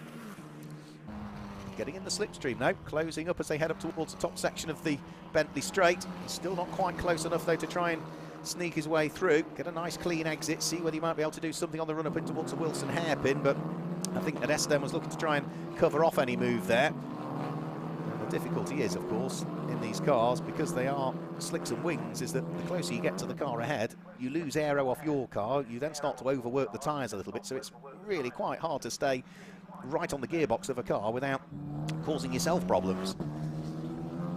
So, past Tyrrell's Bar and Restaurant, which remains open, by the way, in towards the braking area for the left-hander at Agostini. Sun still glinting off the cars. Now, these two need to be careful now, because closing up behind them is going to be Megan Gilks. So the Canadian, 21 years of age, is really starting to close in now. She's got plenty of single-seater racing experiences, Megan. So did National Formula Ford last year. She finished 10th in it. We've seen her out in Formula 2000 in the past. She did W Series. I think she won the non-championship event that was held at Assen out in the Netherlands, and is certainly a driver that's well worth watching. But for the moment, what she needs to do is try and catch these two ahead. She's not quite fully caught up with them now. She's not far away, but she's not fully up onto terms with the two cars that lie ahead. The first of which is the number 8 car, the second of which is Jared Waberski at the wheel of the number 20, the Kevin Mills Racing prepared machine. So again, nose to tail through Coram, up towards the left-hander at Murray's. Jared Waberski working hard to see whether there's any opportunity to try and retake the place that he lost to Elias Adestam a couple of laps ago. Adestam trying to break the slipstream on the car of Jared Waberski, but Jared's having absolutely none of that. He's sitting firmly on the gearbox of him, and now is there an opportunity again? Adestam has to move from the left-hand side of the circuit as he exits Ritchie's to the right-hand side to cover off the inside line on the run towards the braking area for the Wilson hairpin. Nothing doing still. Close stuff, but clean and tidy between them all, and we're not far away from the halfway point of the race now. 18-minute race. We've got 9 3/4 left. All of the time, whilst Nicholas Taylor continues to lead the way. Last time through, set the fastest lap of the race with a 1 minute 50.222, and he now has built up a 2-second advantage between himself and Alex Walker in second position. So it's Fortec Motorsport from Elite Motorsport, then Kevin Mills Racing. Max Maserati is next up, ahead of Elias Adestam and Jared Waberski, who complete the top 6. Megan Gilks is there in 7th place. Chloe Grant is 8th. Jack Sherwood's gained another place on that lap, so the man who stalled from 4th on the grid is now up into 9th place, which means that dropping down to 10th goes Jessica Edgar. Logan Hanna and Christian Lester still wrap up the 12 runners that we've got at this stage. But the best of the fights is still for 5th, 6th, and I think you can probably now include 7th place, because Megan Gilks has certainly managed to, as good as get herself right up onto terms with the pair ahead now. So she's been working hard, trying to close that small deficit that existed. And at the wheel of what is, I think, a hill-speed prepared car. She's now right up onto terms with the Kevin Mills and Fortec cars that lie ahead. For our race leader, though, Nicholas Taylor, safely through Ritchie's. Another lap completed, another lap in which he's just set the fastest lap of the race as well. 1 minute 49.867 for Nicholas Taylor. Not quite the perfect lap. It was green in the first sector, which means that's quicker than Nicholas has previously gone, but he was purple in Sector 2 and Sector 3, which is quicker than anybody has gone through the second and third parts of the lap. And if you weren't with us earlier on this morning, or have only just tuned in, the circuit here at Snetterton broke into 3 sectors. The first sector brings them from the start-finish line to a point that's roughly on the entrance to Agostini. That's part 1 of the lap. Part 2 of the lap is from there to roughly where the bridge is on the Bentley Straight, and part 3 brings you from there to the start-finish line, so we can see how cars are getting on throughout the lap and then see as to what ultimately the lap times might look like. That was a good little squabble that was going on there, and Megan Jilks almost managed to get a bit of an overlap there and squeeze her way through.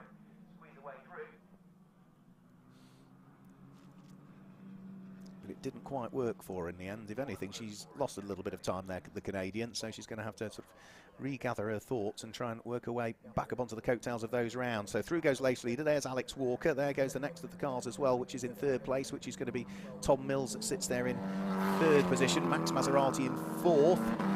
5th now is Jared Waberski.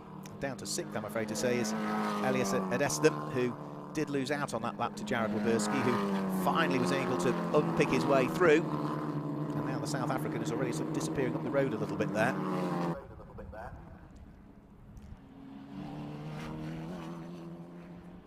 So another lap about to be concluded. The number 64 car of Megan Jilks pushing hard, trying to see whether she can gain back any time that was lost on that lap.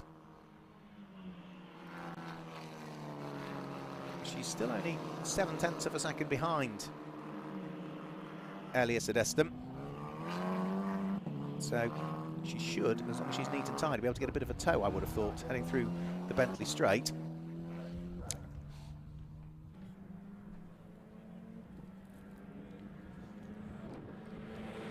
Over the start-finish line comes Christian Lester, who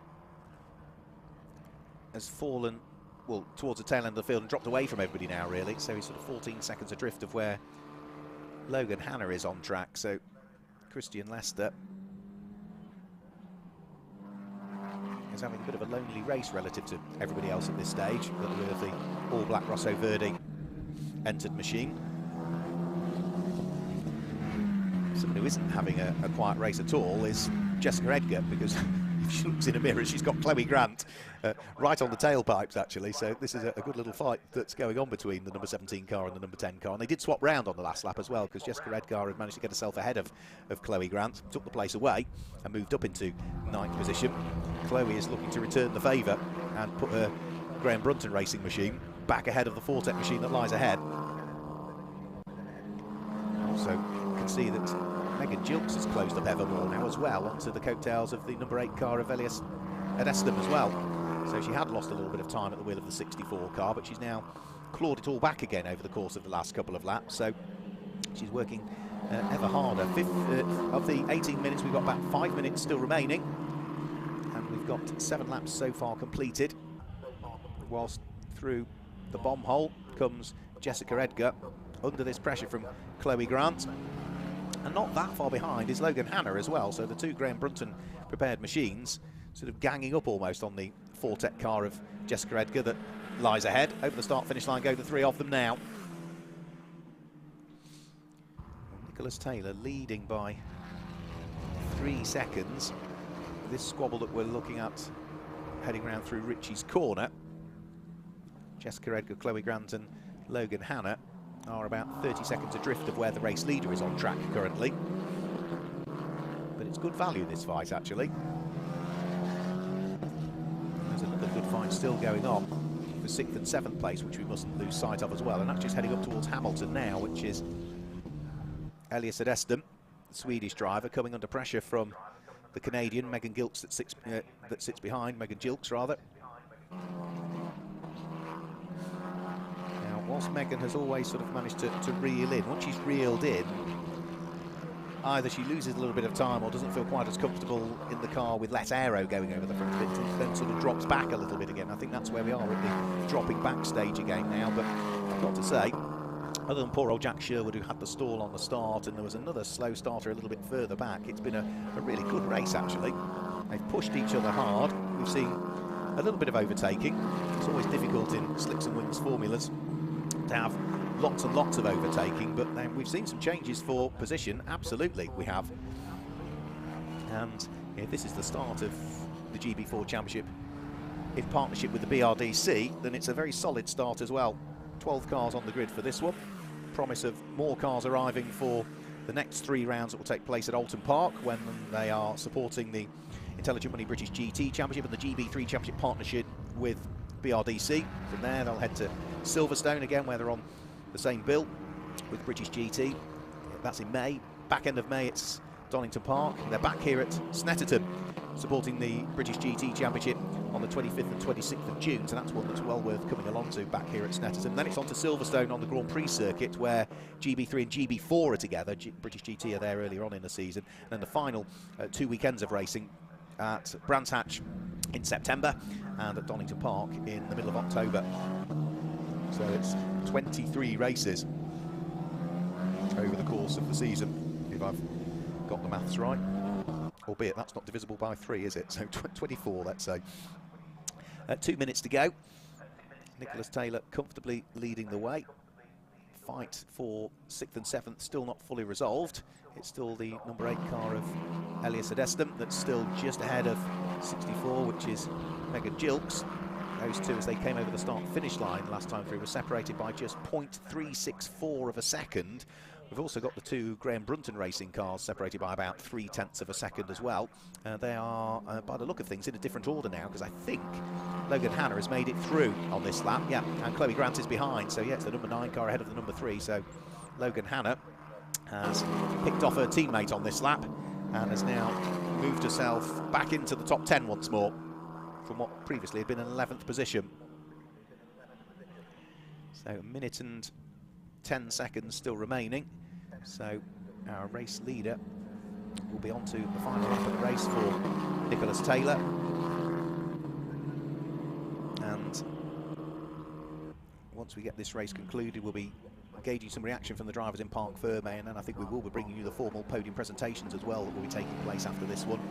That's provided we get time to squeeze it in before we then head to our next Classic Sports Car Club race that will be taking place. But the headlining GB4 Championship providing some good action here at Snetterton, opening their 2022 account for this brand new domestic race series.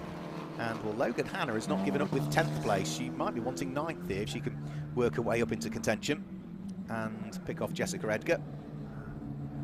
We've also got a good fight going on for 4th place, because Max Maserati has really been caught over the course of the last few laps by Jared Waberski. So Jared Waberski last time through set his best individual lap of the race, a 1 minute 50.4. That was 1.2 seconds quicker than Max Maserati could muster. So the number 81 car in 4th place is now coming under a little bit of pressure in the hands of the 21-year-old. Jared Waberski, just 16 years of age, South African. Say out of things like karting into cars, where he competed in the South African Formula 4 Championship a season or so ago. Certainly racing is in the blood, with his father having raced single-seaters for a very good number of years. And it certainly looks as though Waberski is not giving up at all. And neither is Megan Gilks not giving up at all, because she is still hot on the heels of number 8 car of Elias Adestam. But checkered flag is out, and Nicholas Taylor takes the first ever championship win in GB4. Alex Walker finishes in 2nd position. Tom Mills is going to finish in 3rd, but who's going to finish in 4th? Because Max Maserati is almost getting caught on the run towards the line, jinking out from behind to not quite draw himself alongside. Goes Jared Waberski. So it is Max Maserati that finishes in 4th position. Jared Waberski finishes in 5th place, and Elias Adestam does hang on to 6th position despite the pressures that were always being applied to him by Megan Gilks. Jack Sherwood recovered after his stall from 4th on the grid, unfortunately, to finish in 8th position. but at least he was avoided when he was stricken on the grid and other cars had to swerve around him, and at least that's some consolation, a few points for him for his early championship tally. He will net, 13 points for finishing in 8th position. 9th place will go to Jessica Edgar, and Logan Hanna is in 10th place ahead of Chloe Grant, and the last of the finishers just about to take the checkered flag now, just coming through the final corner.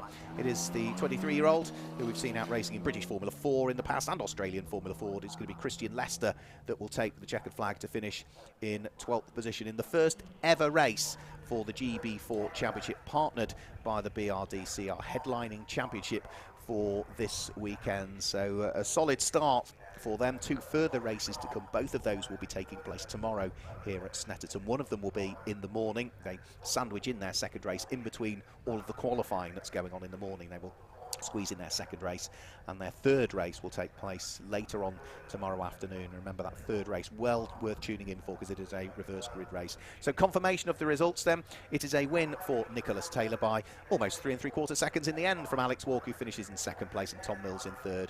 Max Maserati finishes in 4th place, just ahead of Jareth Waberski, who really closed up towards him at the end of the race. And in 6th place, also having a busy race, holding off attacks from behind, was Elias Esterdam. Megan Gilks finishes in 7th place. It is Jack Sherwood in 8th place. 9th place goes away of Jessica Edgar, and it was Logan Hanna that completed the top 10. In 11th place, it is going to be in 11th place Chloe Grant that finished in 11th place, and it was Christian Lester that, for Rosso Verdi, was the last of the cars home. So that is our first GB4 Championship race, partnered by the BRDC, done and dusted.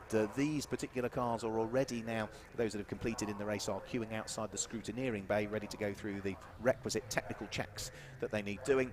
No doubt cars and drivers will be weighed as well to ensure that they meet that minimum weight limit, which is 570 kilograms. Which is driver, including car and driver in full race attire.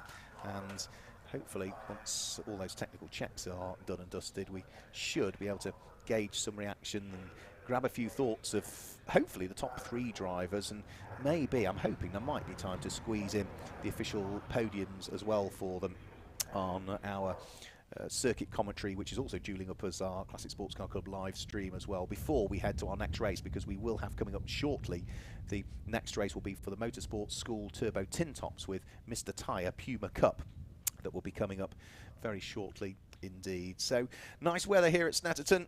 Yes, chilly, yes, we need to wrap up, but not bad, is it, for the 2nd of April? It could be far, far worse. At least we're getting a little bit of sunshine, and certainly not a bad way to start, certainly for the Classic Sports Car Club, their 2022 racing season. So if you want to watch some more Classic Sports Car Club racing, then let's just run you through the way our calendar looks before we maybe hand downstairs. Thruxton is next up on the 23rd and 24th of April. Then we have Anglesey on the 14th and 15th of May. Brands Hatch, another circuit in the MSV group, is a Grand Prix circuit visit for just the Tin Tops on the 22nd of May. The rest of the series will be there just a little bit later on. We're also supporting the British GT Championship at Donington Park with the Slick Series on the 29th of May. All of the series come back together at Brands Hatch on the 3rd and 4th of June, and then they'll be at Castle Combe at Alton Park. For some of them supporting the Gold Cup, that will be the Special Saloons and Mod Sports. All the rest of the series go there a month later on the 29th of August, and then the final few races take place at Donington Park and at Silverstone, with Cadwell Park capping off the season, another circuit in the MSV group, on the 29th of October. So details on all of those, just head to classicsportscarclub.co.uk and you should be able to pick up on all of the details of them.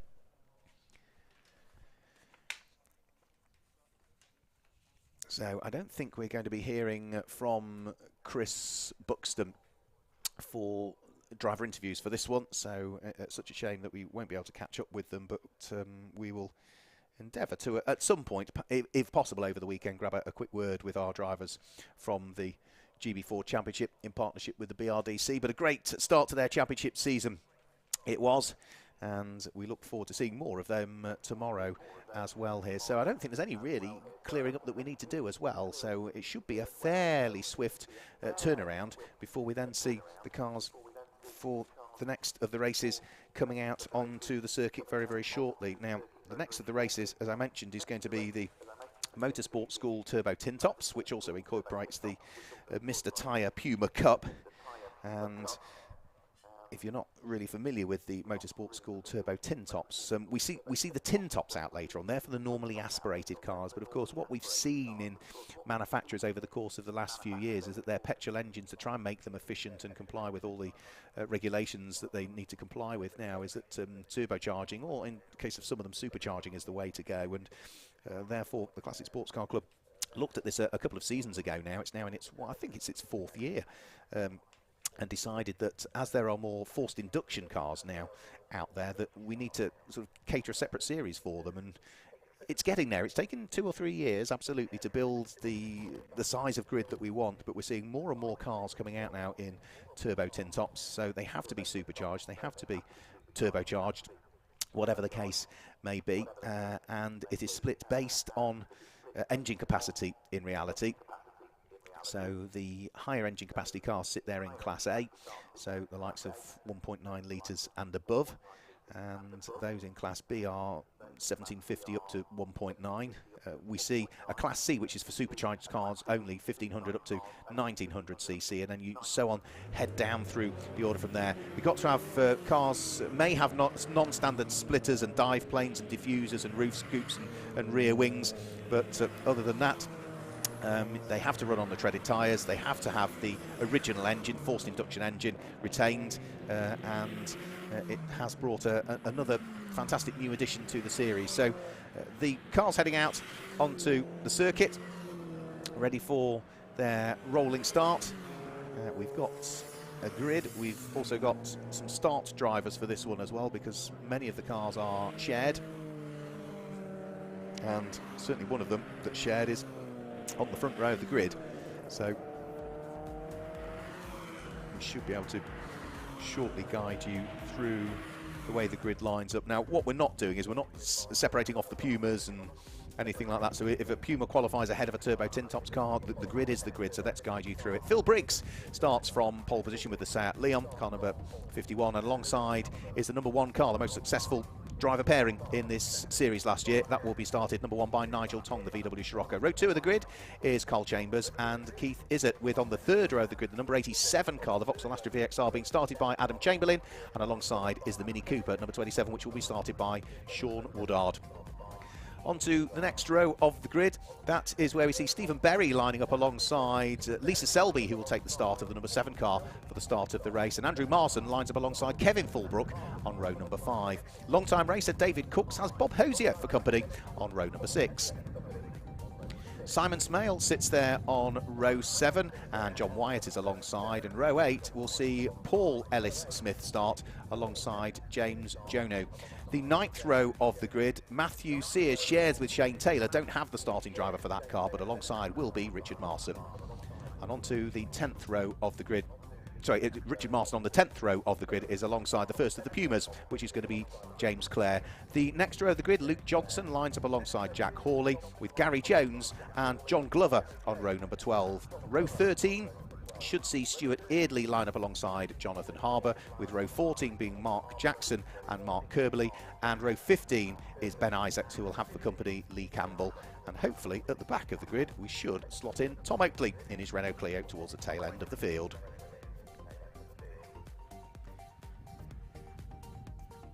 So the safety car is bringing them down in towards the bottom of the Bentley Straight. Our GB4 Championship drivers, partnered by BRDC, are having their official podiums being conducted currently, and Jonathan Palmer handing out the trophies to 3 very happy looking drivers there on the podium.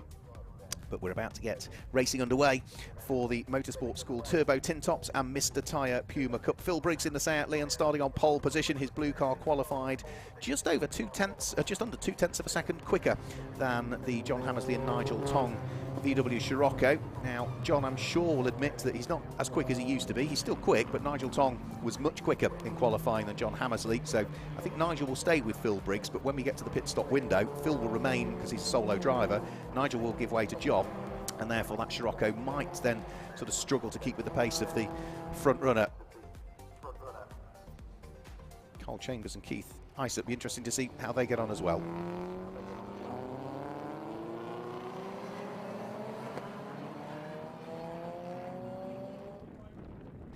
So the race is about to get underway, and let's just have a quick look. It's a good start from Phil Briggs, who propels the car up towards Ritchie's for the first time and should take up the lead of the race. And you can see behind just how tight it gets, number 666 there, which is Stephen Berry, very close to the Vauxhall Astra VXR that started by Adam Chamberlain, but they've all safety through. And Phil Briggs is off. Phil Briggs is off and into the field by the look of things. He's gone through Ritchie's, has run wide on the exit, and the pole sitter is off and is trying to dig himself back out of the grass there. Thankfully, it's rather dry. Had it have been slightly wetter than it is, he might have been in trouble there, Phil Briggs. There's still a question mark as to whether there's any damage to the splitter, because he looked to go a long way off on the grass and potentially almost into the ploughed section of the field. So from pole, he's going to find himself all the way down through the order with very dusty and somewhat muddy tyres. But it is Nigel Tong now that leads the race. The Mini Clubman of Keith Izzett is there in second place. Carl Chambers in the Peugeot is there in third position. But for Phil Briggs, a raft of work now that he will need to do. Okay, thank you. So we'll have to wait and see as to how far Phil Briggs can drag his way up through the order. Now, there he is. He's already started to work his way past some of the Ford Pumas. I think that was Mark Jackson's car that he was just threading his way through and past. Well, Mark Jackson qualified down in 27th position, and doesn't look as though there is any damage to that splitter either. I was concerned that there might be a slight amount of damage to the splitter, but it doesn't appear so. Our race leader is Keith Izzett at the moment. The Mini Clubman has gone through to pick up the lead of the race. The one thing I didn't also say is at the start of the race, car 144, which is one of the Ford Pumas of Gary Jones, and there was a bit of a skirmish when the lights went out. We've also had heavily damaged as well James Clark's car as well on the start-finish line, just to pick up on that. And now that both cars and drivers are out and are, I think, going to discuss the finer details of exactly what happened there. So you can see heavy damage to both of those right at the start as well. But thankfully, both drivers out, and I think just chatting to each other and trying to understand exactly what happened when the lights went out, I'm afraid to say. So, first lap completed. Keith Izzett leads the way. And Nigel Tong in second place, coming under pressure from Carl Chambers in the Peugeot. Not that far off them is Sean Woodard at the wheel of the second of the two Sussex Road and Race Minis. And off the track again has gone Phil Briggs. So that's the second time Phil's had a problem.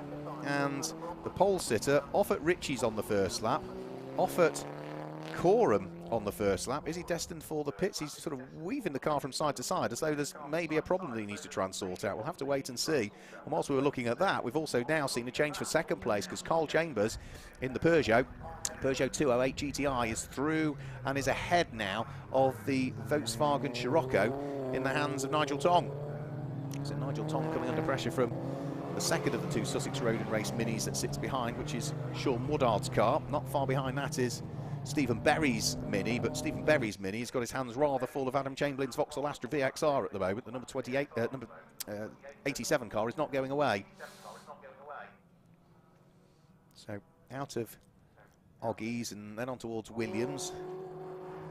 They'll start to build the speeds again as they head onto the Bentley Straight. Again, it's a 40-minute race. Again, we've got that pit stop window, so the pit stop window will open 10 minutes into the race and remain open for 15 minutes before it closes for the final 15. Overall winners in the Motorsport School Tin Tops series will pick up a 30-second penalty for the rest of the year. And if you were to be successful and win a second race and overcome a 30-second penalty, you get slapped with another 30-second penalty again, making it 60 for the rest of the year. So I always say it sounds strange. The more you win, the less likely you are to win. Off the circuit is Richard Marsden there at the wheel of the Fiat Abarth. Again, harking back to what was a very, very brief one-make series again in the UK that we had. Good fight still going on through Brundle and Nelson as well. Sean Woodard for fourth place under enormous pressure from Stephen Berry, who sits behind. The two Minis going at it as they head over the start-finish line. In a straight line, looks like Sean Woodard has just got a little bit more power potentially and is just able to coax the number 27 Sussex Road and Race prepared machine that little bit further up the road, and he's not far off the coattails and the rear bumper of the VW Scirocco of Nigel Tong.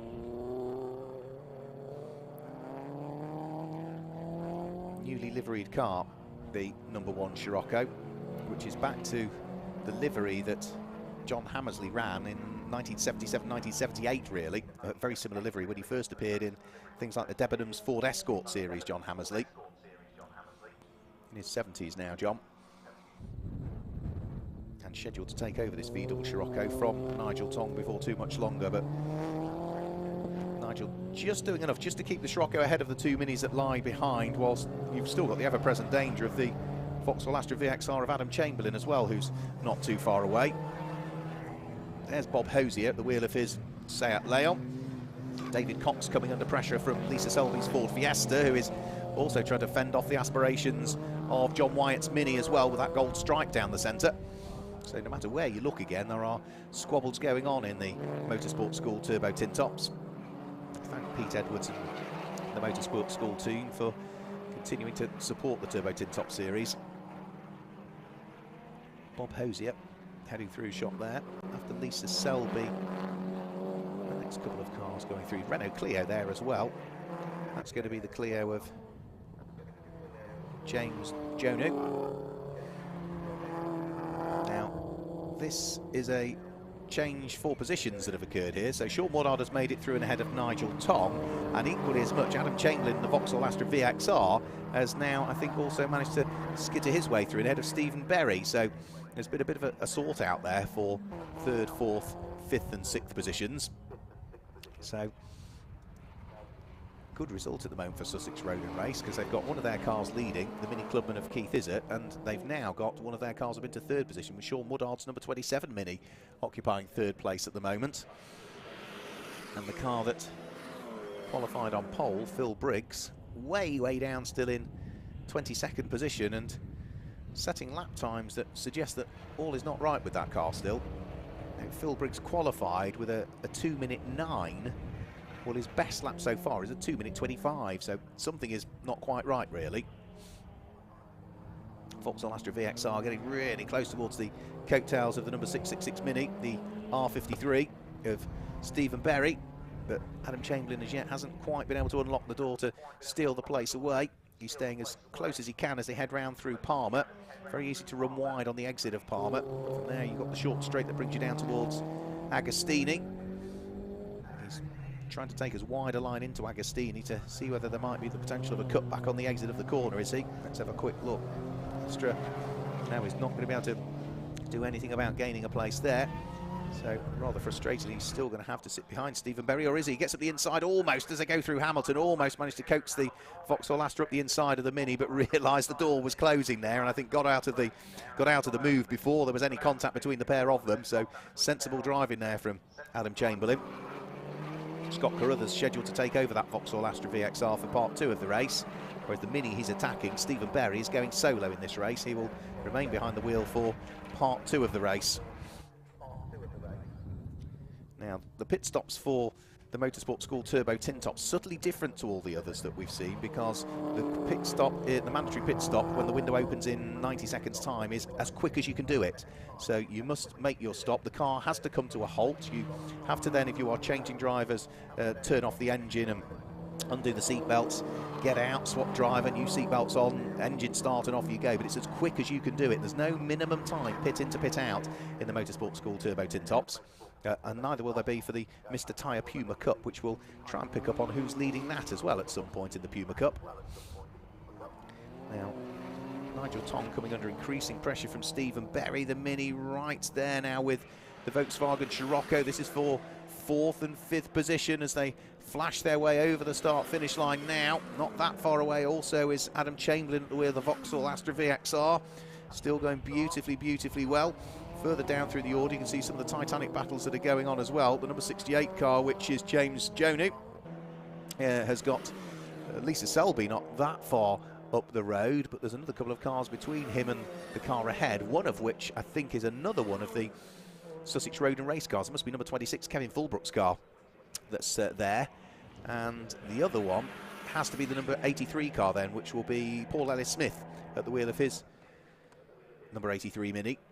So that will be 12th, 13th, 14th and 15th places that have got themselves all together, busy squabbling away. But pit window is about to open any second now. There's Phil Briggs. Now that's the pole sitter, Phil Briggs. Where is he? Gained one more place on that lap, but he's still only up to 19th position. And his lap times are now about 5 seconds away from his pole time. So that was a 2 minutes 14.6 from Phil, but he qualified in a 2 minute 19.4. Now, generally the times people post in qualifying are, well, just say no, Keith Izzard, 2 minute 11.7 from him in the race, 2 minute 11.9 from him in qualifying, so he's lapping at a similar pace to he did in qualifying. It's Phil Briggs that's had a huge drop off in performance for some strange reason. As we say, an off at turn 1 wouldn't have helped at the start of the first lap, and an off at what was Coram at the end of the lap wouldn't have helped either the car or the confidence. Now Nigel Tong sticking his elbows out in 4th place. Stephen Berry queuing up behind him at the wheel of the Mini as they head through Brundle and Nelson. You've still got the Adam Chamberlain Vauxhall Astra VXR there as well as they head round through Coram. Brake lights just flash on Stephen Berry's car as he heads round through Coram, and he's got the inside line here on Nigel Tong. He's going to squeeze his way through. Yeah, he's going to gain a place, so another place gained there. That's now up into 4th position for Stephen Berry. Down to 5th goes Nigel Tong at the wheel of the VW Scirocco. So pit window now fully open. At what point do you bring the car into the pits? Now, if you're a solo driver, matters not really when you do it. If you are sharing the car, well, if you're sharing the car and you're sharing costs, you could argue you really ought to equalise the amount of driving time each driver gets, 20 minutes each. But if you've also got one driver that's quicker than the other, from a competitive point of view, you leave the quicker driver in for as long as you can. But a few are already in. Carl Chambers has come in the Peugeot and is already back out onto track, I believe. And also John Wyatt has come in at the wheel of his very well prepared Mini. If you're a solo driver, the way the pit stop works is that you still have to be as quick as you can, but what you have to do is you have to stop the car, turn off the engine, take off your seatbelts, jump out of the car, close the door, open the car, get back in, and repeat the process, but the opposite way round, i.e. seatbelts on, engine start, and away you go. But again, it's as quick as you can do it. At Puma Cup, we're having a quick look at John Glover there. John is in the red car, red car, that's yellow. In the yellow car, just heading round through the right-hander. So that's number 196, John Glover, long-time Puma Cup competitor, leading the Puma Cup though at the moment. Just going to have a quick look through and see who is at the lead of the Puma Cup.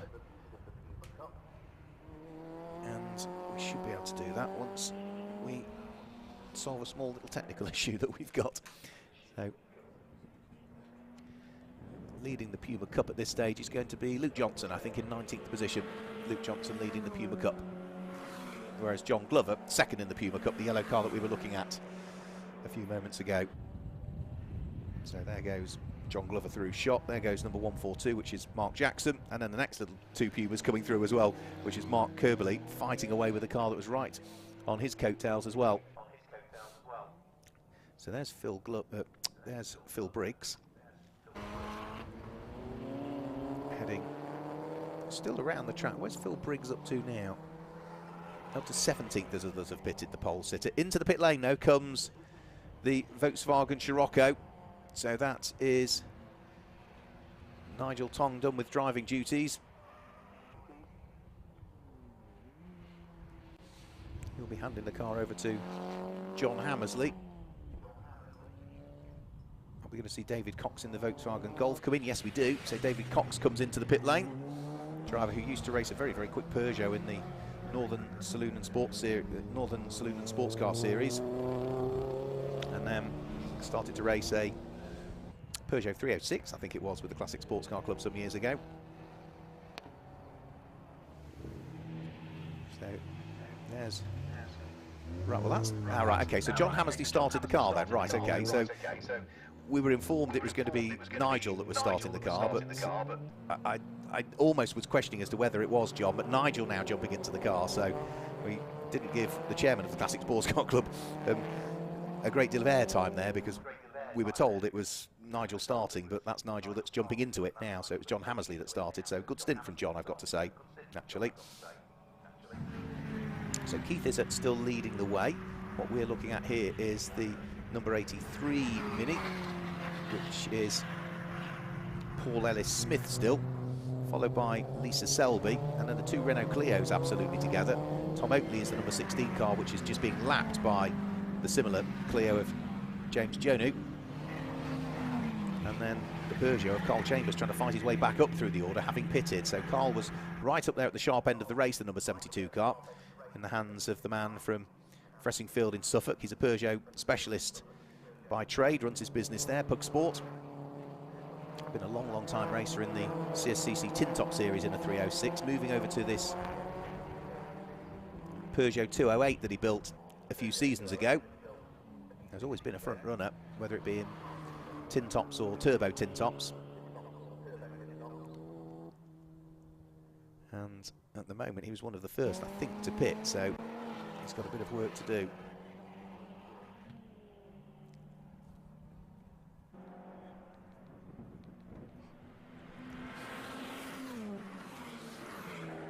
Big wing on Simon Smales' Ford Fiesta, the number 333 car. He's been having a little bit of a squabble, trying to work his way past some of the Mazda RX-8s that are out there in the field, which was a brief attempt to try and build a one-make series within the Classic Sports Car Club. Good cars, you know, cheap cars, which is what you need. You need a cheap donor car that's reliable, but for whatever reason, we just don't see the numbers really increasing. There were, what, I think 15 maybe built, something like that, but it's good to see them out there.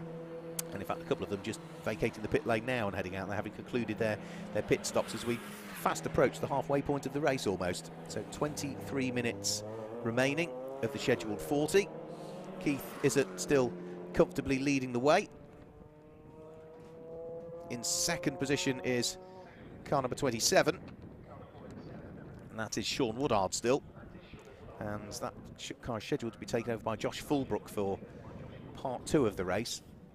Stephen Berry is there in third, but we can hand you downstairs to Chris, who's managed to catch up with somebody in the pit lane. That someone I've caught up with is none other than club chairman, Mr. John Hammersley. Well, how's the Scirocco behaving itself today? That Scirocco is absolutely brilliant. My co-driver is absolutely brilliant. It's Nigel's co-driver that's in trouble. What's he done this time? He's not driven it fast enough, that's the problem. Now, a man of your many years' experience, you had a bit of trouble with the Scirocco last year, if memory serves. We had a couple of non-finishes, and we were amazed by the end of the year that we'd chalked up enough wins and that to actually put number 1 on the car, which came as a very pleasant surprise to us. But generally the car was pretty good. It was new to us, took a little bit of learning how to operate it, but yeah, pretty good. So far so good. Is that top step of the podium coming your way, do you think? Well, ask me in about 23 minutes and I will tell you, but at the moment, yeah, looking strong. Excellent. Thank you very much, Mr. Hammersley. Thank you. Your presence is always welcome here. That's club chairman John Hammersley expressing his views on how the Scirocco is behaving itself. Back over to Mark Merrill in the commentary box. Thanks, Chris. Yeah, so good to hear from John Hammersley, and apologies. Yeah, I've double-checked my notes. Nigel Tong was definitely the name that was circled as being the starting driver for that car. So we know that is now not the case, that it was John that started, and Nigel has taken that car over. So I think that was a good stint from John then, that being the case, because he hung on to the position and got picked off by 2 or 3, but we know Nigel is the quicker of the 2 drivers behind that wheel of that car. So I think that Volkswagen Scirocco is potentially in a good position for part 2 of the race. We will have to wait and see once we've cycled through all of the pit stops, because we've still got another 6 minutes to go before the pit stop window closes, and several cars that still have not pitted as yet. The likes of Keith Izzard, who is the race leader, Sean Woodard, who is in second place, Stephen Berry's Mini, the number 666 car in third place, the Vauxhall Astra VXR of Adam Chamberlain has also not pitted as yet, and I think the first of the cars that has pitted is just heading up towards Agostini now, which is the number 72 Peugeot of Carl Chambers. I think that's the first car in 7th place in this race that has conducted its pit stop so far. Now, Carl did it right at the start of the session, and I think that is a car that may well end up potentially leading, because he's 54.7 seconds behind Keith Izzard. Keith has to stop. He has to get out of the car, close the door, open the door, get back in, get strapped up, and then head back up pit lane at the pit lane speed limit within 57 seconds. And I think that's a bit of a tight call, really. We'll have to wait and see as to how efficient Sussex Road and Race and the crew are in dealing with that pit stop, because that can't be that far away, I wouldn't have thought, from needing to happen. So we'll have to wait and see as to when our race leader will be heading into the pit lane. We were scheduled to have more clouds arriving over the course of this afternoon. Looking at the sky now, it's actually probably as blue as it's been. So while still chilly, we have been blessed with a very, very nice amount of weather here today. So Sean Woodard into the pit lane. This is another change of driver. This is Josh Fulbrook that is now jumping on board the Sussex Road and Race number 27 Mini. That is in the pit lane, down towards pit lane exit end, so it's right the way beneath our commentary box almost where that driver change is taking place. But the sister car to it, Keith Izzard, still not in as yet. And are we going to see the Mini Clubman head to the pit lane before too much longer? Carl Chambers, last time through, we're talking about the Peugeot, and potentially he's going to be in a good position having pitted very early. Last time through, Carl Chambers, fastest lap of the race, 2 minutes 11.012. That has, however, just been bettered by Nigel Tong at the wheel of the Volkswagen Scirocco with a 2 minute 10.905. So the track is clearly in very good condition. Driver change going on here for number 83. That is Paul Ellis-Smith out of the car. Wendy's jumping in, Wendy Ellis-Smith, for part 2 of the race. Do like the colour on that car. It's just nice. That metallic blue looks wonderful in this light. Car that we've seen racing out in the CNC Head Series in the past. You can see the door stickers to it, which is a saloon and sports car series that exists up in the northwest of the UK, largely basing itself at Alton Park, but not exclusively. But we've also seen them regularly in the Motorsport School Turbo Tin Tops. So that's another pit stop done and dusted. Out onto track goes the number 83 car. But with only 3 minutes still remaining, anybody that hasn't pitted as yet, and there's still a couple, they really need to start to come in now. And I think we're probably going to see our race leader Keith Izzard in the pit lane this time through, because if he were to do another lap, he would be cutting it very fine to get in time. What of the progress of our pole sitter, Phil Briggs, I hear you ask as well, because he's had a bit of a torrid race, really. Phil is only 15th still, currently. The Seat Leon that is just coming up towards the conclusion of the lap. Over the start-finish line goes Phil now.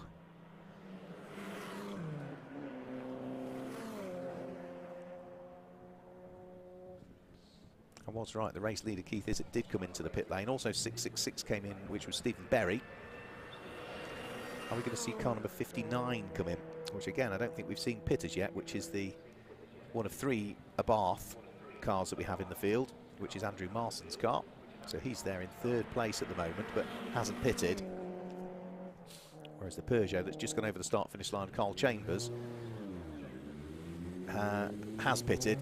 And in fact, I think, yeah, all of those were in the pit lane, I think. Yeah, so Carl Chambers has come over the start-finish line now, and the Peugeot has picked up the lead of the race again.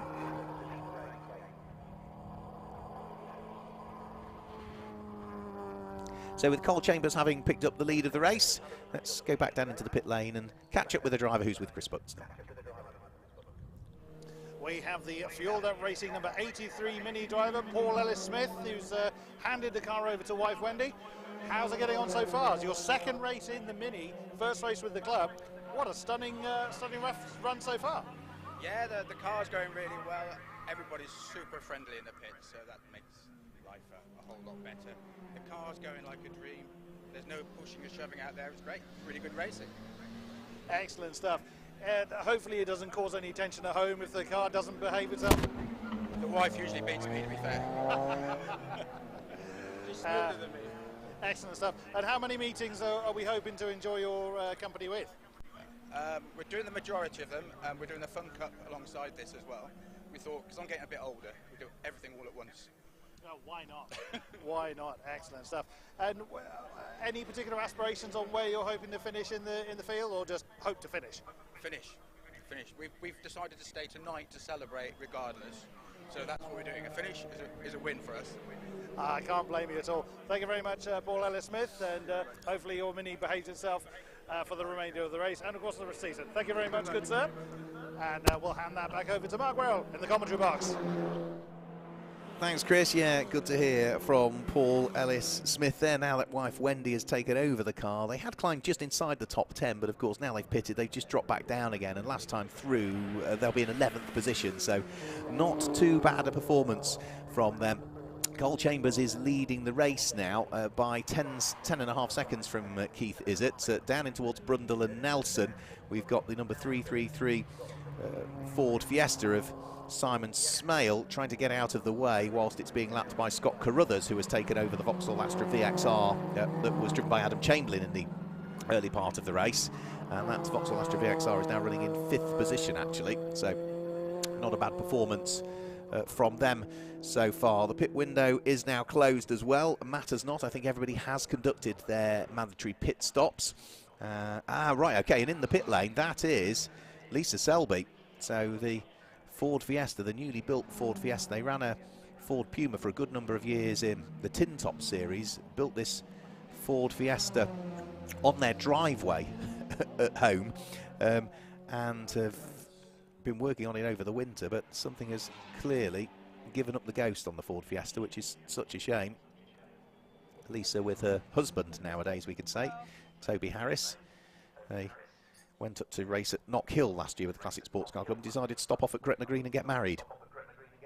So our race leader, Carl Chambers, working his way through and past the traffic. That is going to be the Shane Taylor and Matthew Sears car that he's just gone through and passed. So Carl Chambers pushing on. He's got a reasonable lead. He's got about 15 seconds lead now between himself and Nigel Tong in second place. But what I would do is I'd keep an eye towards the times. There's 13 minutes to go that Nigel Tong is doing relative to Carl Chambers, because 14-second gap.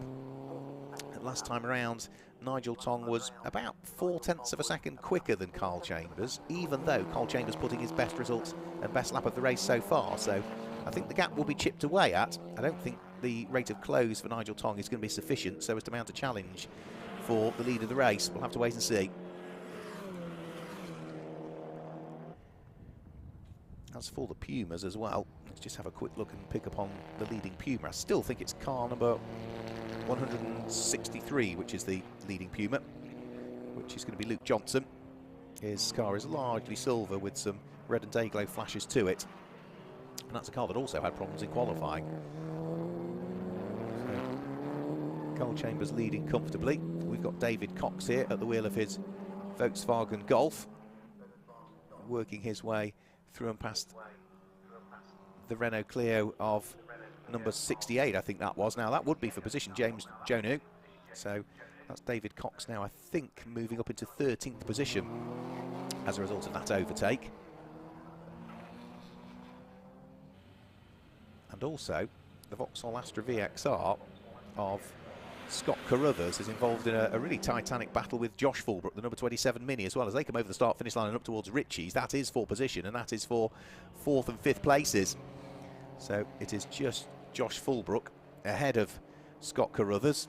I'm guessing the Vauxhall Astra VXR harks back to what was the Dunlop Production Touring Car Championship, which many of the Vauxhall Astra VXRs were built for. Don't know about the full history of that car, but I suspect it's one of those that can trace its roots back to that Production Car Championship. But for Josh Fulbrook, he is pushing hard and needs to as well. The Airtech Motorsport Sussex Road and Race prepared machine under enormous pressure from the Vauxhall Astra VXR. Is it close enough to try anything as it gets towards Agostini? You see the nose of the Astra dip, but it's going to sit behind the Mini and follow Josh Fulbrook right the way through the left-hander at Agostini. Josh having taken over the car from Sean Woodard. Scott Carruthers in the Astra having taken over from Adam Chamberlain. And they're still fighting for 4th and 5th place. They are in separate classes. So the Mini is in Class D, which is for cars between 1500 and 1750cc. The Vauxhall Astra that sits behind it has got a 2-litre engine, so that sits in Class A for 1900cc and above. So it is for overall race position, but not for class position between them. And as they head down the Bentley Straight, has the 2-litre lump got any more power to it? Phil Briggs is off again by the look of things. The pole sitter has had just an awful race, I'm afraid to say. The car has been out of sorts. I'm not quite sure what the problem is, but the car has just been out of sorts, considering that he qualified on pole position. It looks as though it is going to be a retirement from Phil Briggs. I know what could have been race, I'm afraid, for him. But for Josh Fulbrook, round through the bomb hole, up towards Coram. Vauxhall Astra VXR of Scott Carruthers absolutely shadowing him. They are still nose to tail. What's going to happen as they come in towards the braking area for Murray's? They are still going to be nose to tail on the way in. Scott Carruthers just can't do a great deal about Josh Fulbrook at this stage. Coming out of the corner, though, he gets a bit more momentum coming out of the corner. He's going to pick up a bit of a toe as they come over the start-finish line. And is he going to be able to jink out when they head up towards Ritchie's? He might have a quick look, you know. He's drawing himself alongside. He's got the inside line, and he's going to go through and take up 4th position. So Vauxhall Astra VXR, Scott Carruthers takes the place away from the Mini in the hands of Josh Fulbrook. That is a change for 4th and 5th position. Still there in 6th place is Stephen Berry, who leads his class, by the way, Stephen Berry. He leads Class C, which is for 1500 to 1900 cc cars, but supercharged only. So the rest are all turbo. That's one of the supercharged cars. Bob Hosier is 7th. 8th place is another class leader at this stage, which is going to be Andrew Marson. He leads Class E at the wheel of his Fiat Abarth, which is for the 1300 to 1500 cc cars. And then after that, it's number 117, which is John Wyatt, and completing the top 10 is the driver that we've just spoken to, Paul Ellis-Smith, who's now handed the car over to Wendy Ellis-Smith. But Cole Chambers out front, leading the way. 8.5 minutes to go. The Peugeot, the man from Fressingfield, leads the race. He's about to put a lap on John Glover's Ford Puma.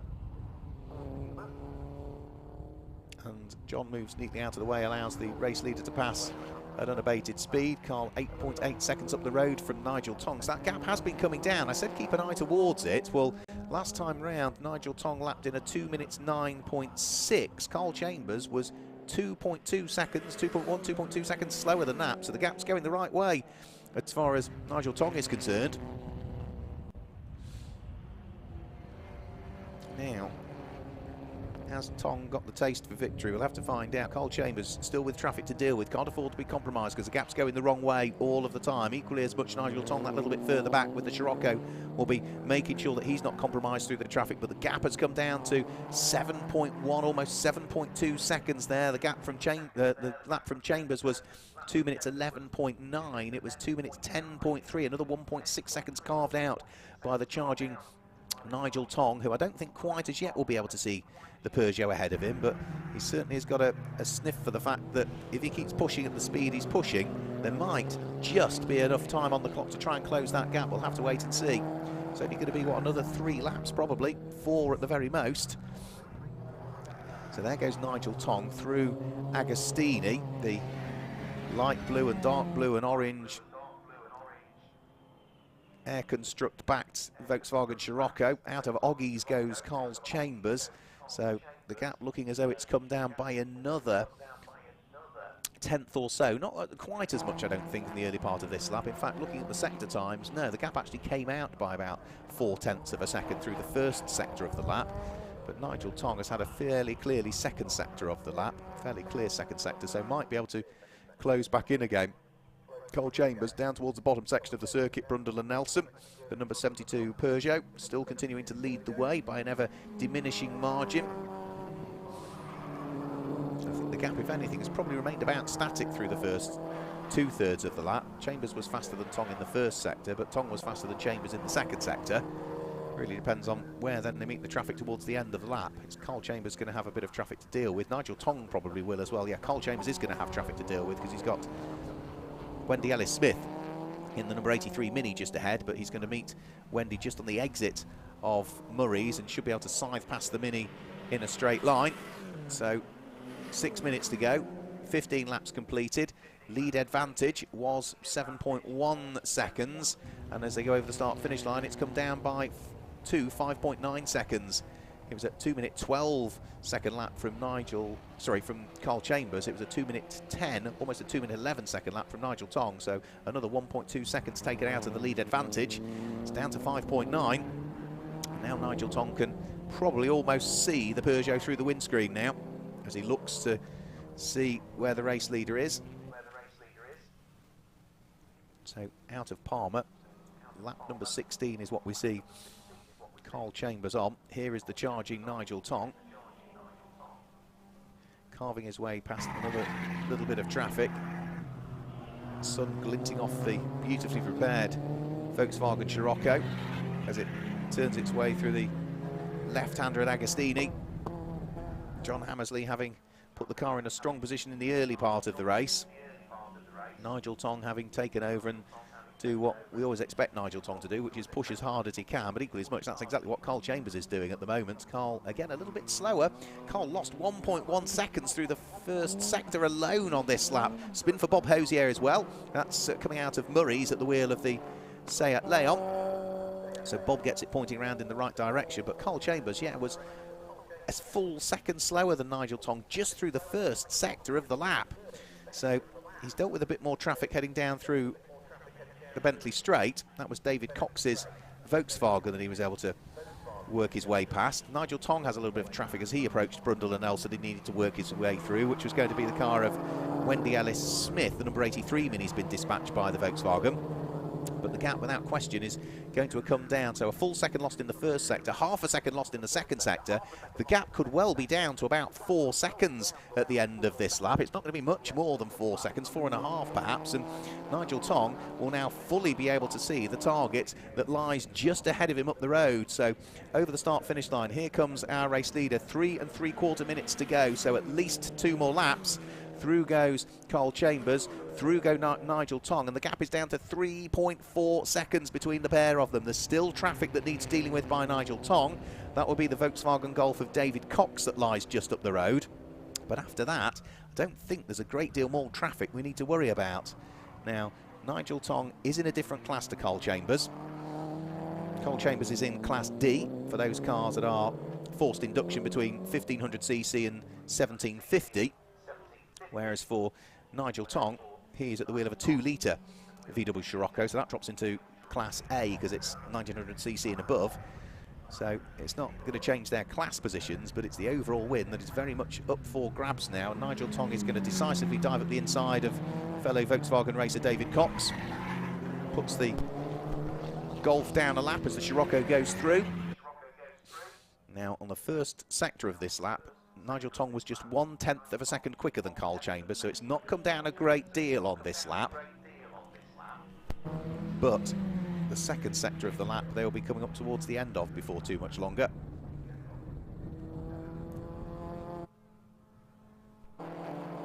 So out of Williams goes Nigel Tong, down the Bentley Straight. Carl Chambers in the red and blue Peugeot, sorry, the yellow and blue Peugeot just up the road. And through the second sector of the lap, the gap has come down by nearly a full second in the middle part of the lap. That's the bit of the lap that really seems to be harming and hurting Carl Chambers at the moment. So the gap's going to be down to, what, 2 seconds potentially by the end of this lap, and they should be going on to their last lap of the race this next time through. So little more than 3 miles of racing to go. The battle for the lead of the race isn't fully on at the moment, but that's probably just a moot point, really, because the rate of close for Nigel Tong, I picked up on it, what, 14 seconds between the pair of them, and didn't think there'd be enough time in the race. But Nigel Tong has worked tirelessly hard to hunt down Carl Chambers, and now we're on for a grandstand finish for this Motorsport School Turbo Tin Tops race. Through and over the start-finish line, Carl Chambers leads the way at his local circuit. Nigel Tong in second place brings the gap down to 1.5 seconds now as he goes over the start-finish line. Carl Chambers, I'm not sure is going to be able to do a great deal about it, but if he can just get the car positioned where he needs it to and make it as difficult as he can for Nigel Tong, I'm sure that's exactly what he will look to try and do. So into the braking area, through the right-hander at Wilson, accelerate the car up what is a very, very slight hill on the way in towards Palmer. It just drops away as you get towards it, and it drops away after the apex as well, so it's really easy to run a little bit wide as you head through the left-hander at Palmer. First sector of the lap is always where Carl Chambers can hold his own to Nigel Tong. It's the middle part of the lap where the Peugeot seems to struggle relative to the pace that the VW Scirocco has, and that's the part of the circuit that they're coming to now. So in towards Agostini, out of Agostini and up towards the left-hand kink at Hamilton. It's still Peugeot from VW Scirocco, but with 30 seconds remaining on the clock and them being on their final lap of the race, is that the way it is still going to stay? We'll have to wait and see as they flick their way through the right-hander and then start to propel themselves up towards Williams and onto the Bentley Straight for the final time. Nigel Tong is going to pick up a little bit of a slipstream and a tow from the car ahead Is it sufficient, though? That is the big question for Nigel Tong, to see whether he can try and work his way up into the lead of the race. Down the Bentley Straight they'll go. Carl Chambers coming under increasing pressure, but Nigel Tong is running out of time and opportunity here because he's still got to catch, and then he needs to try and work out how to try and get past as well. Carl Chambers through Brundle,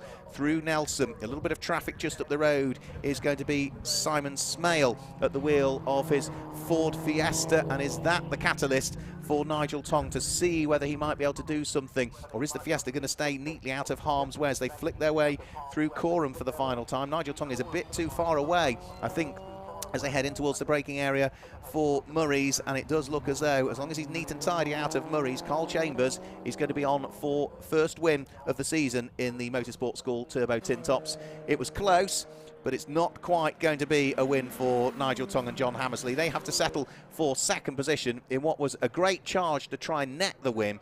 Did everything that he possibly could, but just ran out of time. Maybe another lap, it might be a different story, but Carl Chambers will win the race by just under a second in the end from the pairing of Nigel Tong, who brought the car to the checkered flag, and John Hammersley, apologies, we thought it was the other way round, who started the car. Keith Izzett took a while and led briefly. He will finish in third position, and fourth place for the Vauxhall Astra VXR of Adam Chamberlain and Scott Carruthers, who brings it towards the checkered flag. Sean Woodard and Josh Fulbrook are there in fifth place. It'll be Stephen Berry that should be through in sixth. Despite the spin, Bob Hosier should be through in seventh position. We're just waiting for those to take the checkered flag as through goes Carruthers and Josh Fulbrook. Here comes the number 666 car, which is Stephen Berry. He now takes the checkered flag. Bob Hosier should be next up. Bob Hosier at the wheel of the white and red Seat Leon. And then we wait the arrival of Andrew Marson, the 117 car of John Wyatt, and David Cox in the Volkswagen Golf all to take the checkered flag. And just to confirm, I think the win in the Puma Cup will go the way of Luke Johnson, who finishes in 21st position overall, and therefore will be the winner of the Mr. Tyre Motorsport Puma Cup element of the race. Luke Johnson, who is regularly a front runner in the Puma Cup when we have them joining the grid for the Classic Sports Car Club races. So congratulations to Carl Chambers, congratulations to Luke Johnson. What was a good race, actually. Really enjoyed that one. Perhaps not as close as some of the others that we've seen, but the charge of Nigel Tong trying to bring that advantage down on Carl Chambers to try and take the lead of the race was the story, really. And I think that is just to confirm the results then. Carl Chambers claims the win, and in second place it was Nigel Tong and John Hammersley, with Keith Izzett in the Mini Clubman finishing in third place. The Vauxhall Astra VXR of Adam Chamberlain and Scott Carruthers were fourth, ahead of Sean Woodard and Josh Fulbrook, who were there in fifth place. Sixth place was Stephen Berry. Bob Hosier was seventh, and in eighth place it was Andrew Marston. Ninth place goes the way of 117 John Wyatt, and David Cox in the Volkswagen Golf was the first car a lap down and finished in 10th place. It was husband and wife pairing Paul and Wendy Ellis-Smith that finished in 11th place, with James Jonu in 12th place. 13th place went the way of Matthew Sears and Shane Taylor. 14th place was car number 114 that finished there in 14th position, which was the car of Campbell, and in 15th place it was the number 16 car of Otley that finished in 16th place. Marston's, the Abarths, finished in 16th and 17th place. 18th place went the way of Kevin Fulbrook, car number 26 rather, who was sharing with Chris Williams, and then it was Smale and Thorne and Hordley that wrapped up the top 20, Hordley being the first of the Mazdas home. Confirmation that in 21st position Luke Johnson was 2 laps down, but was the winner of the Mr. Tyre Puma Cup. And of course those two cars, car number 100 and 144, both tangled up on the start. James Clare and Gary Jones going nowhere as they had an incident as the race got underway. So that is it from the Motorsport School Turbo Tin Tops. We will see them out next when we head to Thruxton in a few weeks' time. There's a little bit of tidying up to be done, as you can see also on the start-finish line, with two, I'm going to say heavily damaged, battered looking Ford Pumas that need moving out of harm's way, and as ever our fantastic Snetterton marshals and recovery crews will be on hand to sort those out, move them out of harm's way, so that we can then turn our attentions to the next of the races coming up. But before we do that, let's hand back downstairs to Chris Buxton, who's going to chat to the drivers. I am here with the race winner. It is car number 72. It is none other than Carl Chambers. Well, the Pug Sport car has done you very proud today, sir. Yes, home circuit, so we're pleased to win on the home circuit, so that's good. Pleased with that. I dare say. Now, you've been in charge of this vehicle for quite some years now. It's still getting stronger and stronger. Yeah, we built it in 2018, and yeah, still very good. It was the first one out there, so it's very pleased with it. Still goes well.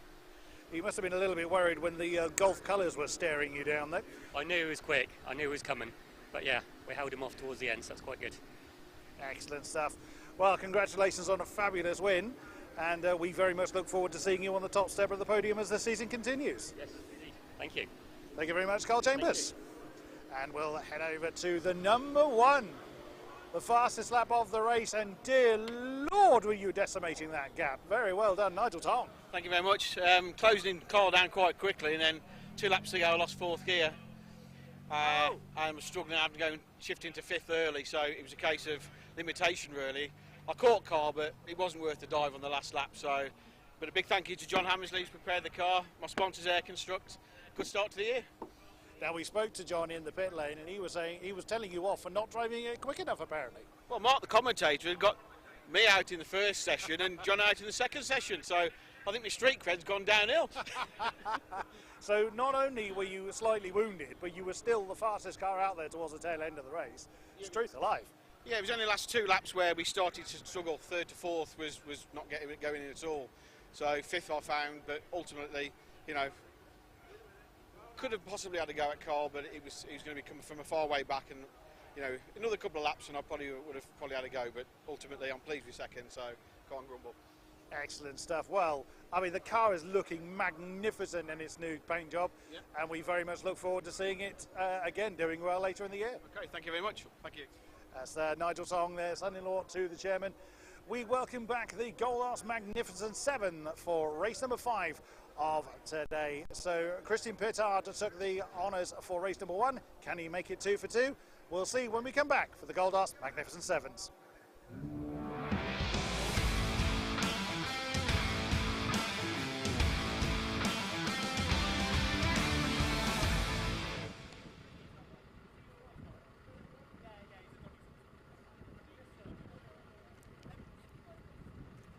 So Gold Arts Magnificent 7s are due up next. As I mentioned, there's still that little bit of clearing up to be done directly opposite our commentary position, where we are scooping up the 2 Ford Pumas that unfortunately got tangled up. Really, they didn't even get to the start line in reality. It was on the rolling start where the incident occurred, and whilst I didn't see exactly what happened, you can just see that there's 2 very heavily damaged Ford Pumas, I'm afraid, and yeah, that one looks rather second-hand that's just coming past me now. The other one that's just being loaded up onto the breakdown truck, equally as damaged at the front as well. So, but thankfully the one thing is that both drivers were absolutely fine, and the cars, I'm sure, will be repaired or replaced as the case may be. So as Chris Buxton mentioned, we've got more racing coming up. We saw Gold Arts Magnificent 7s out earlier on today. Well, they will be back out for a 20-minute race, and this time through we'll see as to whether it's going to be as titanic as the squabbles that we're seeing in the first of the 2 races. After that, we've still got more racing to come up as well. We've got the Speed Panel A2 Modern Classics. They will have a 40-minute race, and our final race of the day is going to be the Coord Sport Tin Tops as well. So looking forward to seeing what those 2 look like as well. We're having to pick drivers of the day for several of the races as well, so multitasking as is the case, having to send somebody information as to who I'm going to pick for driver of the day. And I think what we'll do is we will go with that one on the basis of I was impressed with the performance. So there we go, that's got that sent as we need to. Let me just spell it correctly, and then there we go. And then we can concentrate our efforts fully on the Gold Arts Magnificent 7s. Well, the grid for this Gold Arts Magnificent 7s race, the second of them, is based on the finishing order from race number 1. So what that does mean is that, unfortunately, if you had issues in race number 1 and retired, well, you've got a lot of work to do in race number 2. But it does mean that we also then get to see some really quick cars trying to crawl their way up through the order. And if you remember, we had retirement for Stephen Nuttall in the race earlier on today, very, very early on, whilst he was involved in the early stages in a titanic battle for the lead and had been leading. So we've got the prospect of Stephen Nuttall having to work his way up through the order. I also mentioned that Tim Davis in the Boss Racing black and Dayglow orange Caterham had qualified a lot lower down than I would expect him to have qualified. Well, he clearly had issues as well in that first race, because he is also lining up towards the tail end of the field. So whilst it might be frustrating for them, it gives us an opportunity to enjoy some really, really great fights up from the tail end of the field, and we'll have to see as to exactly how well they get on as they try and carve their way up through the order. And of course, because it is a shorter race, they've got less time in which to do it, so they've got to get on with it straight away. They will need to keep their fingers crossed that there's no requirement for a safety car to come out or anything like that as well, and only then will it give us an indication as to whether they can work their way right up through the order or not. The grid for this has only just recently been issued as well, so whilst talking to you, I'm also just making sure I've got my paperwork up to date as well, so that we can guide you through what's happening with it. And once we've got this last tiny bit of paperwork done, then I think, yeah, we're good to go now. The only thing I don't have is where cars were shared,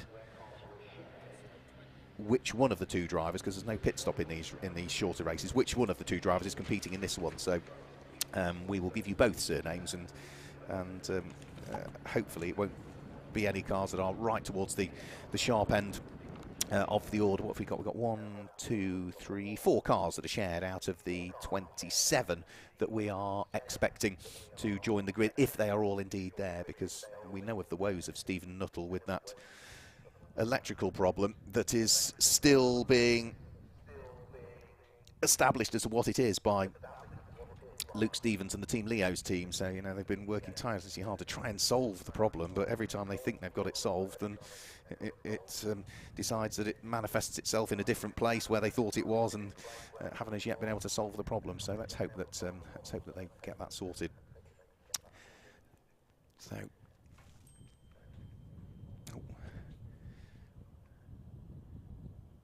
I would imagine now that we have MSV CEO Jonathan Palmer departing the venue, we should get the cars released into the circuit, and in fact, bang on cue, yep, we can now see the cars heading out onto track. So as the CEO heads home, we can turn our attentions to Gold Art's Magnificent Sevens.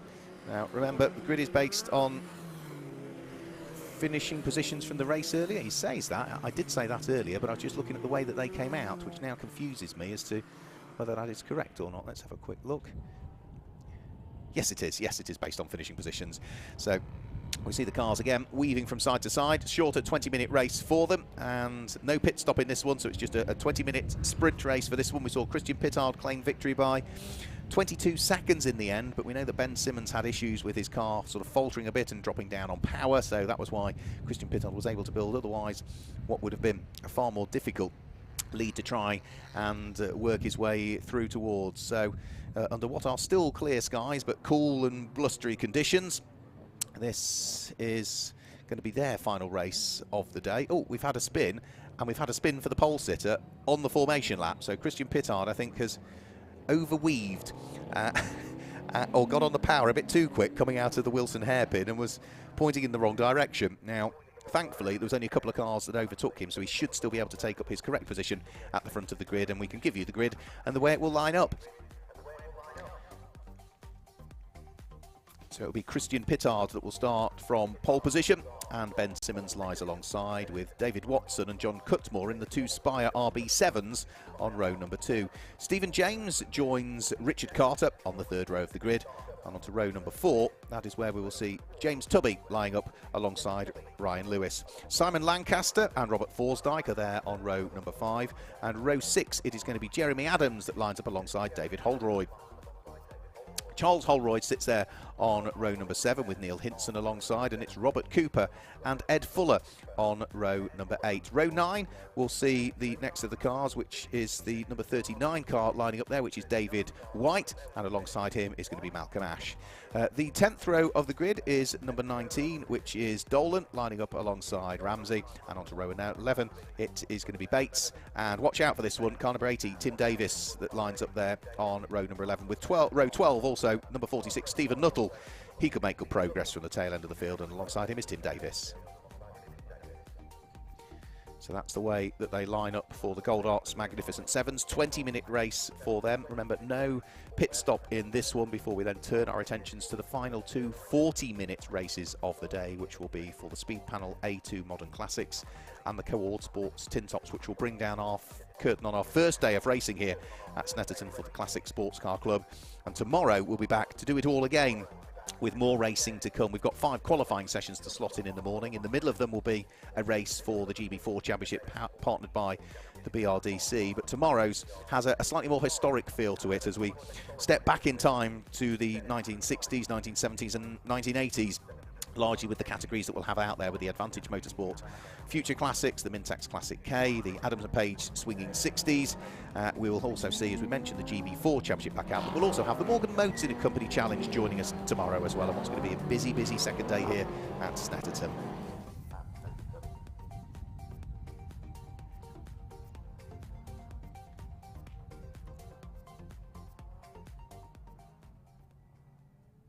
So the car's just about to complete their formation lap. Stephen Nuttall, despite the spin, has made it back there. Ben Simmons, by the look of things, is not there on the front row of the grid, so we did know Ben's car had a few problems, so Ben has not made it out for the second race. So Christian Pittard is on his own on the front row of the grid and might see if that's the opportunity to try and scamper away and build a lead early on in this 20-minute race. So Gold Arts Magnificent Sevens, we're about to get things underway. Christian Pittard in the orange car on his own on the front row of the grid. Lights go out and they charge their way up towards Ritchie's for the first time, with Christian Pittard already having got a little bit of daylight between himself and the spires that sit there behind, which is going to be David Watson in second position. John Cutmore will feed his way through into third position. So as they were on the grid, in reality, they work their way through Ritchie's corner. Now John Cutmore tries to brake as late as he can in towards the Wilson hairpin and almost drew himself alongside his teammate there, David Watson, but I think John Cutmore isn't quite going to be able to make it still, or is he? Yes, he is. He's got the inside line as they head up towards Palmer, and John Cutmore goes through at Palmer, but then needs to be careful that he doesn't run wide on the way out, which allows David Watson to get back alongside him, and David Watson now has the inside line as they head in towards the braking area for Agostini. Oh, and there's contact between the pair of them.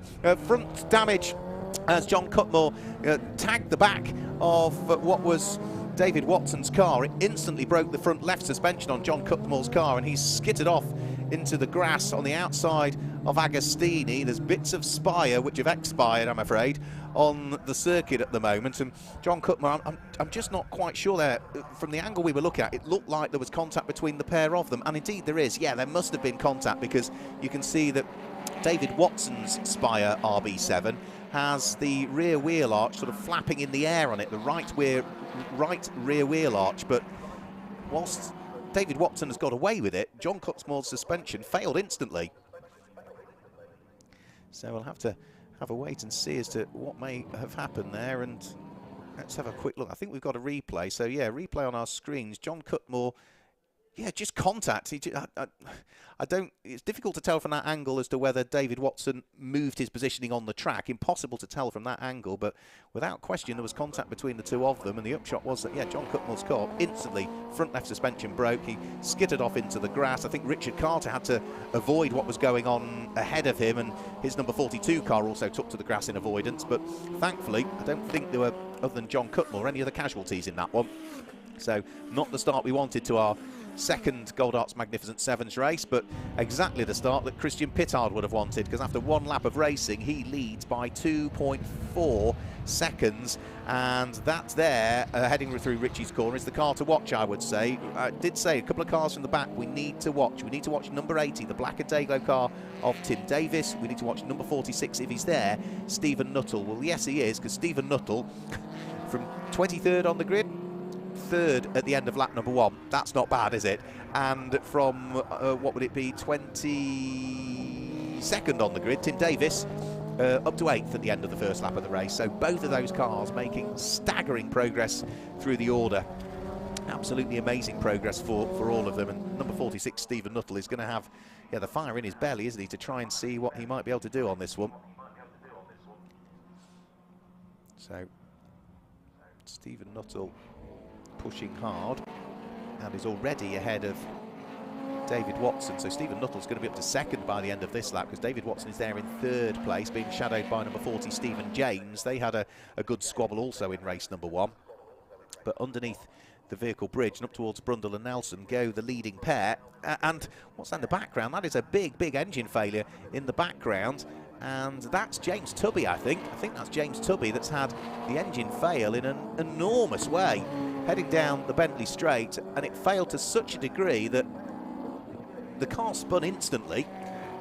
There's loads of smoke coming from the front of it. It blew the bonnet off as well, which suggests that some of those engine internals became engine externals very, very quickly indeed. And James Tubby was an absolute passenger in that. There was nothing he could do. When that engine failed, it failed in a very, very dramatic way. Thankfully, it's on the straight, so any oil will be at least visible to the drivers. And wondering if we might also be able to get a quick replay of exactly what happened there as well for poor old James Tubby. Yeah, let's have a quick look. He's going down the straight, and in the background, just look, that's it. Yep, smoke comes from it. The car spins round instantly. You can see bits of debris and bits of engine going everywhere, and he does a full, was it 360-degree spins as the engine just locked instantly. So, scary moment for James Tubby, because he would have been pressing on there. Well, I say James Tubby, there are a couple of light blue cars out there. Could never quite tell the number of it, but I think, yes it is, yeah, James Tubby is tumbling down through the order, so I was right. I thought it was James Tubby based on the position of where he was on track. So a couple of interesting incidents in the early stages of this one. We're already, unbelievably, a quarter of a way through this race as well. So 20-minute race, 15 minutes remain. And it is Christian Pittard that leads, but only by 1.6 seconds. This is the car in third place. You can see the real wheel arch of David Watson's Spire still in the air as he works his way out of Williams and heads down the Bentley Straight. A little bit of smoke coming from it. Ah, right, that's as he hit the oil, I think. Hit the oil part of the way down the Bentley Straight. You can see the car skitter around there. That's because of James Tubby's oil having been deposited all over the Bentley Straight. So that's even under power, something that the drivers need to be aware of there. They'll realise on the first lap and hopefully stay out of harm's way. We've got another car that's slowing down on the Bentley Straight as well, and couldn't quite tell who that one was. I think it might have been Robert Forsdyke potentially. No, it's not. It's number 40, I'm afraid, which is Stephen James we've lost as well. Another front runner. He was running in 4th position. So Stephen James out of the race as well. Not quite sure what's happened there with Stephen. Finished 4th in the race, 5th in the race earlier on. Was running 4th in this one. But I'm afraid he is another casualty. So we've got a few cars that have strewn themselves around the track. We might have a bit of a delay also between the two races, because there's a lot of oil to treat up there on the Bentley Straight. But for our race lead, we are together for the lead right now. The car that leads, starting from pole position, the car that's in second place, starting from nearly the very back of the grid. It's only taken 3 laps for Stephen Nuttall to catch Christian Pittard, and we now have, hopefully, 13.5 minutes of solid racing to come from these two. The slipstreaming will now occur. And is Stephen Nuttall going to go for the lead at Agostini? No, he's just going to sit behind at Agostini. Double waved yellows down there at Agostini, so he can't overtake. So that's probably because of still the first lap incident being cleared up and John Cutmore's car being moved out of harm's way. But for Christian Pittard and Stephen Nuttall, nose to tail, they'll head round through the right-hander at Oggies, working their way up towards Williams now. There'll also be, no doubt, waved yellows on the Bentley Straight as well, which might prevent some overtaking because of that stricken car of James Tubby. Or are there waved yellows there? Can't quite tell. Yes, there will be, because we've still got the number 40 car also stricken, Stephen James's car, at the bottom of the Bentley Straight. So there's a couple of the overtaking opportunities you would usually have that aren't available to them. Now, whereas Christian Pittard has lost the lead of the race as well, as they came out of Williams before the yellow flag zone, one can only assume. Stephen Nuttall was able to carve his way through and pick up the lead of the race and has already pulled away.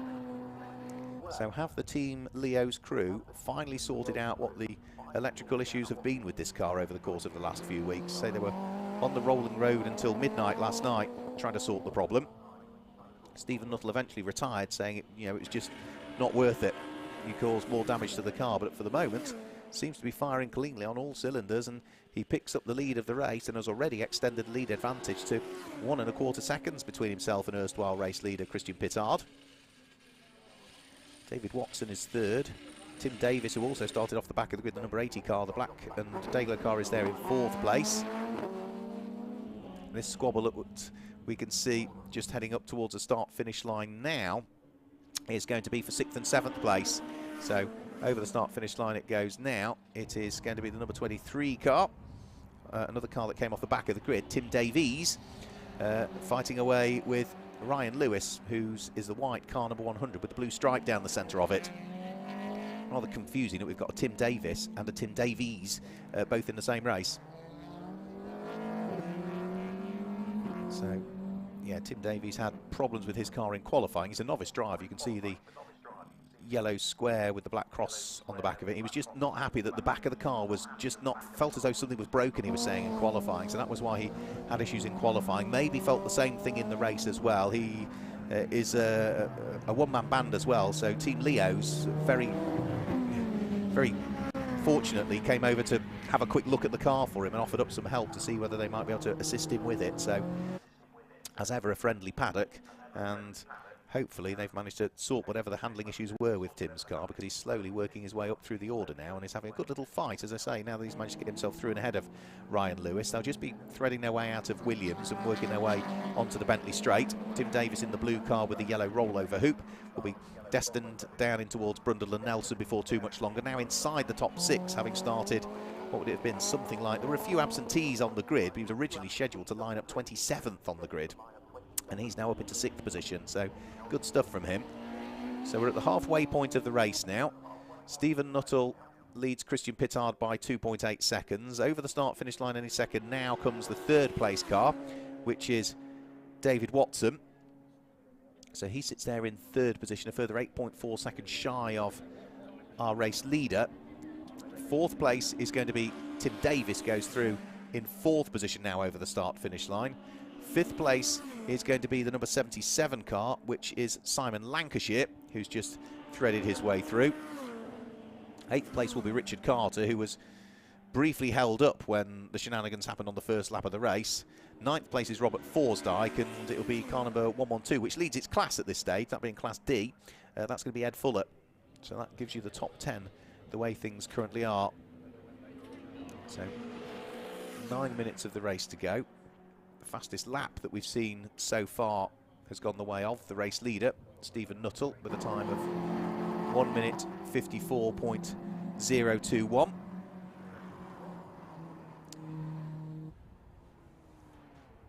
Now, up towards Brundle and Nelson at the moment, we've got the number 3 car looking to try and make progress. Big lock brakes, and he's going to skitter off onto the grass. Goes the number 12 of Neil Hinson. Should be able to recover, but that's going to drop him down through the order as he only now just recovers. He was at the front of a little trio of cars, but you could hear the brakes lock as he went in towards Murray's.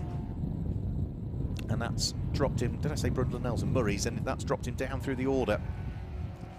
Robert Cooper also having a good fight. Rob Cooper's been racing Caterhams for a good number of years, actually.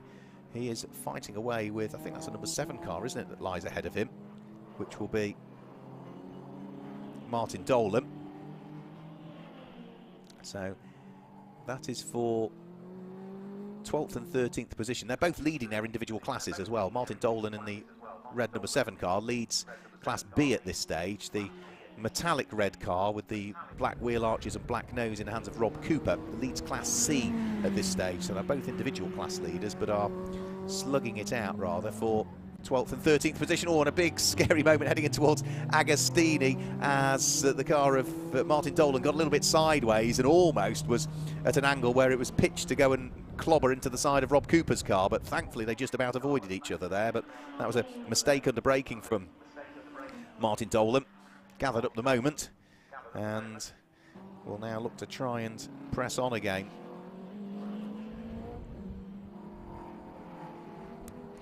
Leave Rob Cooper very much on his own now, but Martin Dolan's had that problem. And Martin Dolan, as a result of that, has also fallen behind Neil Hinson, who, of course, was the number 12 car, the one that went rally crossing down at Murray's last time through. So down towards the bottom of the Bentley straight goes that little squabble that had been quite close, but with Martin Dolan's problem, that sort of opened up the gap a little bit. We want to try and focus his efforts and try and get back onto terms with Neil Hinson's number 12 car, see if they can get himself back up inside what the top dozen or so. Progress also for Tim Davis looking to try and continue as well. The number 80 car picking off some of the traffic that time through.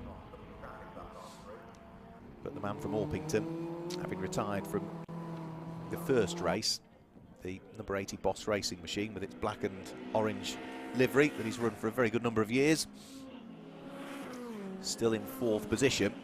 And are his lap times catching the car ahead? They are, but not by much. He's 12 seconds adrift of David Watson, but was only a 1/10 of a second quicker on that lap, so not sure a great deal else is going to happen. For the lead of the race, though, and a bit of traffic coming into play here, potentially. Stephen Nuttall has a bit of daylight between himself and Christian Pittard, but not huge amounts at all.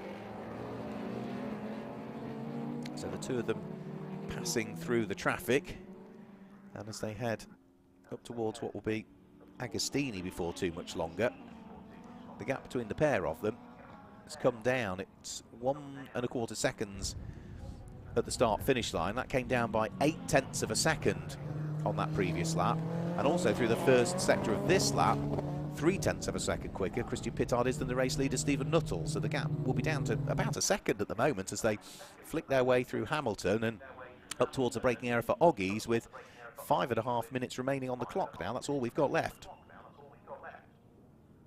So out of Williams, onto the Bentley straight. Is Christian Pittard close enough to pick up a toe? I don't think he is. I think he's just out of distance. Yeah, he's just too far back to pick up the toe at the moment. Might get a little bit just at the very end of the straight, but not a great deal.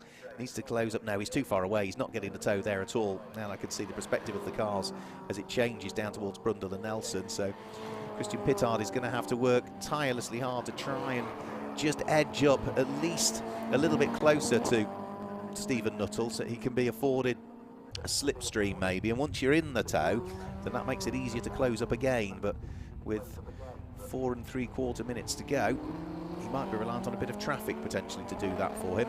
Through the middle part of the lap, Stephen Nuttall is faster than Christian Pittard, so the gap has closed down in the first sector, opened up in the second. Is it going to be a net gain for the race leader or a net loss? It is a net gain. Yeah, he comes through and sets a lap time that is 0.6 of a second quicker than Christian Pittard, so the gap is all of a sudden now back out to 1.8 seconds, almost 1.9 seconds first to second place.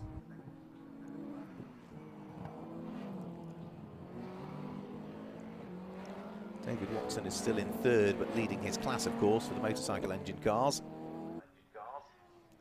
We've got Simon Lancashire leading his class, which is Class F, in 5th position overall.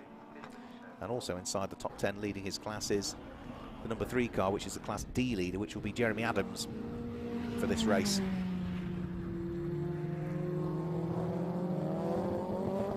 So out of Agostini, the leading pair, still with traffic to try and tick off. I think that's the number 3 car of Jeremy Adams that they've just gone through and past there, so that's the 10th place car that's now been lapped, missing a rear wheel arch by the look of things, that car.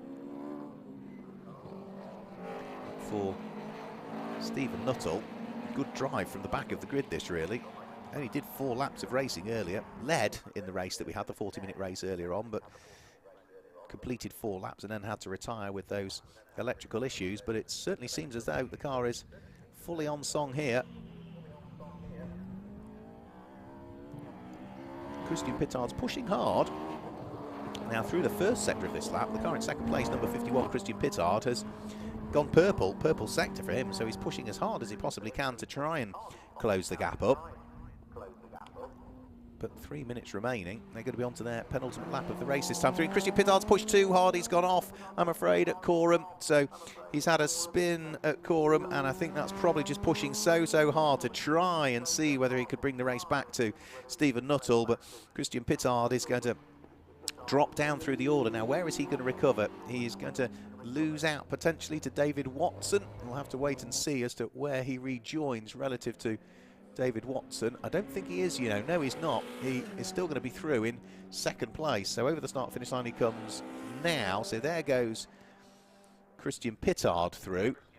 and he will have rejoined the track still in second place. So David Watson is still there in third position, so didn't lose a place with that spin, but he has now lost any chance of a victory at all, because it certainly looks as though with a lap and a bit to go, victory is going to be going the way of car number 46, which is Stephen Nuttall, who suffered misfortune in race number 1, and after many an hour put in on the electrical issue with this car over the course of the last few weeks, and even last night working till very late in the night, which still didn't solve it, they finally, I think, tracked what has been the Achilles heel of this car.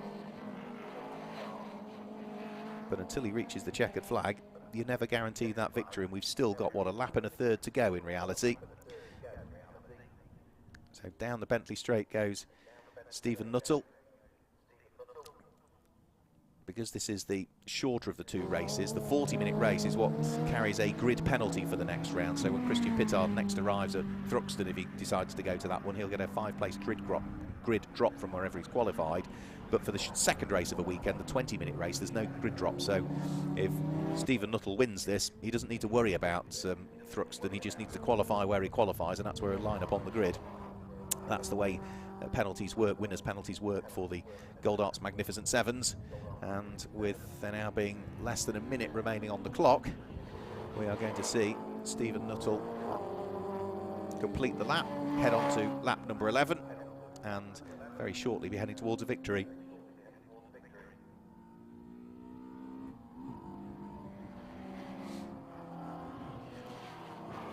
Martin Dolan at the wheel of number 7 car, just heading around through Brundle and Nelson at the moment. He's involved in a great little fight that he's got. He's got right behind him, I think that's David White at the wheel of his Caterham, squabbling away. So that will be for 13th and 14th position. Actually, that's actually the lead of Class B as well. Is it? Yes, it is. Yeah, that is for the lead of Class B. So just coming up towards Murray's now. The number 7 car, the number 39 car, squabbling away for the lead of the class, and nothing to choose between them as they head on to the final lap of the race, actually. So through and over the start-finish line, the two of them absolutely together. The car behind, of course, is going to get the slipstream and the tow, which is David White. Grey car can't quite squeeze its way through. So they've got another lap to try and sort out as to who's going to be the winner of Class B in this one. It is at the moment just Martin Dolan, but David White would dearly like to see if he might be able to squeeze his way through. David White finished second in class earlier on today, whereas Martin Dolan, when he was partnered up with Gary Boone, I think finished 4th in class, so they would dearly like the class win. But whilst they're still squabbling away, they've got to watch the quicker cars coming through as well, because no second opportunity needed there for Jeremy Adams to try and squeeze his way through and place these two slightly slower cars a lap down. Our race leader must be due to take the checkered flag shortly as well, because it looks as though Stephen Nuttall is going to be on for a victory very shortly as he goes through and over the start-finish line and claims the win.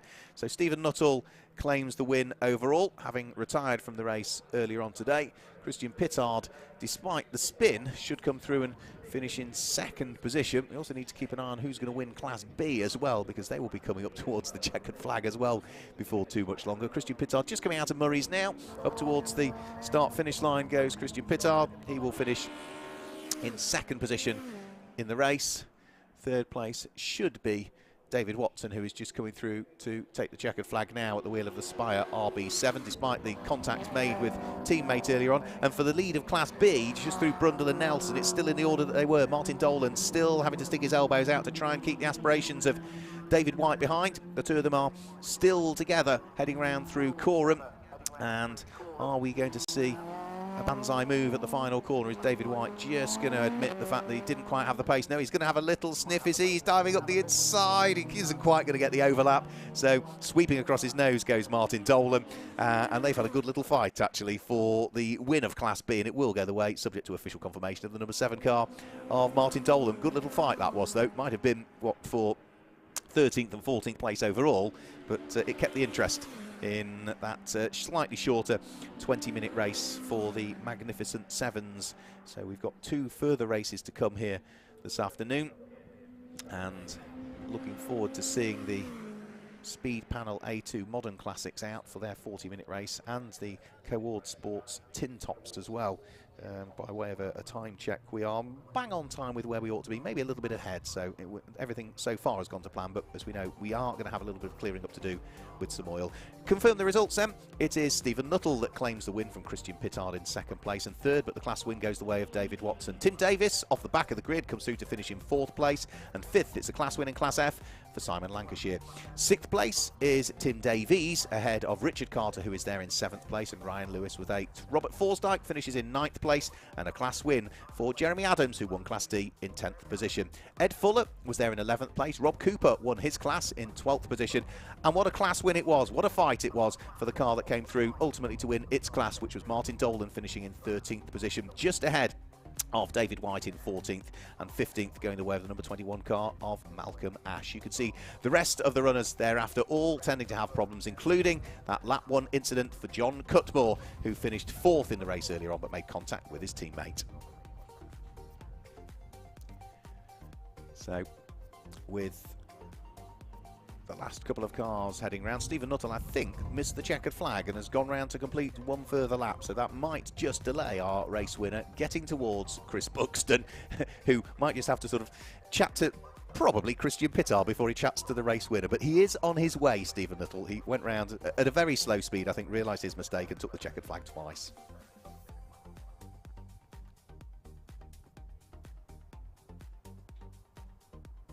So, with the race leader trying to work his way back round into Parc Fermé area, I think Chris Buxton is going to catch up with a different driver down there at the end of the race. We are down here in the paddock with our second place finisher. It is number 51, a familiar face here once again. It's Mr. Pittard. Didn't quite go as well as race 1 for you, but you gave it everything you had to catch the mighty Nuttall. Well, you know that there was an oil spill on the Bentley Straight, so I was the first to come across it, so I backed out of it. Steve was braver, got past me on the oil spill, and then I got excited following him around Coram at the end and went off, so I threw it away. But the oil spill was it was enough to unnerve you going down the back straight, so I just took the safer option, which was just to slow down.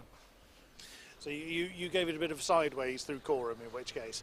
No, I went on the marbles. I messed up Coram, got it wide, and then ended up on the grass and had it to Steve. But all credit, he drove nice. It was good. It was a good race. There he is. Here he comes. Here he comes, yes. But I want to thank Team Leos for putting an excellent car together, and Mount Tune for doing a brilliant job on the engine. And here comes the race winner. Yes, indeed. Thank you very much, Christian Pittard. Again, a fabulous performance, and we look forward to seeing you throughout the year. And Christian Pittard a little bit late to the paddock. He's just getting his helmet off, so we'll have a chat with the mighty 46. An incredible job, absolutely untouchable, over 20 seconds to the good in the end when the checkered flag fell. We'll give him a moment to get the helmet off. Let's have a chat then with Stephen Nuttall. I think it's fair to say race 1 wasn't quite your idea of how to start the season, but wow, did you make up for it this time? Yeah, the car was behaving itself much better this time around, so yeah, it got to the end, thank God. And I got a good run on lap 1. I think it's difficult towards the back when people sort of trying to watch the safety lights go out and everyone get going. So I managed to jump on quite a few to get a good start, and that was critical to catch these guys, because if it was too big a gap, it was never going to happen, sort of thing. So lap 1 did it probably. So Christian was saying that you were a little bit braver on following an oil spill on the Bentley Straight. Was that true, or was it just a case of I just need to be that much quicker than you? Brave's one word. I'm sure there are other words for it as well. Yeah, I mean, we both came upon it pretty late actually, and it was when we went over it. It's pretty squirrely, wasn't it? Pretty hairy actually.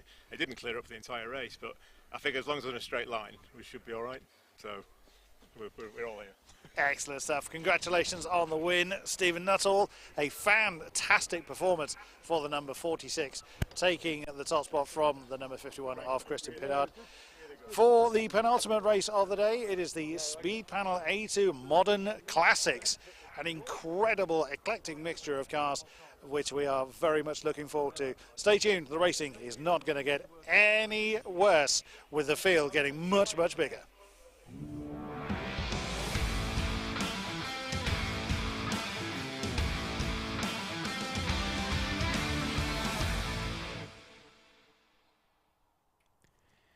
Thanks a lot, Chris. Yep, so we will see very shortly the Speed Panel A2 Modern Classics heading out onto circuit. So there might be a slight delay because there are a couple of cars to clear up, and of course we didn't have that significant engine failure for James Tubby, as we've just heard from Stephen Nuttall and Christian Pittard down the Bentley Straight, causing that oil slick and making it very difficult for the drivers.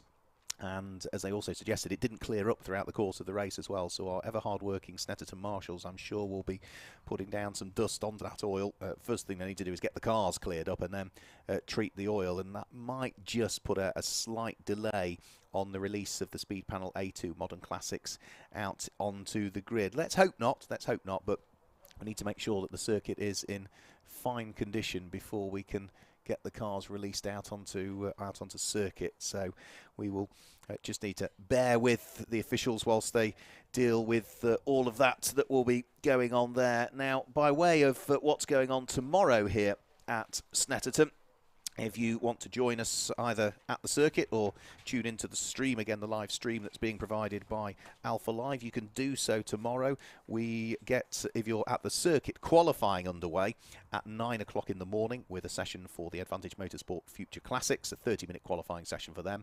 And then 9:40, we'll see the Mintex Classic Ks head out onto circuit. That's for FIA Appendix K cars, so in other words, cars from the 1950s, 1960s that are all racing in period specification, so as per the specification at the time, and that includes things like cross-ply tyres on those cars. After we've got those first two sessions out of the way, we've got our first race of the day as well. For those of you at the circuit, the stream will only go live after the lunch break, but for those of you that are here spectating at the circuit, then that will be the GB4 partnership partnered by the BRDC. They will have their second race, and then after we've got that race out of the way, we then go back to qualifying again with a 30-minute qualifying session for the Morgan Motor Company Challenge, and further 30-minute qualifying sessions for the Adams and Page Swinging 60s Group 1, so that's largely the lower engine capacity cars, and then the Adams and Page Swinging 60s Group 2, which is largely the larger engine capacities cars, together with things like all of the Lotuses would sit in there and the Marcoses would sit in there as well. So that brings us through the morning activity here at circuit, and then in the afternoon, then whether you're here at the circuit or you've tuned in to watch the Alpha live stream with us here, then we will have racing throughout the course of the afternoon with 4 40-minute races, 2 20-minute races and an 18-minute race. So 40-minute races will be the Advantage Motorsport Future Classics, our first race of the afternoon tomorrow. That will be the first of our live streamed races as well. Then the Mintex Classic Ks for 40 minutes, 18 minutes for the third and final race for the GB4 Championship partnered by the BRDC. The first of 2 20-minute Morgan Challenge races. Then we'll have our 2 40-minute Swinging 60s races, and the Morgan Motor Company Challenge will have a further 20-minute race to wrap up what's going to be a busy day here tomorrow at Snetterton on the 3rd of April. If you want to pick up on some more action from the Classic Sports Car Club, well, all of the series are in action in, 3 weeks' time at Thruxton on the 23rd and 24th of April. A long way to travel from Norfolk. But if you're tuning in on the stream and you're based in Hampshire, then why not head along to another old airfield circuit, Thruxton, where all of the series are in action. So here this weekend we don't have the likes of the Special Saloons and Mod Sports, or the Slick Series, or the Open Series with us this weekend. But all of those, plus everything that's here, will be at Thruxton in a couple of weeks' time. And then we stay over on the west side of the country as well for our double header meeting at Anglesey on the 14th and 15th of May, where most of the series are represented. And then after that, it's on to Brands Hatch on the 3rd and 4th of June on the Indy circuit, before we then have our away day at Spa-Francorchamps in Belgium over the course of the 23rd, 24th, 25th, 26th of June. And then it's back to the UK for a visit to Castle Combe, great circuit to go along to in Wiltshire, the 16th and 17th of July. Alton Park on the international circuit for most of the series on the 29th of August, and then we go to Donington Park on the 10th and the 11th of September and conclude the season for most of the series at Silverstone on the 8th and 9th of October, but some of them will also have a carryover round which will see them continuing into a single day meeting at Cadwell Park. We can't accommodate all of the series on a single day meeting, but some of the series will conclude their season, if not at Silverstone, they will finish it on the 29th of October at Cadwell Park in Lincolnshire. So that gives you an idea as to what's going on throughout the course of the season. If you want any more details on that than any of the meetings organised by the Classic Sports Car Club, just log on to the website, simple as that, which is www.classicsportscarclub.co.uk. You can find them on social media with the Facebook page being the Classic Sports Car Club, or if you're on Twitter, it is at CSCC Racing, at CSCC Racing. So that has brought you up to date with the way the calendar looks, by way of trying to bring you up to date with what might be going on the Bentley Straight at the moment. Well, from commentary perspective, can't see anything actually, and if you're watching on the stream, obviously what we're seeing is what's going on at Wilson. Oh, there we go, perfect timing by the producer as well. It's cleared up, isn't it? So the final circuit maintenance vehicle just leaving the scene now. The marshals will have worked tirelessly hard to put down, it's not cement, sometimes it's plaster, browning that goes down. It just needs to be a dust that will soak up the oil, and then once that has been swept in and the oil is removed, then at least it means that the surface is grippier than it was. It might still take a couple of laps of cars going over it for it all to dissipate and disappear and get back to being fully gripped tarmac, but what the Caterham drivers were talking about, the car, you know, sort of slithering around whilst under power part the way down the straight, all of that will have stopped now with the hard work that the marshals and the circuit staff have done, who we continually thank for all of their help. So it looks as though green flags are now being waved, and I can see that the course car is coming out onto circuit, which means that we are pretty much ready to go with our penultimate race of the day. The Speed Panel A2 Modern Classics heading out onto track for what for them will be a 40-minute race, and the Speed Panel A2 Modern Classics designed for most production saloons and hatchbacks and sports and GT models manufactured up to the end of 1999. Broken down by engine capacity largely, but all TVR Tuscans all sit in Class AT. So we have our own class for TVR Tuscans, and if you weren't around in the era when the TVR Tuscans was a one-make series, you missed a treat. So with the cars heading out onto track, you can see the variety that we've got amongst the entrants, with Jaguars and Ginettas and Lotus and BMWs, Honda S2000s, Porsches. There's a real mixture in this one, and looking forward to see how we get on around this Snetterton 300 circuit. So let's confirm, let's have a look and confirm the grid for you then, and the way that it should line up.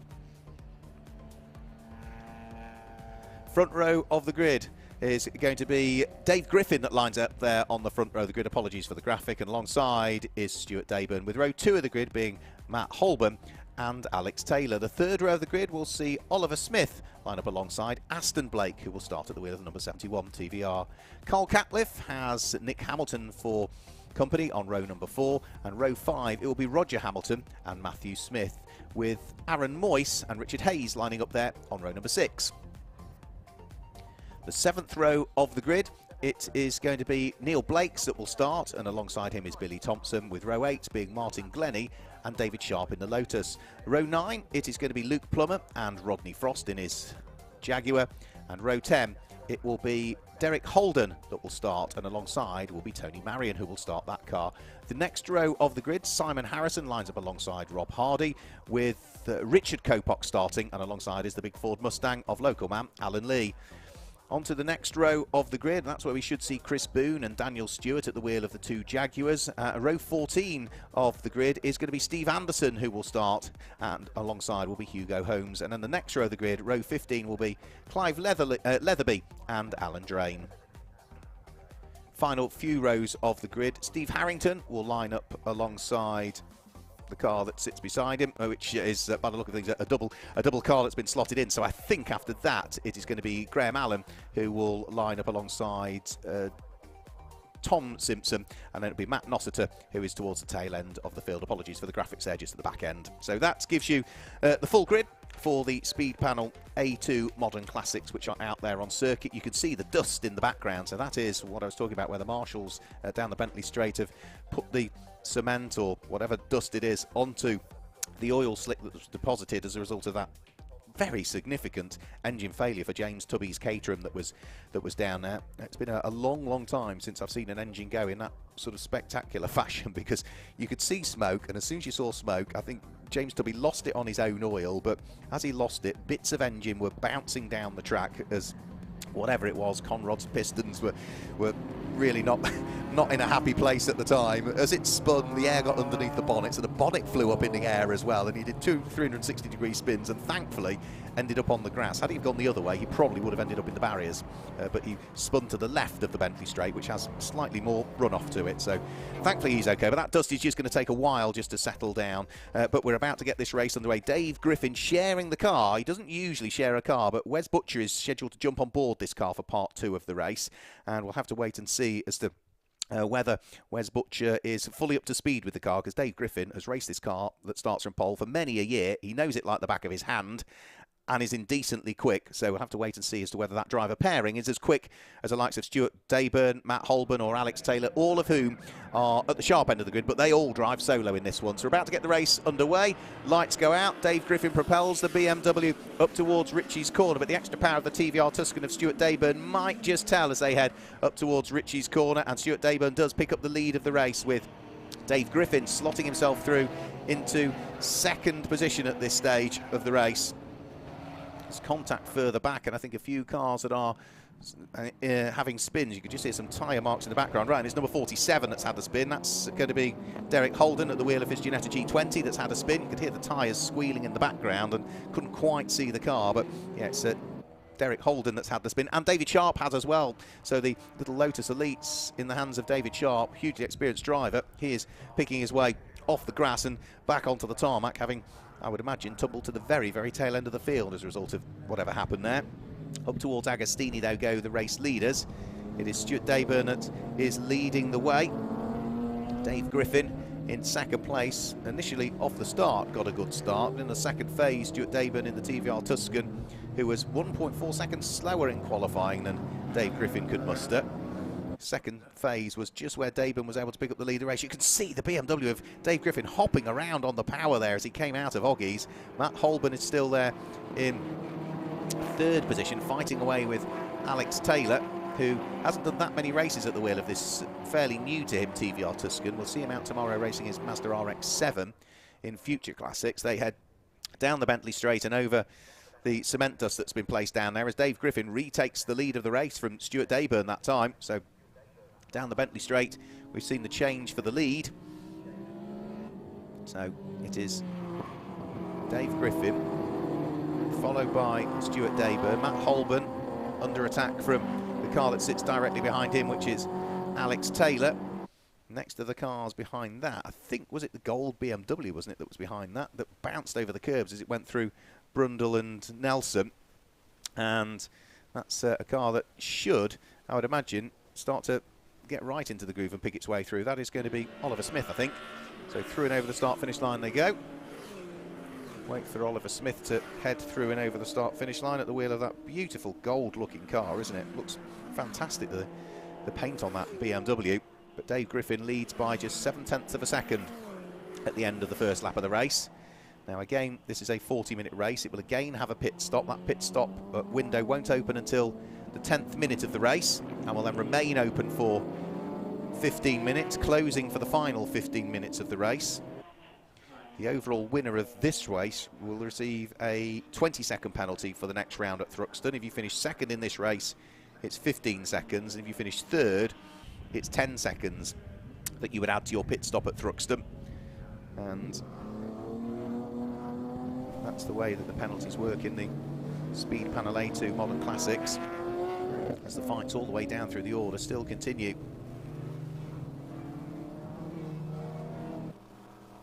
So Matt Holborn at the wheel of his almost Gulf liveried TVR Tuscan, sits there in third place at the moment and is really hanging on to the coattails of Stuart Dayburn, whilst Dave Griffin is just stretching the lead advantage very, very slightly. Alex Taylor in fourth place is also now coming under pressure from the blue BMW E36 in the hands of Carl Catliff. So the dark blue TVR Tuscan with the two white stripes down the centre of it, under pressure from the dark blue BMW E36 M3 of Carl Catliff. They head down towards the bottom section of the Bentley Straight, with still Alex Taylor just ahead of Carl Catliff.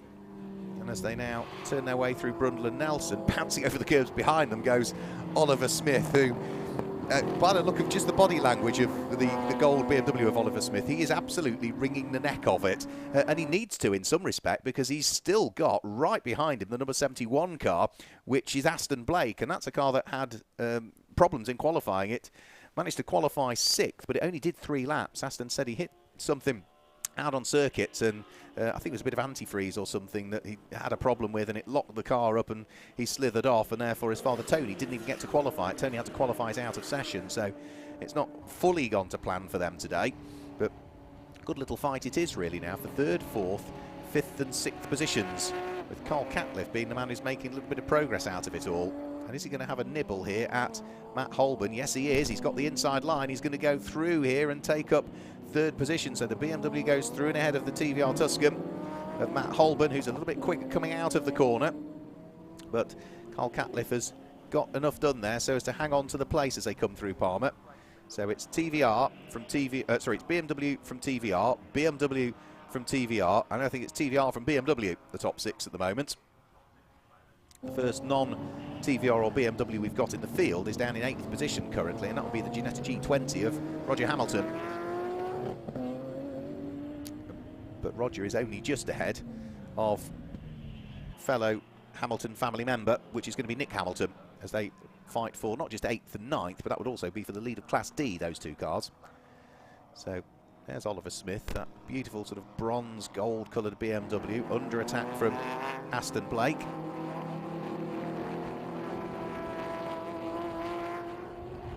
Onto the Bentley Straight.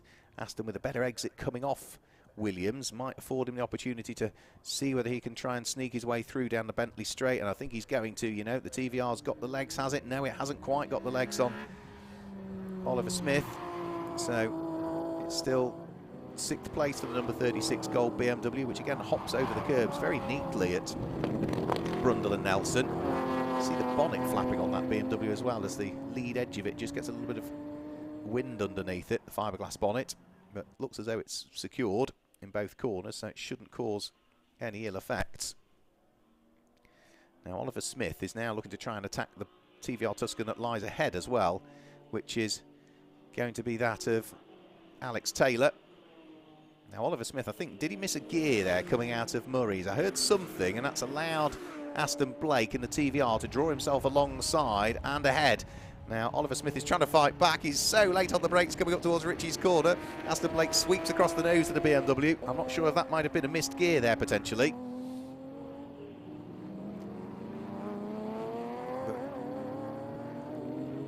Now, sideways coming out of the Wilson hairpin was Carl Catliff in the 3rd place number 5 BMW. He's pushing hard to try and catch the number 70 TVR that lies ahead of him, Stuart Dayburn, who originally started to cut his teeth racing things like, it was a Triumph, wasn't it? For Triumph GT6, I think Stuart Dayburn first appeared in the Classic Sports Car Club series in some years ago. They've also got a good fight going on between Porsche Boxsters as well. This is going to be Neil Blake's car number 154 and Tony Marion that sits behind. So this is going to be 15th and 16th place overall. This is for 2nd and 3rd in Class B as well, actually, the two Porsche Boxsters. And who's up behind them? Something entirely different, the 6-litre Jaguar XJS of Richard Copop, car number 197. So we're talking about variety in the series. We've mentioned all the BMWs and the TVRs. Well, here's Porsches fighting away with Jaguars further down through the field. We've also got Toyotas in the order as well. We've got the Ford Mustang Cobra, the 4.6-litre car of Alan Lee. You've got the Toyota Supra and the Honda S2000s as well that we've got in the field, and the Lotus, of course. So we've got a real mixture of manufacturers represented. Now, number 25 is another one of many, many TVR Tuscans that we've got in the field this weekend. That's Billy Thompson in the red TVR Tuscan, just heading down towards the bottom section of the Bentley Straight.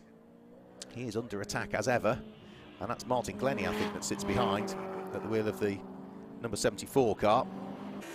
Now, Martin Glennie has been a long-time TVR racer with the Classic Sports Car Club, but he's moved over from a Chimera to a Tuscan, and we've had a change for second as well. So Carl Catliff, at the end of the lap, managed to squeeze his way through and ahead of Stuart Dayburn. So BMW now up into second place. So it's a BMW 1-2 at this stage. The pit window is going to open in about 70 seconds' time.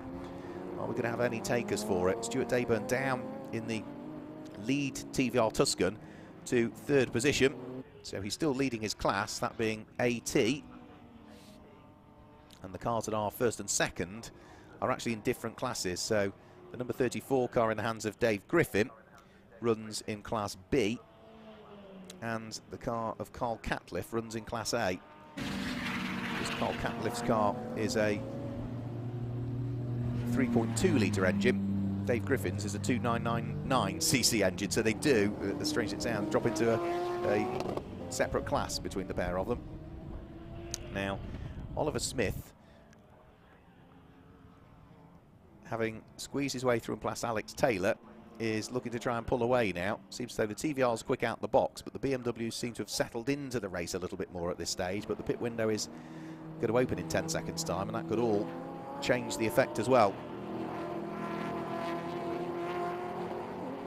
So Oliver Smith onto the Bentley Straight at the wheel of the gold liveried BMW.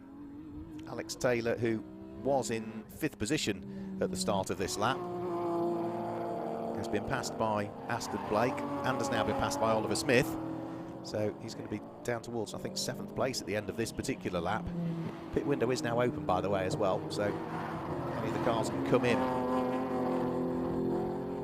and conduct that mandatory stop that they all need to do, which for these drivers is timed as the 2-minute pit stop from pit in to pit out. I know it varies from series to series to series, but this is 2 minutes pit in to pit out. Most of the series did have a vote on how they wanted their pit stops to work, and some of them it's fastest time, others it is 2 minutes pit in to pit out. And for things like the Magnificent Sevens, it varies again because of the multi-point roll cages, makes it difficult to get in and out of those cars. Those two Boxsters are really having a great ding-dong battle as they head down in towards the braking area for Brundle and Nelson. Tony Marion has managed to hoist himself through and ahead of Neil Blakes. So the number 154 Porsche Boxster, which looks like the Momo livery should be on that particular car, has now been passed by the largely white and orange and black number 13 Porsche Boxster of Tony Marion. So not unlucky for Tony Marion, because he has now taken up what would be second place in that class at the moment. That being Class B. The leader of Class B is the overall race leader, by the way, Dave Griffin. So through and over the start-finish line, the cars propel their way. The two Porsches just heading over there now, having shuffled order for 16th and 17th places. In fact, Neil Blakes, long-time Jaguar racer, car number 154, driving that Porsche Boxster, lost 2 places on that lap. So it wasn't just Tony Marion that went through. Richard Coppock at the wheel of the all-white Jaguar XJS, car number 197, also managed to go through. Now, Matt Holborn, I think, has got problems here. He was in 4th position, but the body language of the car suggested all was not well, and he was sort of raising his hands as though he was sort of almost waving at a marshal there as he went through the corner. So I do wonder, has Matt Holborn got a small issue? Now, if he has, it's not a huge problem because the pit window is open. You can deal with that issue as part of your mandatory pit stop, possibly. For our race leader, Dave Griffin, he's got problems because he's still trying to thread his way through traffic. The Jaguar XJS he just managed to nick through and past there is Steve Anderson, the light blue and orange Jaguar XJS. That's going to be taken over by former Jaguar XJS champion some years ago, Stuart Liddell, who said he's not driven a Jaguar and raced one for about, what did he say? I think he said 2011, so something like 11 years since Stuart last raced a Jaguar. He doesn't do a great deal of racing now, Stuart. He's busy, very active. If you ever watch film credits, a very active stuntman nowadays is Stuart Liddell, doing some of the stunts driving on numerous films. So if you're ever watching the credits and see them scroll up, Stuart Liddell's name could well be amongst them. So pit stops are taking place, tyre pressure adjustments happening, and Stationary in the pit lane, waiting for them all to be tweaked, is one of the Porsche Boxsters. And that is the number 24 car that is into the pit lane, which is Hugo Holmes. Started in 28th position on the grid at the wheel of his 3.2 litre Boxster S. As we say, because it is a timed pit stop, 2 minutes from pit in to pit out, you've got to wait for the clock to tick away before you release the car and the driver back into the pit lane area. And it's almost having to work out how much time it takes you to drive from your pit stall to pit lane exit, because of course, you know, depending on where you're basing yourself in the pit lane, if you're right at pit lane entry end, it's going to take you longer to drive to pit lane exit, and it's at pit lane exit where the 2 minutes click.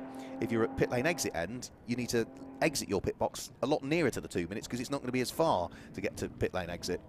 So it's 2 minutes from pit in to pit out. A few more Tuscans coming in as well. Number 74 is in, which is Martin Glennie. Had a chat to Martin yesterday. He's busy, happy chap as well. He's busy waving and smiling. He's enjoying his first race at the wheel of the TVR Tuscan as he smiles and waves to us as we've got the live stream. So of course we can see what's going on there. If you're here at the circuit and wondering how we can see that from the commentary boxes, because we get the fantastic pictures provided by Alpha Live. So 25 minutes remaining, which means it's another 10 minutes before the pit window will close as yet. And you get an idea there, looking through the windscreen of Martin Glennie's car when the camera went the opposite way, as to he looks nervous. And the visibility, because the sun's shining through that windscreen, you really couldn't see a great deal actually. So it's not surprising that Martin Glennie has a tinted visor on, because just the bleed out of colours, which, you know, which is going to affect your ability to see the apexes and see the braking points. It wasn't easy. There you go. Look at that shot. If you're watching on the stream now, you can see nothing out of that windscreen. Thankfully, the sun isn't quite as low as it would be maybe in the autumn, but yeah, not easy. And there's the orange TVR Chimera. Now that is, I think, Martin Glennie's old car actually, and that will be Clive Leatherby that's behind the wheel of the 4 litre Chimera. Now, Palmer was going Ollie Smith. He can still continue. He's occupying the 4th position. The battle of the Porsche Boxsters is still raging as well. And remember me saying that Neil Blakes had managed to get overtaken by Tony Marion. We'll forget that now, because car number 154, Neil Blakes, a couple of laps ago, got back past Tony Marion again, and they are still absolutely together as they come round through Coram now. This has been great value between this pair. Nose to tail through Coram. The Power Bell Racing prepared and supported machine ahead of the number 13 car that sits behind. Tony Marion, a long-time Porsche racer, having to give second best to that car at the moment. More cars dive for the pit lane, including the multicoloured TVR as well. That is Matthew Smith with his 4.7, almost 4.8 litre TVR Chimera, with a different roof to it as well, really. It's almost, you see Leatherby's car, Clive Leatherby's car still being open top, but it looks very different, the fact that it's a hard top on what should be a soft top car, but in that multicoloured Matthew Smith car. So there's a few more cars sitting in the pit lane at the moment, including some of the front runners are in now as well. So the likes of Stuart Dayburn is into the pit lane, Alex Taylor is into the pit lane, the Ginetta that had been going so well, the number 27 car, into the pit lane as well, which is Roger Hamilton. He'd been leading Class D. So there's a few more cars heading for the pit lane, but these two Porsches aren't as yet. Out of Agostini they still come. They are clambering their way up through the order, of course, as others around them pit. So the first of the Porsches, the red and yellow and black one of the Porsche Boxsters, Neil Blakes, is now up into 10th position. Tony Marion is up into 11th place, but of course that's because they've not pitted as yet. Lots of others have. So they will slowly drop their way back down through the order. And another car that hasn't pitted yet is up into 8th place, which is car number 197, which is Richard Kopok. That car started 23rd, and Richard Kopok, and is now up into 8th position. So that's been a good work through the order for Richard Kopok and his father Lawrence Kopok, who are both very long-time Jaguar racers. Lawrence in particular has been racing, well, white XJSs for forever in a day, I think. So Porsche Boxsters still at it. They went through Brundle and Nelson. Nothing had changed. Neil Blakes was still palming away the aspirations of Tony Marion, who just can't quite manage to wiggle his way through. When he did, he then got caught again a few laps earlier, but they are still pushing each other as hard as they possibly can.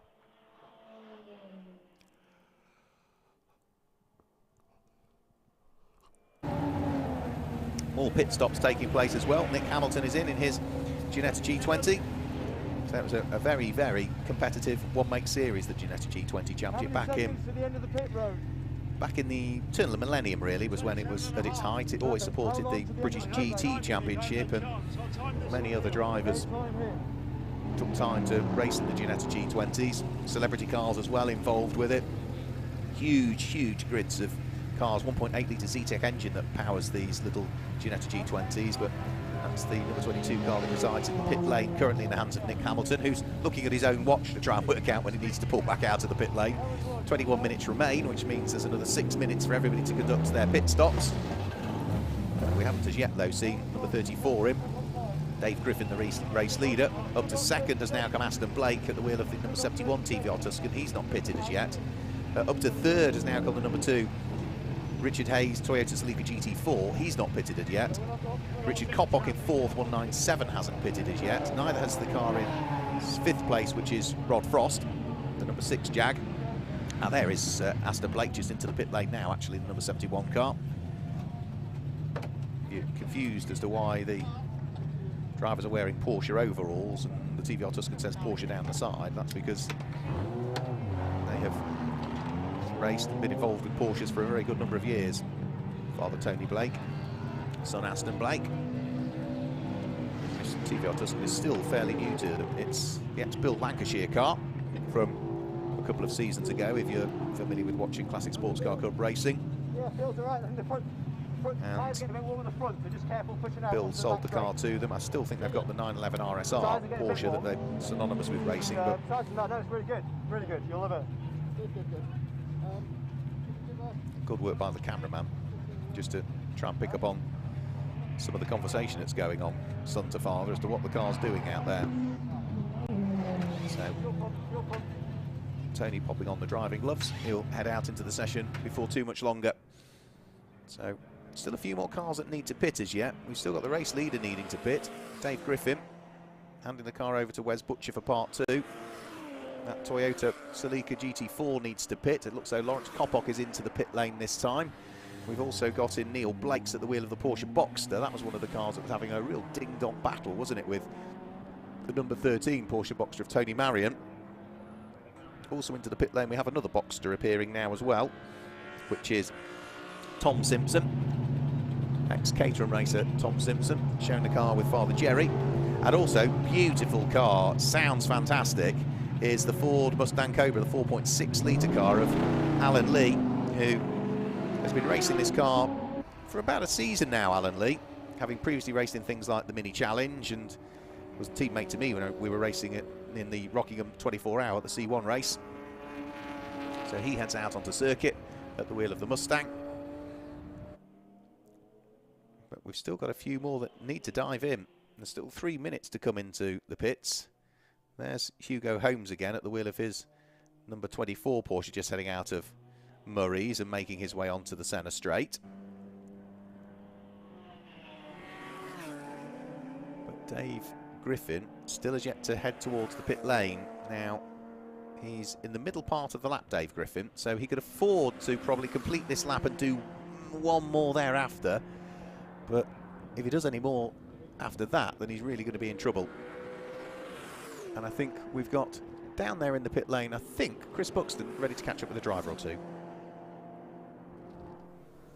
A familiar name joins me here in the pit lane. It is the one and only Aston Blake, who's just hopped out of the TVR Tuscan. You were having some niggly issues with it earlier. What was happening with the mighty Tuscan? We hit some coolant on the in qualifying and went off and hit the barriers. So it was merely cosmetic at the moment, and it was only running on 7 cylinders. So at the moment it's running on 8. So handed over to my dad, and hopefully he can go and do the business. But all seems well, and what a beautiful day for it. Well, yeah, absolutely. Finally, the temperature is getting a bit higher. So, I mean, that Tuscan is just getting stronger and stronger. You've had that for a little while now, as well as Bill Lancashire's car. It was, yeah. But the pace of it is just phenomenal. Well, I think what's interesting is that the same cars that have been running the series for the last 5 years are going a second or 2 seconds a lap faster per season, and it's almost about trying to keep up now. So we've made really good leaps and bounds, but so have others. So we were not really on the pace this weekend, frustratingly, but we will be. We need to get to some more reliability, really, and then we can start to build up on that. And will we be enjoying the Tuscan throughout the rest of the year here at CSCC? I think, honestly, we're hoping to have the Porsche back. So it's the longest engine build known to man, but we're hoping to have it back in the next couple of rounds. It should be exciting. It'll be wonderful to have you in whatever vehicle you choose. Thank you very much, Aston Blake. Tony Blake out there doing the business for the Blake family. Back over to you, Mark Wirral, in the commentary box. Thanks, guys.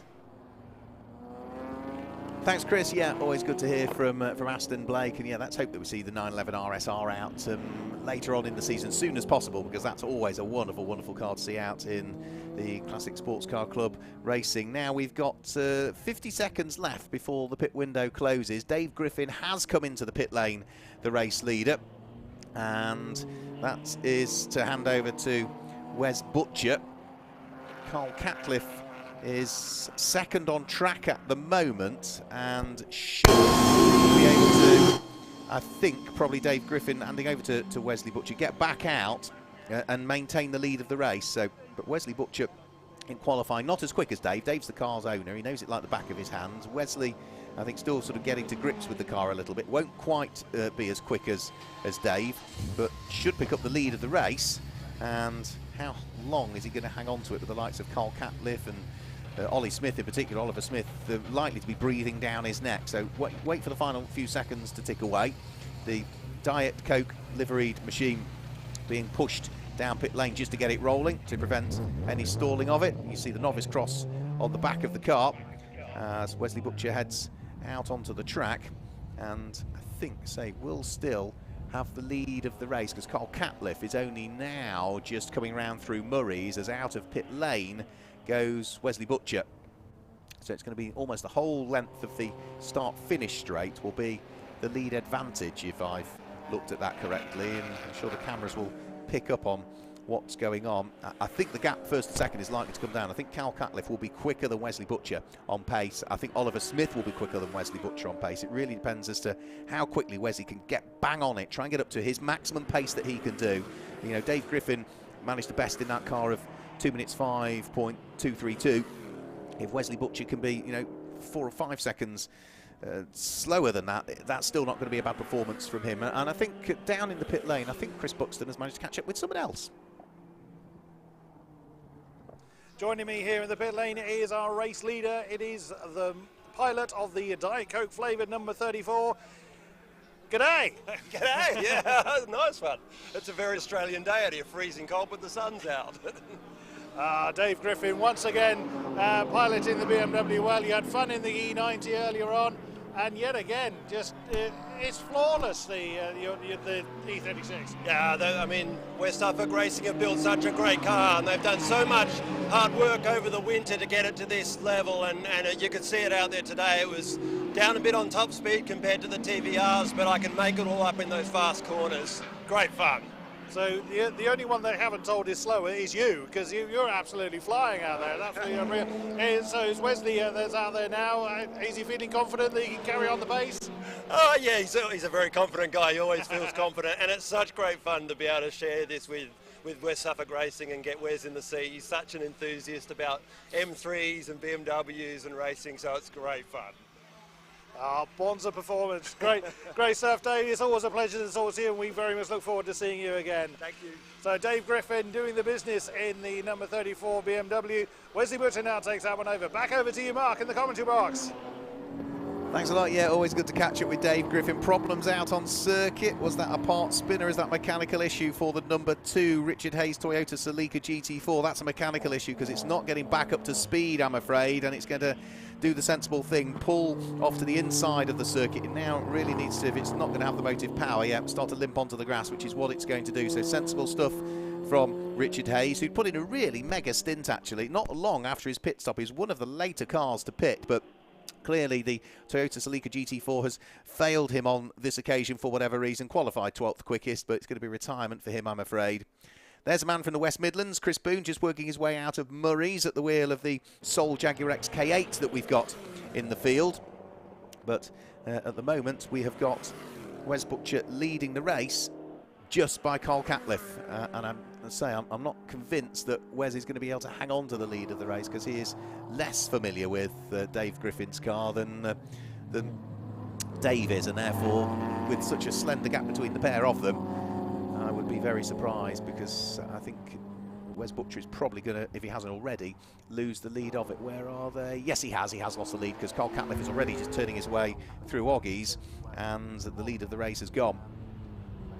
Up towards Murray's is a very busy part of the circuit at the moment, though. Car number 114, Stuart Liddell, having taken over that kart, say former XJS champion some years ago, Stuart, and say nowadays doing less racing. He's done a bit of historic racing in Ford Falcons recently and things like that, but he largely nowadays can be seen driving and performing some stunts, some of the fast car chase scenes that you see on movies nowadays.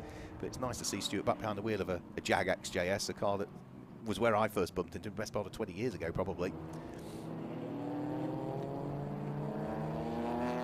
So 10 minutes of the race still to go.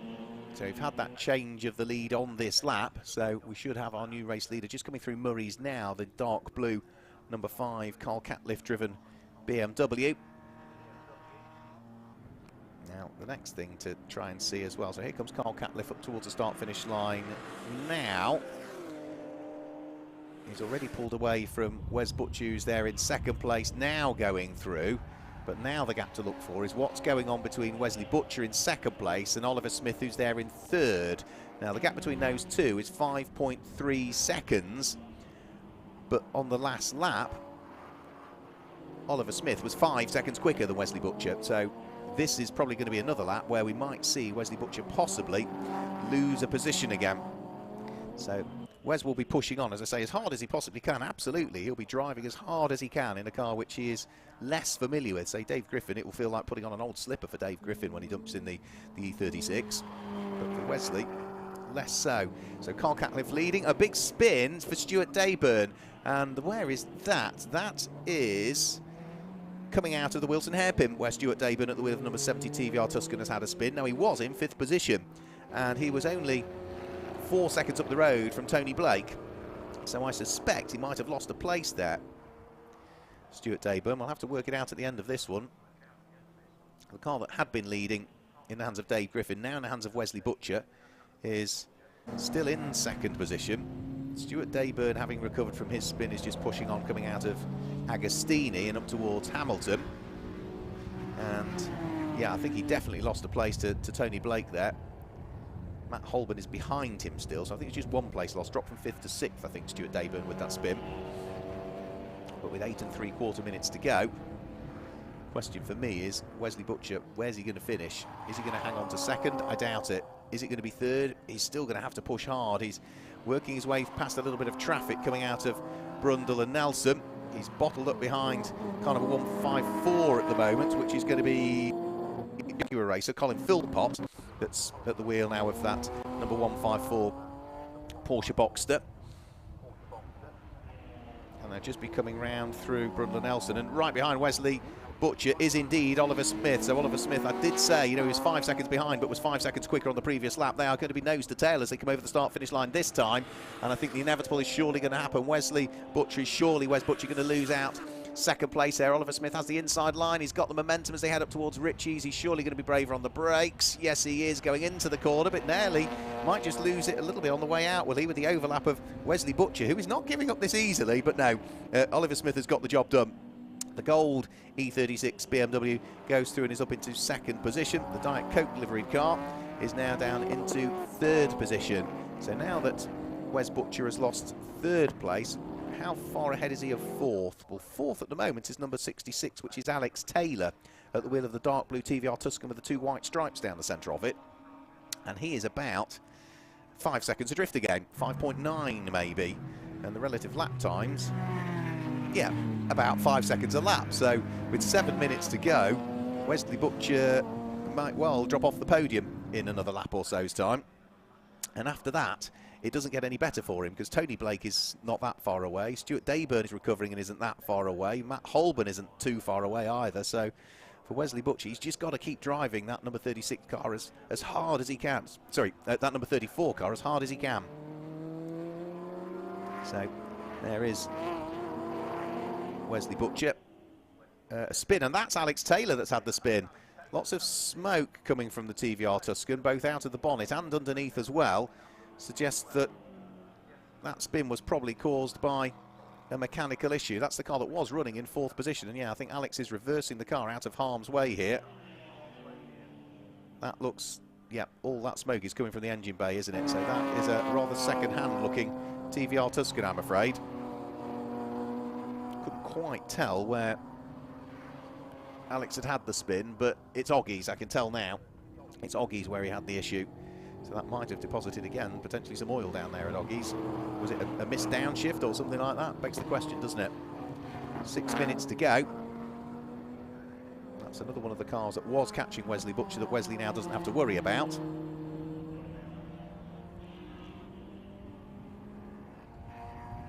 So over the start-finish line comes Oliver Smith in the number 36 car in 2nd place. There goes Wesley Butcher in 3rd place, the number 34 car.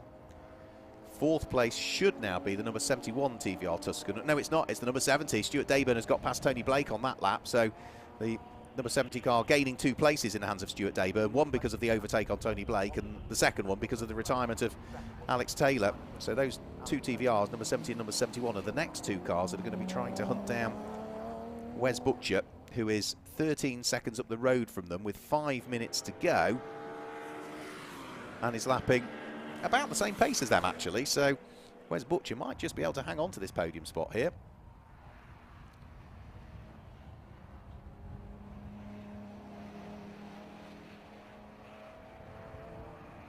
Just having another quick look at another battle that's going out on circuit at the moment. Lawrence Coppock at the wheel of the number 197 Jaguar XJS might be in 19th position, but he's having a good little battle actually with the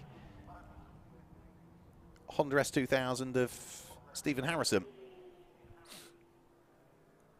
Now, Stuart Dayburn, following his spin, is trying to keep pressing on at the wheel of that grey TVR Tuscan to see if he can try and propel the car up into a potential podium spot. Now, he gained 2 places last time through because of the overtake and the spin on 2 separate cars. He'll be heading down the Bentley straight currently, and we'll be looking to see if he can close up what was a 13.3 second gap between himself and Wes Butcher. So with 4 minutes to go, he's really, really, really got to keep pushing as hard as he possibly can. So here comes Wes Butcher. I can see him coming around through Coram. Up towards the Wilson hairpin goes a fantastic looking Ford Mustang of Alan Lee. Looks great, sounds wonderful, does that Ford Mustang. And actually, for a big American V8, it's not that big really, only 4.6 litres. You'd expect it to maybe be 5, 6, 6.5 perhaps. So Carl Catliff still leading comfortably. The number 5 car, the number 36 car of Oliver Smith 2nd. The number 34 car of Wesley Butcher sitting there in 3rd position. But what's the gap between himself and Stuart Dayburn? That's what I want to try and keep an eye on. It's down to 12.1 now, so it's not going to be down quickly enough now. The cars behind aren't catching to the degree that they ought to be. So, looks like Dave Griffin and Wesley Butcher from a pole position start could well be on for a podium finish, which I'm sure they'll be very pleased with. Carl Catliff, where did he start? He started down in 7th place and is leading. And Oliver Smith, who's 2nd, started 5th. So they've had some good races. They've kept their nose clean. BMW from BMW from BMW. The TVRs were at the 4 earlier on, but they seem to have been plagued with a bit of misfortune and fragility.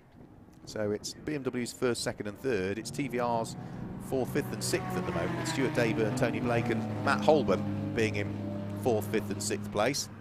Matt Holborn just carving his way through and past somebody on the run up towards Hamilton at the wheel of his Gulf liveried machine.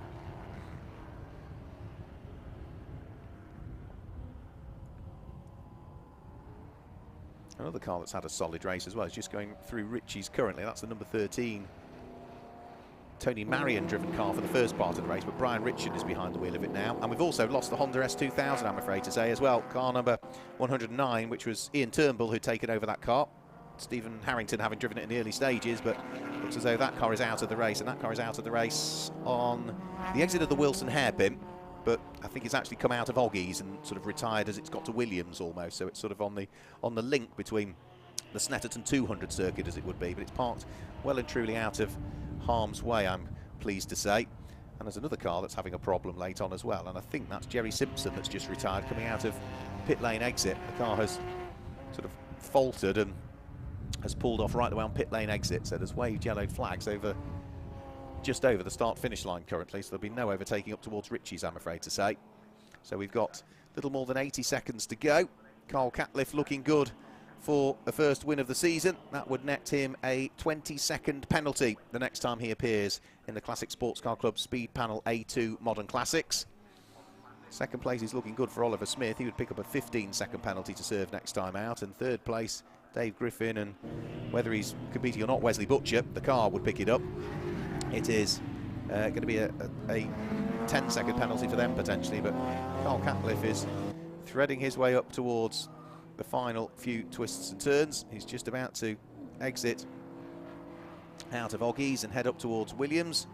40 seconds remaining on the clock, which is not going to be sufficient for him, I don't think, to get over the start-finish line and complete a further lap. 30 seconds to go as he's on the Bentley straight, so now he will be onto his last lap of the race this time through. He's got his lights on. There's not a great deal, if any, more traffic for him to deal with either, I don't think. Billy Thompson's TVR Tuscan is a little bit too far up the road, I think, for that number 25 Tuscan to be caught towards the end of this lap. And for Carl Catliff, safely through Brundle, safely through Nelson, up towards the bomb hole for the final time.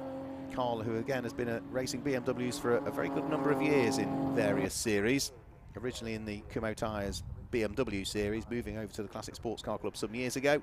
He comes in towards the braking area for Murray's. The clock has ticked to 0, and now all he needs to do is stroke the car out of Murray's towards the checkered flag, and it's going to be a win for Carl Catliff in the opening race of the season for the Speed Panel A2 Modern Classics. Carl Catliff claims the win. 18 laps completed in the end. Second place should go the way of Oliver Smith. Here he comes through now over the start-finish line, flashes his lights as he gets to the start-finish line, finishes in second place, 9 seconds adrift in the end.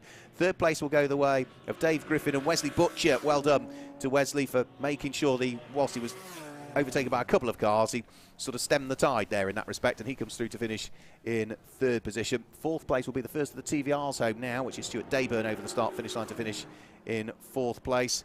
Matt Holborn at the wheel of his light blue and orange TVR should be next up as he comes through to finish in fifth position.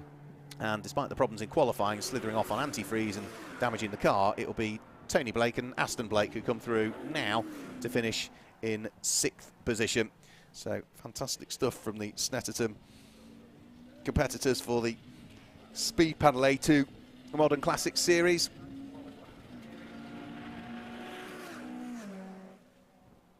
Seventh place, we're still awaiting, I think, seventh to come through, which will be Roger Hamilton. That would be a class win for the Red Ginetta G20 when it comes through in the hands of Roger Hamilton. So he'll be as pleased as punch with that. It's quite a competitive Class D to try and race in. I think he's just coming through Murray's now, Roger Hamilton. So as he takes the checkered flag, that's 1800cc Ford Zetec engined machine. Should be appearing in sight any second now. Here he comes, and that is going to be the win in Class D for Roger Hamilton coming through. So yeah, he looks pleased with that as he heads towards the checkered flag. So we've got one more race still to come from the Classic Sports Car Club here at Snetterton, and it should be a belter as well. The Coward Sports Tin Tops will be our final race of the day, and we will be looking forward to that. I don't think there's that much clearing up to do. There's a couple of cars strewn themselves around the track, but there's not too much clearing up, I don't think, this time for our marshals to do. One more car, I think, to take the checkered flag. Yeah, here comes Chris Boone, man from Coventry, long-time Jaguar racer Chris, to take the checkered flag. And I think we are all done now, because through comes the number 25 car of Billy Thompson, which I think was the last car that needed to take the checkered flag, together with the number 13 Porsche that also was, I think, overtaken by Billy on that final lap, but that was Brian Richardson. So I think every car now that we were expecting to take the checkered flag has taken the checkered flag, which means that very shortly we could just confirm the results for you for the Speed Panel A2 Modern Classics. And here we go. Carl Catliff claims the win with Oliver Smith in second place, and Dave Griffin and Wesley Butcher finished third. Stuart David is the first of the TVRs home and wins his class as a result in fourth place, ahead of Matt Holborn in fifth and Tony and Aston Blake in sixth place. Seventh place, Roger Hamilton. Eighth place goes the way of number 80 car of Matthew Smith, with Martin Glennie in ninth, and completing the top 10 was car number 22, which was Nick Hamilton. In 11th position, it's Billy Thompson. 12th place goes the way of Neil Blakes and Colin Philpott, who had a real good battle, didn't they, with their Porsche Boxster. Rod Frost finishes in 13th place, ahead of 14th place being car number 39, which is Rob Hardy, and 15th place is Luke Plummer. 16th place goes the way of number 57, that finishes there in 16th position, which is Moyes. Harrison finished in 17th position. The Copox, that being Richard and Lawrence, finished in 18th place. David Sharp, despite the spin on the first lap, the Lotus finished in 19th place, and Chris Boone in the Jag XK8, the supercharged machine, wraps up the top 20. Still carrying on down, Marion Richard finishing 21st, ahead of Stewart in 22nd. Alan Lee finishes in 23rd. Car number 24 conveniently finishes in 24th position, and 25th place goes the way of the number 58 Clive Leatherbeat car. You continue your way down through the order, with all of those cars all having taken the checkered flag. Retirement, though, late on in the race for car that was running towards the sharp end, Richard Hayes, and car number 47 we did not see even, I don't think, take the start. So that is the end of the Speed Panel A2 Modern Classics, and I am sure that very shortly we'll be able to hand you down to Chris, who'll be able to chat to some of the drivers down there in Parc Fermé.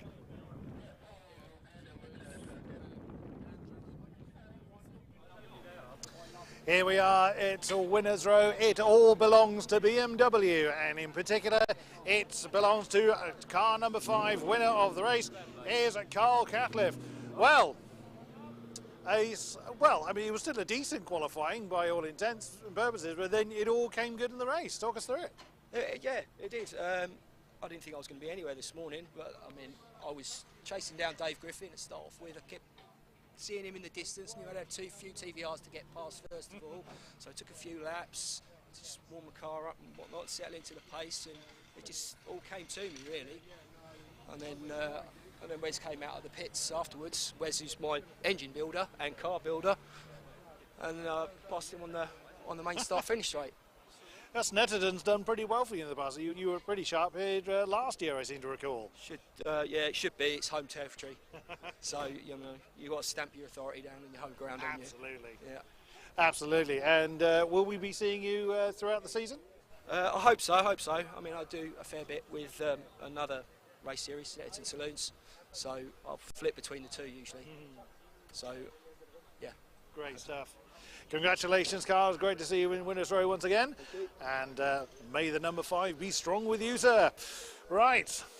Where has our drivers disappeared to? Where's Wesley?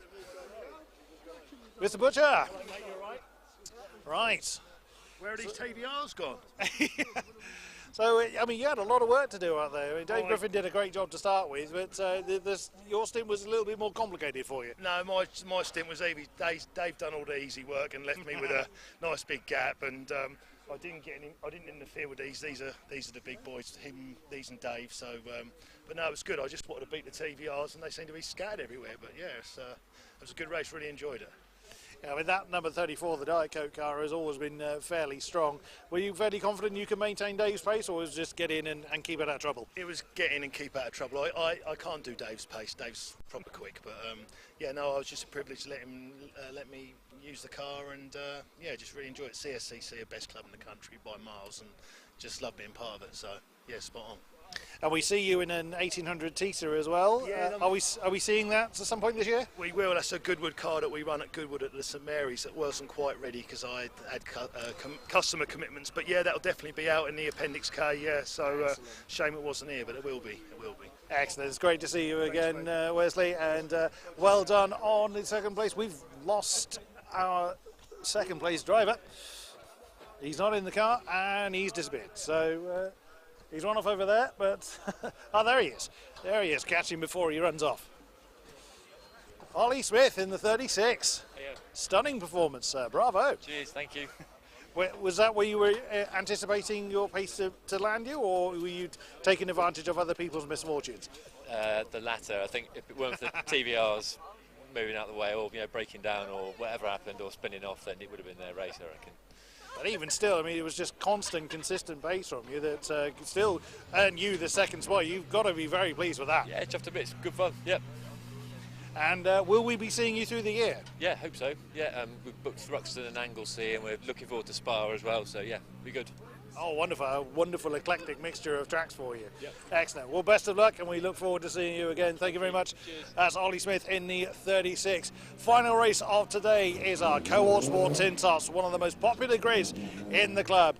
It's Andy Windmill in the Treble 8 Integra that has the top spot alongside the Ancient Cassar car. Who will triumph in Tin Tops? There's only one way to find out.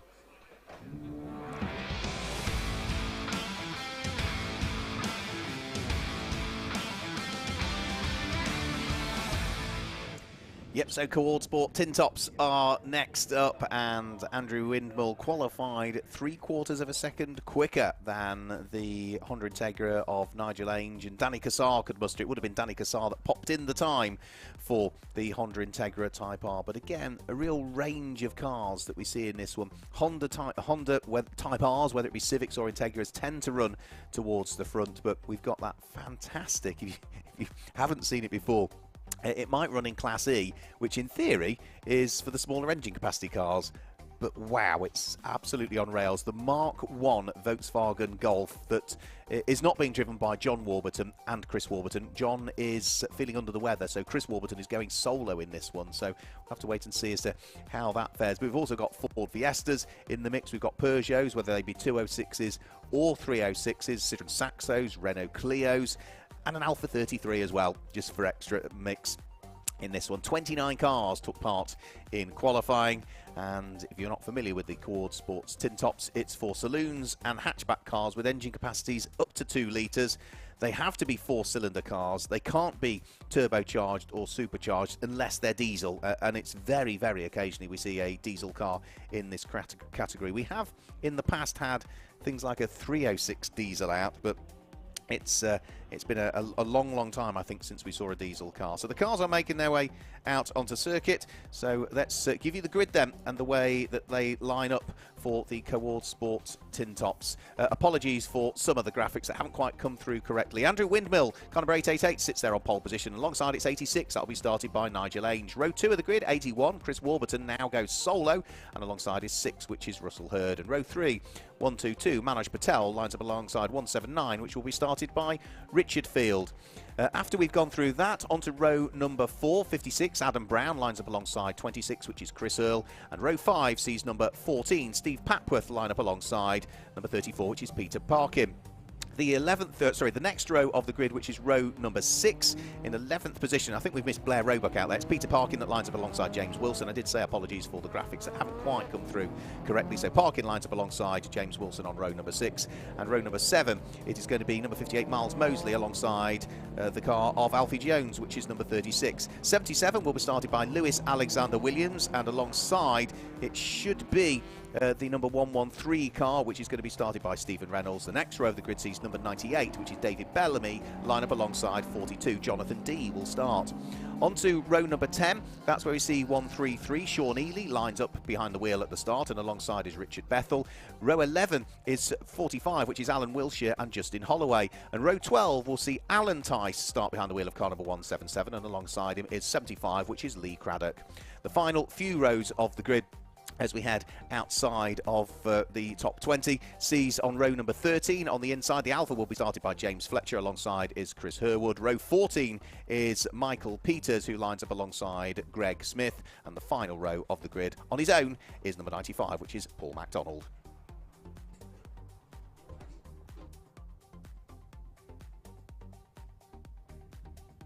So that's the way that they line up then for this final race of the weekend. We've still got a driver of the day to pick, haven't we, for that last race that we just saw. Okay, so I think I know who that is going to be. We are going to go for The name escapes me now. Actually, trying to multitask is never going to work well, is it? Never going to work. The cars are making their way down onto the bottom of the Bentley Straight. I can't even remember what the last race we had was. That was it. It was the Modern Classics, wasn't it? So the car's doing their little bit of weaving just to try and build that last little bit of brake and tyre temperature that they need into the car, and then from there we will let them loose and see how they get on in what is, I'm sure, going to be a great way to bring the curtain down on our first day of racing here at Snetterton. We'll do it all again tomorrow, as I say, but we sort of step back really in terms of the age profile of the cars tomorrow, back to the 1950s, the 1960s, the 70s, and we get to the 80s. We don't really, I don't think, get to the 90s really with any of the categories that are out tomorrow. So it's been a great first day. We'll say it again now. Thank you to all of our marshals as well, who have been stellar on keeping us on time. We started a little bit early. We will finish a little bit early as well, which means that we have worked efficiently throughout the day, and that's not just down to the marshals, that's down to the organisers, and I've got to say down to the competitors as well, because if the competitors keep crashing into each other, that causes delays, and they've not. I don't think I've seen any car-to-car contact today. Let's keep it that way, because the tin tops are coming up. The pace car is about to peel its way round into the pit lane very, very shortly, and then it is going to be this one with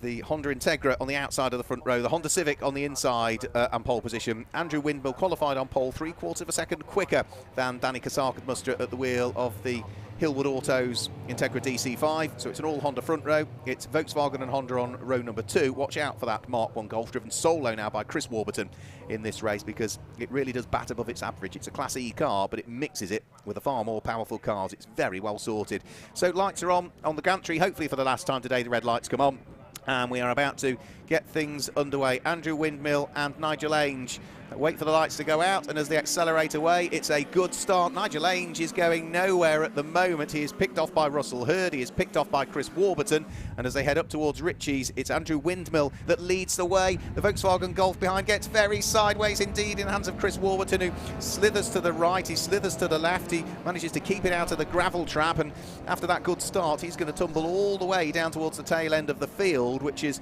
an enormous shame, but it could have been far, far worse, the way that car just snapped right on cold tyres and then slithered back across the centre of the pack, really.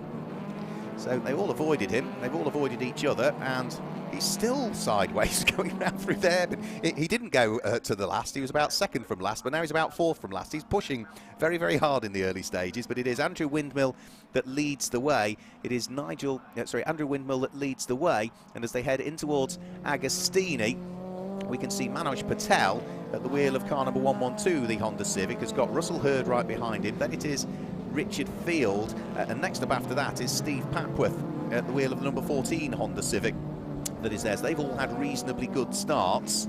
What of the Volkswagen Golf? Well, it's still threading its way up through the order, having lost all of those places in the hands of Chris Warburton with that scary moment at turn 1. He is sort of slowly working his way through. So Adam Brown is up into second place through all of those shenanigans. He started 7th on the grid, and while others have sort of lost their head briefly, he's just threaded his way quietly, effortlessly through the order up into second position overall at the wheel of his number 56 Ford Fiesta. So down the Bentley Straight they'll go. Andrew Windmill disappearing up the road. Into the pit lane, I'm afraid not even getting going, is Mark and Lewis Alexander Williams with their bonnet off their Citroen Saxo. And with no driver behind the wheel, tending to suggest that car is not going to take any further part in the race. It didn't even make the start, I'm afraid to say. So, same format again, 40-minute race. Pit window opens 10 minutes into the race, remains open for 15 minutes, will close for the final 15 minutes, and we're back to a different winner's penalty for this one, because in the tin tops, if you win a race, you hand yourself a 30-second penalty for the rest of the season. So, you could argue the first round is the one you don't want to win almost, because you know then you're on the back foot for the rest of the year, having to overcome a 30-second penalty each time. But for Andrew Windmill, I don't think anybody's told him about that, because he is away and is leading by 3.1 seconds at the conclusion of just the first lap of the race. Adam Brown up 5 places into second place.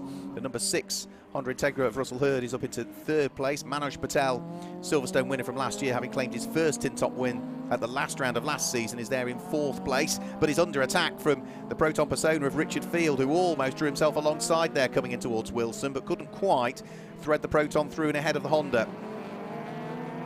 So they go nose to tail through Palmer. Good little squabble that they are having. As for the recovery of the Volkswagen Golf, Chris Warburton now is right up onto terms with Nigel Ainge. So Chris Warburton is going to be up into, I think, possibly 7th position now, because he's got past Chris Earl. Chris Earl is behind him in the Honda, and he's now just got past the Integra as well. So good recovery drive from Chris Warburton, this.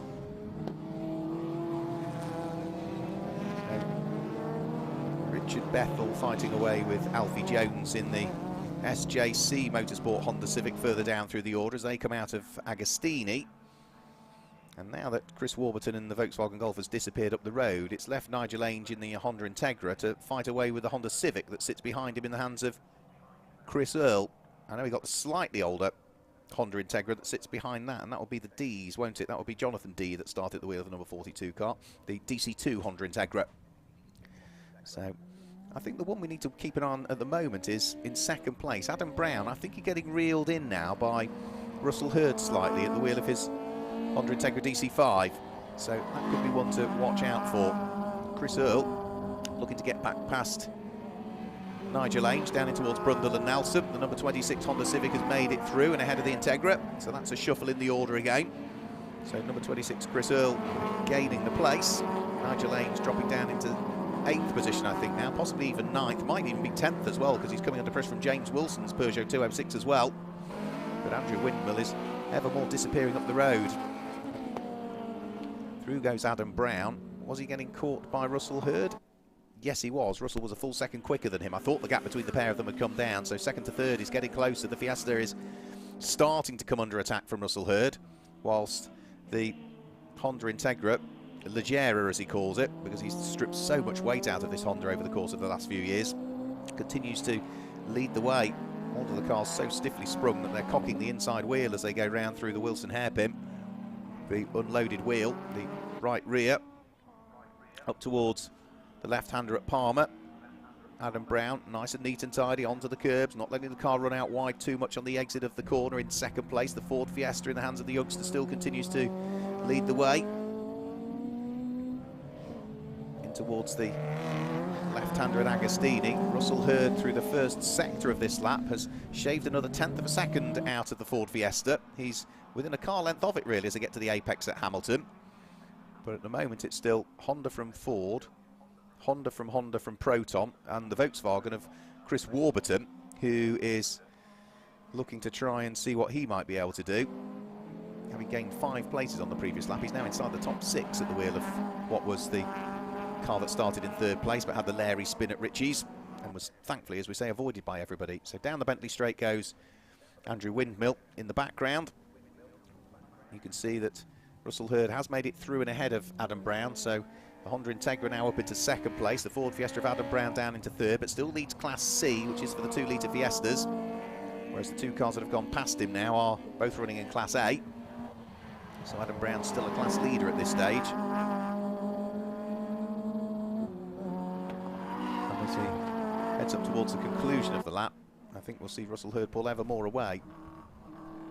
Elsewhere down through the order, some other good little fights going on as well. Just onto the top of the Bentley straight goes car number 21, which is Chris Irwood. He's got the yellow, newer shaped Ford Fiesta sitting behind him, looking to try and get in on the mix as well, which is Alan Wilshire. So that's another one that's well worth watching potentially.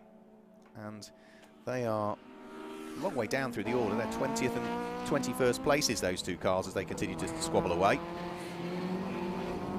There's another good fight also just coming through Murray's at the moment, and that includes at the tail end of that the Peugeot 206 in the hands of James Wilson, which is newly liveried for this year. Used to that car being sort of a burgundy almost and white, whereas it's now silver with red flashes down it. He is right on the coattails of Alfie Jones. Alfie Jones is looking to try and put Peter Parker under pressure, and just ahead of those is the Renault Clio, and that will be Richard Bethel that's there as well. That's a train of cars just heading out of Ritchie's now, and Richard Bethel has got another car ahead of him, and that's going to be number 113, which is Stephen Reynolds. So great little fights going on. Yeah. 4 cars, nose to tail or side by side, heading through the Wilson hairpin. Alfie Jones sticking his elbows out to try and keep the Peugeot of Peter Parkin behind. Peter Parkin eases off the gas, and that allows James Wilson to stride his way up the inside as they come in towards the left-hander at Palmer. The Peugeot 206 side by side with the 306. The 206 has the inside line when they get up towards the braking area for Agostini. Can the Shawwise Peugeot steal the place away? We'll have to wait and see.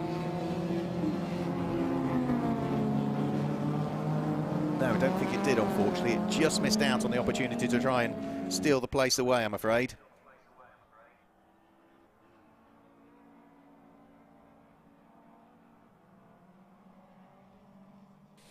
So for those of you watching on the live stream, this is irrelevant, but for those of you here at the circuit, an important announcement. If you are Mrs. Rachel Knights, you have lost something.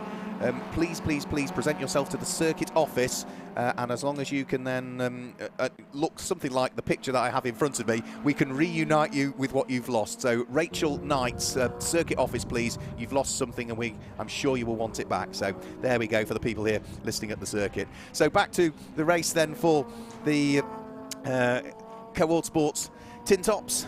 Still got this great battle going on through Brundle and Nelson, and heading up towards the bomb hole with Alfie Jones in his Honda Civic and co all busy squabbling away. We've still got the Ford Fiestas down towards the bottom of the top 20 still fighting away as well, which is the number 21 car of Chris Herwood, trying to keep at bay the slightly newer shape Ford Fiesta of Alan Wilshire.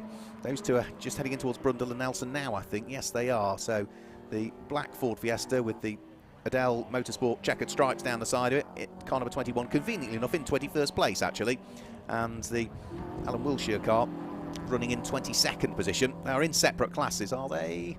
Yes, they are, yeah, because the 2-litre Ford Fiesta sits in Class C. Alan Wilshire's newer shape car is a 1600cc car, that sits in Class E, but the pair of cars, the pair of drivers, remarkably evenly matched as they head in towards the braking area for Murray's at the conclusion of the lap. And is this going to be the opportunity that Alan Wilshire has been waiting for? No, not quite going to be able to squeeze his way through, I'm afraid. Pit window is open as well now, so pit window is just about to open. Now, wouldn't surprise me if we saw the car that qualified on the front row of the grid but has now dropped to 10th, Nigel Ainge, come into the pit lane almost straight away, because Danny Cassar is the quicker of the two, and the sooner you can get Danny into that car, the sooner it might be able to work its way back up through the order. Nigel Ainge has been a fantastic supporter of the Classic Sports Car Club over the years, running his 2 Honda Integras in various series, one of them always in the Tin Tops, but Danny, who started sharing the car with Nigel Ainge a few years ago, very, very quick. I mean, we've seen a range of different drivers share with Nigel Ainge over the years, whether it be former BTCC driver and race winner Mike Jordan, or former BTCC champion Andrew Jordan, have all shared cars with Nigel Ainge in the Classic Sports Car Club Tin Tops over the years. Nigel Ainge has still got his hands full, actually. He's like the cork in the bottle as he heads down towards Brundle and Nelson. He's got the slightly older Integra DC2 sitting behind him. That will be Sean Ely, who used to race a Peugeot 205 in the series, did Sean Ely. And then the next of the cars after that is going to be Stephen Reynolds, I think. Stephen Reynolds has got Richard Bethel right behind him. Richard Bethel has got Peter Parkin, Alfie Jones and James Wilson. So that's a train of, 7 or 8 cars all together coming in towards the braking area for Murray's currently. And right at the front of the queue and the cork in the bottle is Nigel Ainge. Is he destined for the pit lane at the end of this lap, or is he going to enjoy the squabble and stick his elbows out for a further lap? We'll have to wait and see. The answer is no, he's destined for the pit lane at the end of the lap. So Nigel Ainge is the first of those, I think, to blink, and he will come in to hand the car over to Danny Cassar. We've also seen a change for second place on that lap as well, because the stellar recovery drive from Chris Warburton is continuing. Warburton looking to try and bake something up here, because he is now through and ahead of Russell Hurd on that lap. So the Honda Integra drops down into 3rd position. So the Volkswagen Golf Mark 1 up to 2nd, having been facing at all angles at Ritchie's on the first corner. It looked like he was going into the barriers on the right, then swung across and spun right in front of the whole field of cars as he went from one side of the circuit to the other and ended up on the grass on the left, and then nearly dipped the wheels in the gravel trap as well. And all of that will seem like a long time ago, because he's now in 2nd place, which is where he was when he had the spin in the first place. And he's also just set the fastest lap of the race as well as Chris Warburton, 2 minutes 9.201.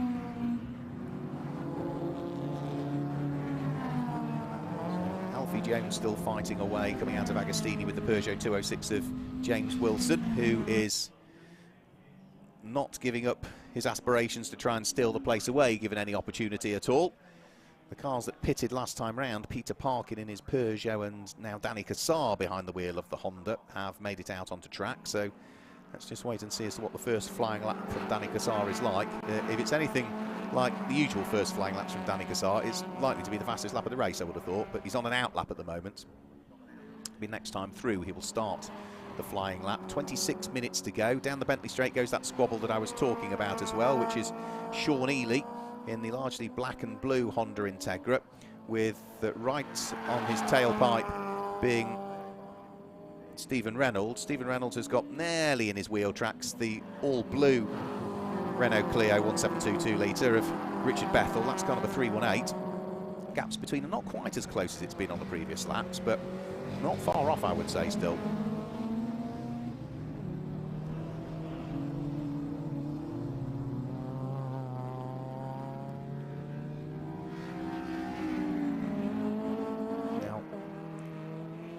Having a look through where the first of our pit-stopped cars are at this stage. Most of them are still on an out lap at the moment, so it's going to take just another while to sort itself out. So we know that Danny Cassar and Peter Parkin are likely to be some of those that are there as the quality first pit stoppers.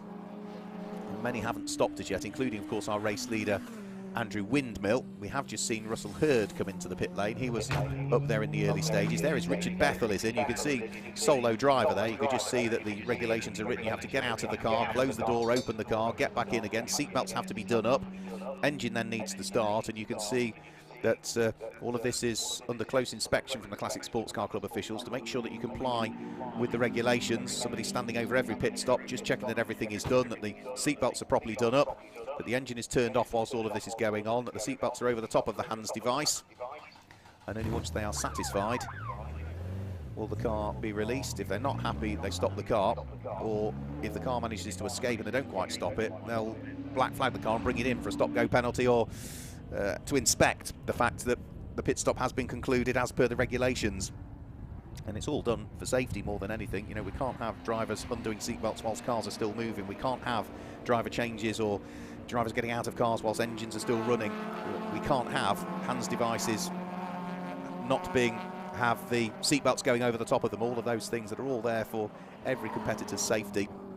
And all of that is done in this pit stop as quick as you can as well. So the regulations are, during COVID we had subtly different regulations for pit stops to ensure cars were sanitised and things, but now we are not post-COVID, it's still out there, but we are able to relax things a little bit more. Than it's as quick as you can get either the driver changed done or out of the car and back in and seatbelts on. That's the way it works. So we're looking at Alfie Jones, who still hasn't shaken away James Wilson. This is for the final two places inside the top 12, actually. So coming up to us now is the Renault of Stephen Reynolds, Alfie Jones, James Wilson.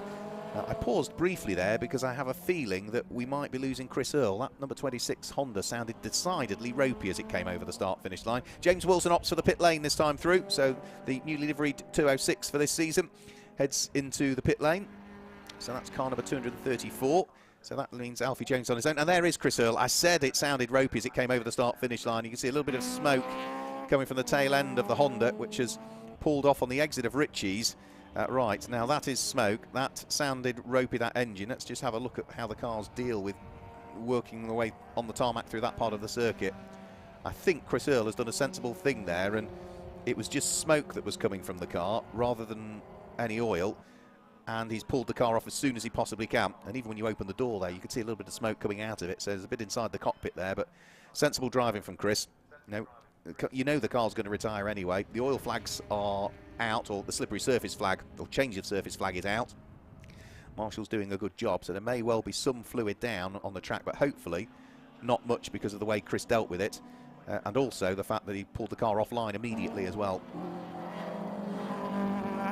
So racing continues. Number 112, Manoj Patel, is now up into fourth while all of this has been going on. We've still got a raft of cars that haven't pitted. They've still got 7.5 minutes, though, to pit. So Andrew Windmill, who leads, Chris Warburton, Adam Brown, Manoj Patel, Richard Field, Steve Papworth, no longer Chris Earl because he's now dropped out, all to pit. I think the race leader is in now. So, yeah, into the pit lane comes Andrew Windmill.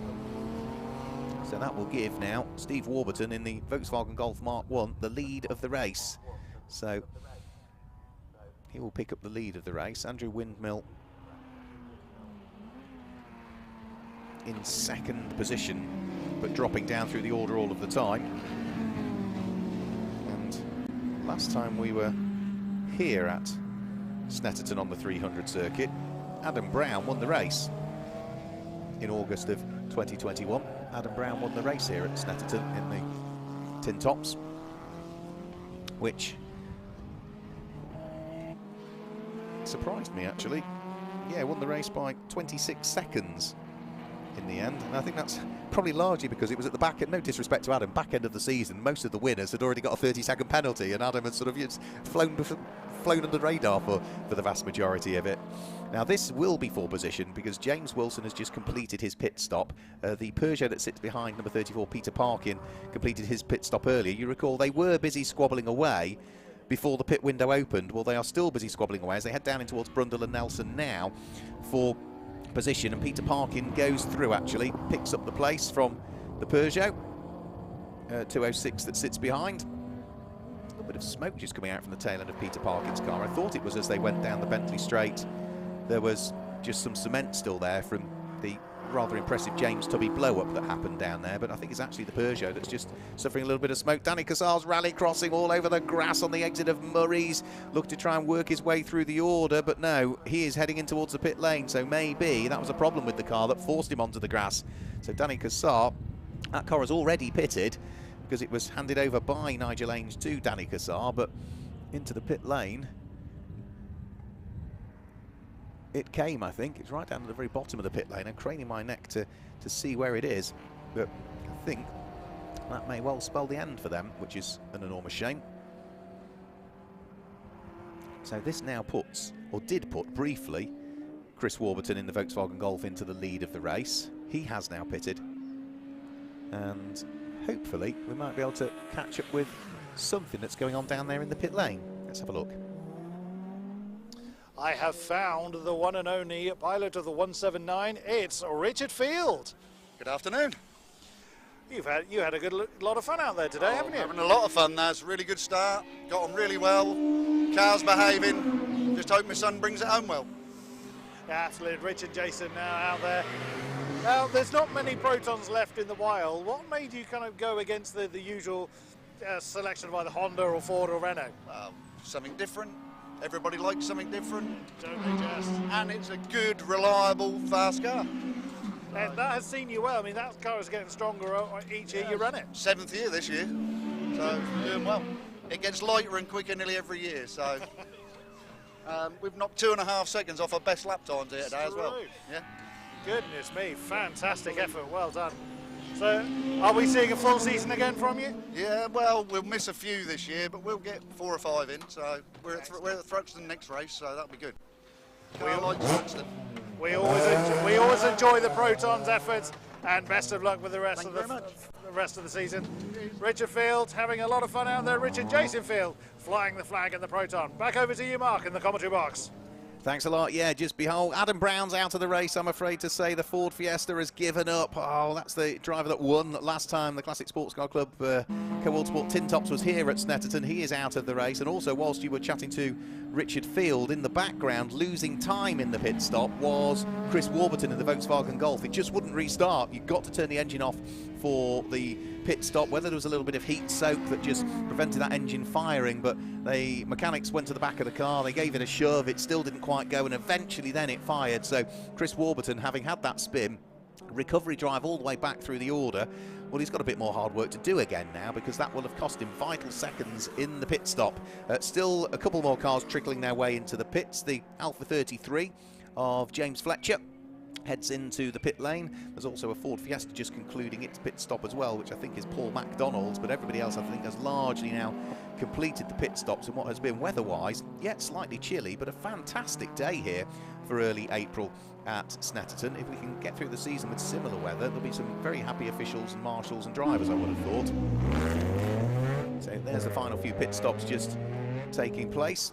Back out onto the circuit. Over the start-finish line comes Andrew Windmill, who through all of this has retaken the lead of the race, unsurprisingly. So car number 888, Andrew Windmill, who's done a chunk of winning in the Classic Sports Car Club Co-World Sports Tin Tops over the course of the last few years, continues on his merry way Andrew Windmill secured a victory at Thruxton last year.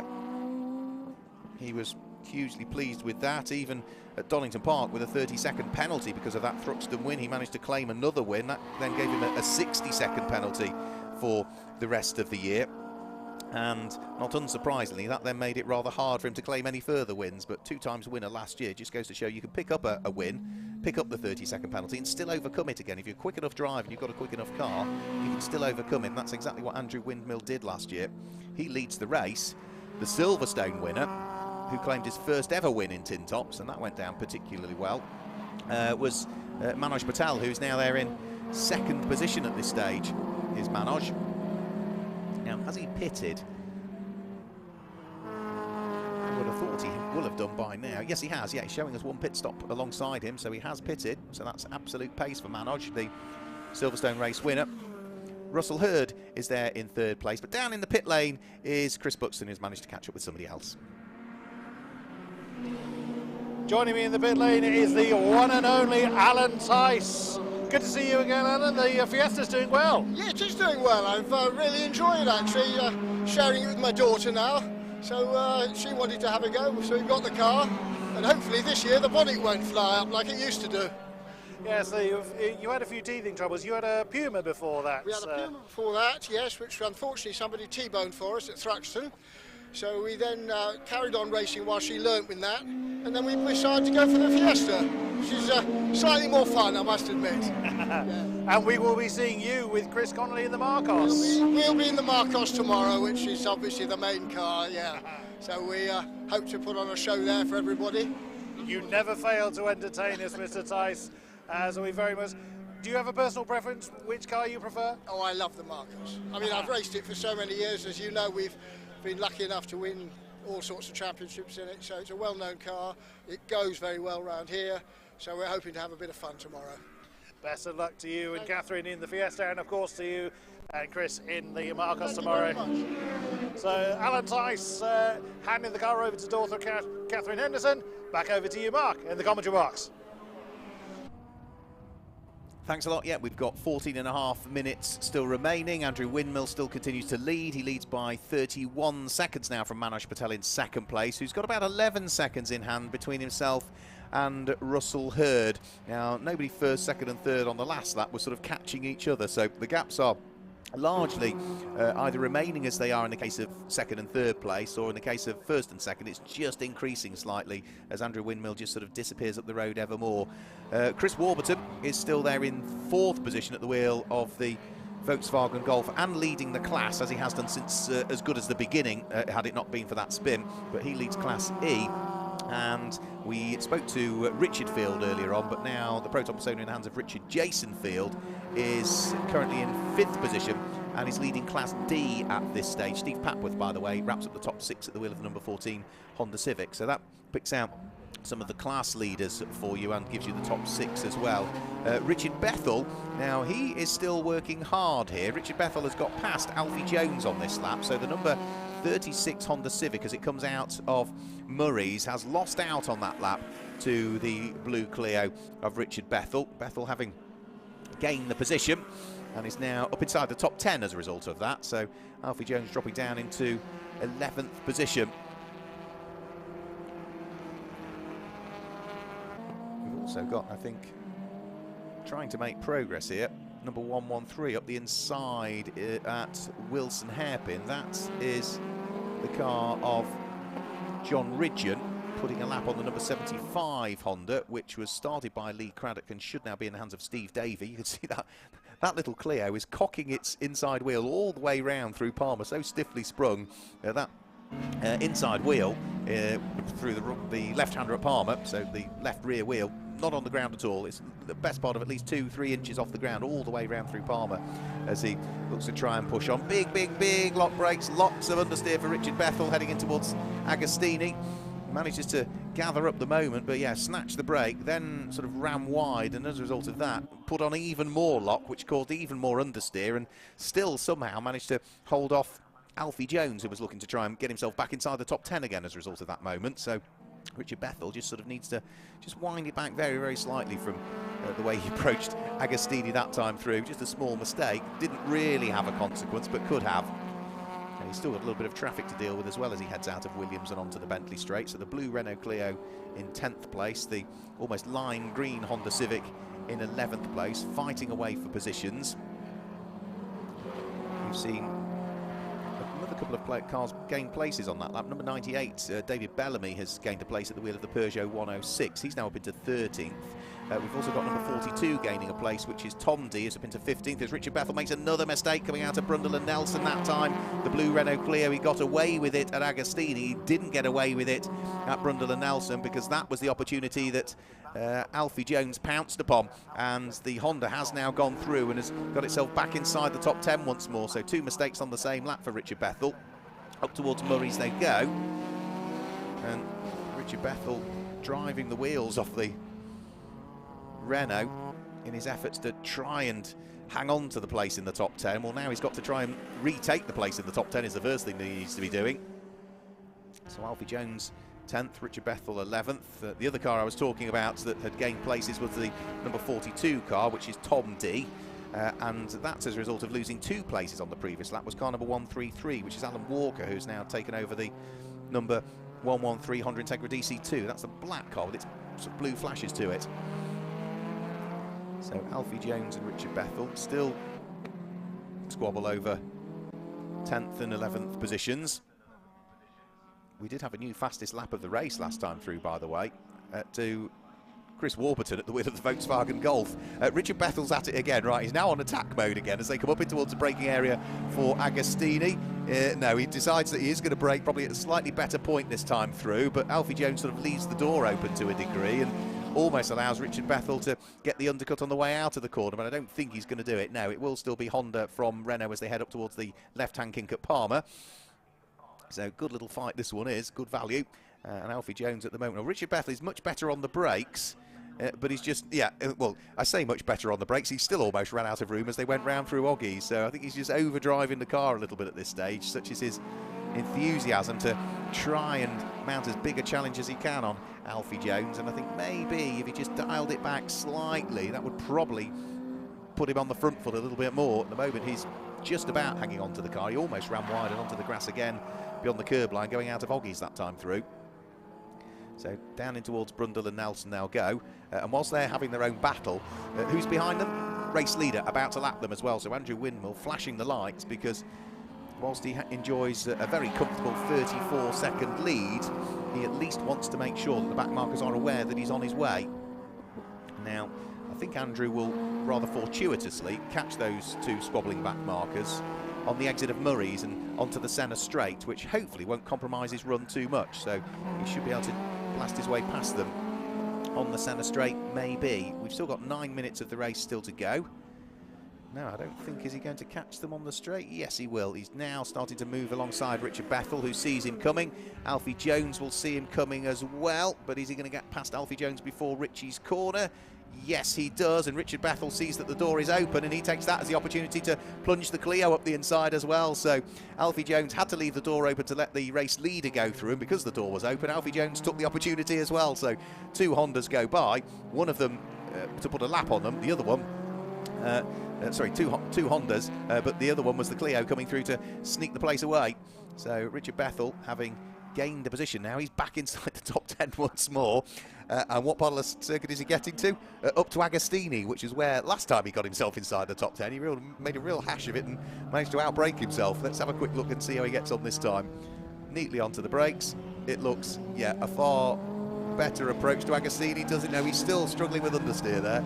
He's still really struggling with understeer. Ran wide on the way out again. Alfie Jones much smoother through the corner, but not close enough to attack. So it's still Clio from Honda as they thread their way out of Hamilton and in towards the braking area for Oggies, where he's also been a little bit too late on the brakes on occasions. Yeah, he really, he's struggling with understeer in that car. You look through the slower corners where you're braking from a higher speed to a lower speed. He's either braking too late or he just can't get the car turned in. There's more traffic to deal with past the Alpha 33 of Steve Fletcher, who's taken over that car now. Steve moves the Alpha 33 out of the way. used to see a lot of Alpha 33s racing, in particular in what used to be called the Chris Knott Alfa Romeo Challenge. And there was a separate class for Class F, which was all largely 33s and suds at the time, but very, very few of them now are at days racing. Nice to see one as ever out in the Classic Sports Car Club tin tops. The squabble for this position still continues. The other thing we need to keep an eye on as well is progress of others, because I think we have lost 2 places on that lap for the Proton Persona. In fact, we might have problems for the Proton Persona because it's dropping down through the order now. Steve Papworth has gained 5th place, Peter Parkin has gained 6th place, James Wilson has gained 7th place, John Ridgeon has gained 8th place, and I think the Proton might possibly have stopped out on circuit. We'll have to wait and see. We're still focusing on what has been a great battle between Renault and Honda, really, with 6 minutes to go, which is Richard Bethell and Alfie Jones, who've been pretty much inseparable over the course of the last, what, 4, 5, 6 laps or so. New fastest lap of the race last time through for Andrew Windmill as well, who has not eased his pace whatsoever. And into the pit lane, I'm afraid to say, is number 75. That will be coming into the pit lane, which is Steve Davey, who has taken over the Honda Civic Type R. So that car, with the sun glinting off as it comes down the pit lane, very late into the race, just 5 3/4 minutes remaining, is looking as though it's heading in towards retirement, I'm afraid, which is an enormous shame. Yeah, Andrew Windmill with that fastest lap of the race. Excuse me, last time through, 2 minutes 8.540. Manoj Patel in 2nd position, Russell Hurd in 3rd place, and this car, the Volkswagen Golf, heading up towards the Wilson hairpin, was in 5th place, which is Chris Warburton, who really has worked tirelessly hard to try and see what he can do. He's still in a class leading position, he's still leading Class E, and his lap times at the moment, with what, 5 minutes to go, are as good as anybody out there other than the race leader. So everybody else is settling around sort of the 2-minute 11s and beyond. Well, 2 minute 8 from Chris Warburton, 2 minute 8 from Andrew Windmill, the race leader. So Chris Warburton has still got the pace. So Richard Bethell is now in 9th position, because we have seen tumble down through the order the Proton. Must have retired out on circuit somewhere. So what was the battle for the final place inside the top 10 comes now for the battle for 9th and 10th place. Richard Bethell in the Renault Clio ahead of Alfie Jones at the wheel of the Honda. The race leader just heading over the start-finish line as well, Andrew Windmill, to start what will be his anti-penultimate lap. He should be onto his penultimate lap next time through, because the lap he's just done is a 2 minute 8.275, another new fastest lap of the race, and there was more than 2 lap times left as he came over the start-finish line. So the one he's on, then 2 more thereafter, I would have thought. But he's amongst the traffic now, trying to work his way through and past some reasonably quick cars. So Andrew Windmill up towards Palmer. He's got James Wilson's Peugeot behind him that he's just placed a lap on. Andrew Windmill leading the way. Manoj Patel only now, 42 seconds later, comes over the start-finish line. So, you know, if you roll this forward to, say, Thruxton, well, Andrew Windmill is going to pick up a 30-second penalty if he wins this race that he would carry to Thruxton. Well, at the moment, he's in the lead by 42 seconds. So you can see how, you know, if you get the right car, the right track, the right driver combination on the right day, you can overcome the pit stop penalty. But for Andrew Windmill, first thing is to win this race. The second one is to get his entry in for Thruxton if he hasn't already. And the third one is to see what he might be able to do at Thruxton to overcome a 30-second penalty, if he wins this one, of course, because there's still 3 minutes to go and anything could happen. So down the Bentley straight, Andrew Windmill weaving his way past another couple of cars, one of which I think is going to be Peter Parkin's Peugeot 306, which isn't exactly a slow car, but Andrew Windmill fairly effortlessly picks off the number 34 Peugeot. Another car that's prepared by Pug Sport, and Carl Chambers, who we saw secure a win earlier on today in the Motorsport School Turbo Tin Tops. But for Andrew Windmill, as long as he gets over the start-finish line with about 2 minutes and 10 seconds to go, is he going to be on his final lap now? He's still going to get over the line. He's going to beat the clock in reality, so if he just backed it off a little bit, he would be onto his last lap, but he's keeping his foot nailed.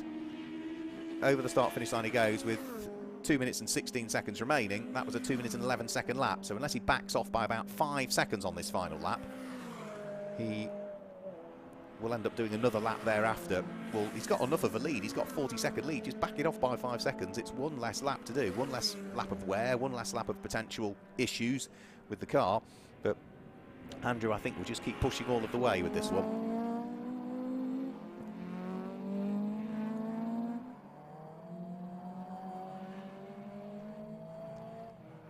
Wherever you look, there's either battles going on or overtakes being made. And what we just saw there up towards the Wilson hairpin was John Ridgeon at the wheel of the number 113 car, diving up the inside of Chris Herwood's Ford Fiesta to place a lap on it. So there's still work to be done, even though we're in the closing stages of the race. And there's still certainly work to be done by Richard Bethell, who just can't escape the clutches of Alfie Jones in the Honda Civic. The two of them are just working their way through the infield section of the circuit at the moment. So out of Palmer, in front of Tyrrell's Bar and Restaurant, and up towards Agostini. The blue Renault has continually had the Honda either ahead of it or behind it. It's the latter at the moment. It's behind. Alfie Jones sitting there in 10th position, but he was only 0.4 of a second shy as they came over the start-finish line, and still is looking to try and mount a challenge if he can.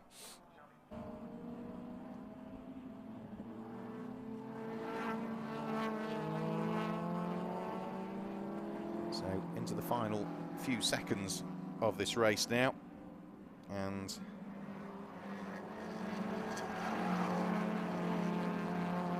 for Andrew Windmill, it's all very much gone to plan. For Richard Bethell at the wheel of his Renault Clio, heading down the Bentley Straight and in towards Brundle and Nelson, he would ideally like it to go to plan and hang on to the position that he's got. Andrew Windmill, 20 seconds to go, coming through Murray's, and I think he's going to escape over the start-finish line before the checkered flag falls. So through he goes. That's 7 seconds remain as he came through over the start-finish line. So he is now on to his final lap of the race and is destined to pick up surely a 30-second penalty for the rest of the season then. That is added to the pit stop time. So it's, yeah, the way it works is, because it is as fast as you can do it in the Classic Sports Car Club, what happens is that depending on the circuit we're at, it's largely you serve your mandatory pit stop. So in the case of Andrew Windmill as a solo driver, getting out of the car, closing the door, opening it, getting back in, seatbelts and all of that shenanigans.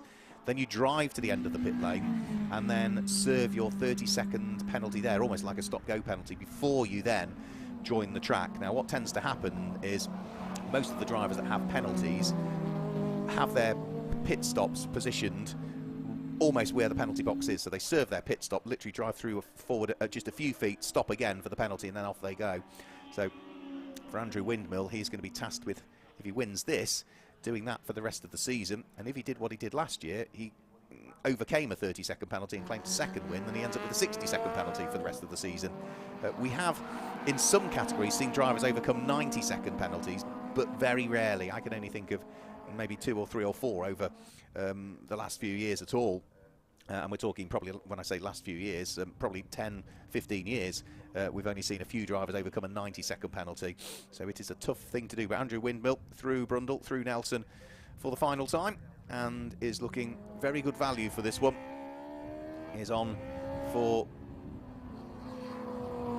a win in the final race of day one for the season opener for the Classic Sports Car Club. Headlining this weekend the GB3 Championship in partnership with BRDC. We'll see those cars back out tomorrow, but all of these that we've seen today we largely will not see tomorrow. The paddock will be cleared and there'll be all of the cars from the Swinging 60s and the Classic Ks and the Future Classics all coming out tomorrow. So Andrew Windmill out of the final corner. The checkered flag is being readied for the final time today here at Snetterton, and Andrew Windmill claims the win, and with it picks up a 30-second pit stop penalty for the rest of the season. A dominant win from Andrew Windmill. It's going to be some time before we see Manoj Patel come over the start-finish line. And what's another solid performance for Manoj. Claimed the win in the final round of the championship season last year, and that was his first win in Tin Tops. And to back that up straight away with a second place here in the next race is a solid performance from him.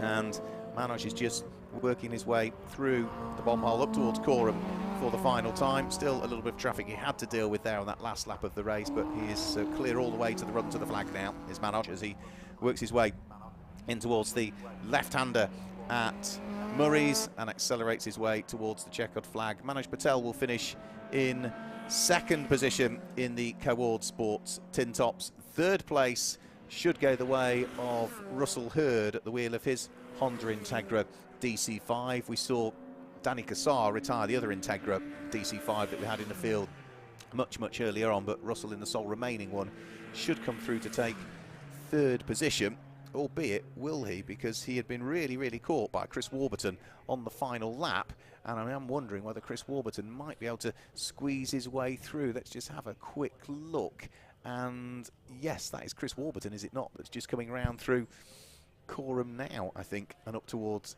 the checkered flag.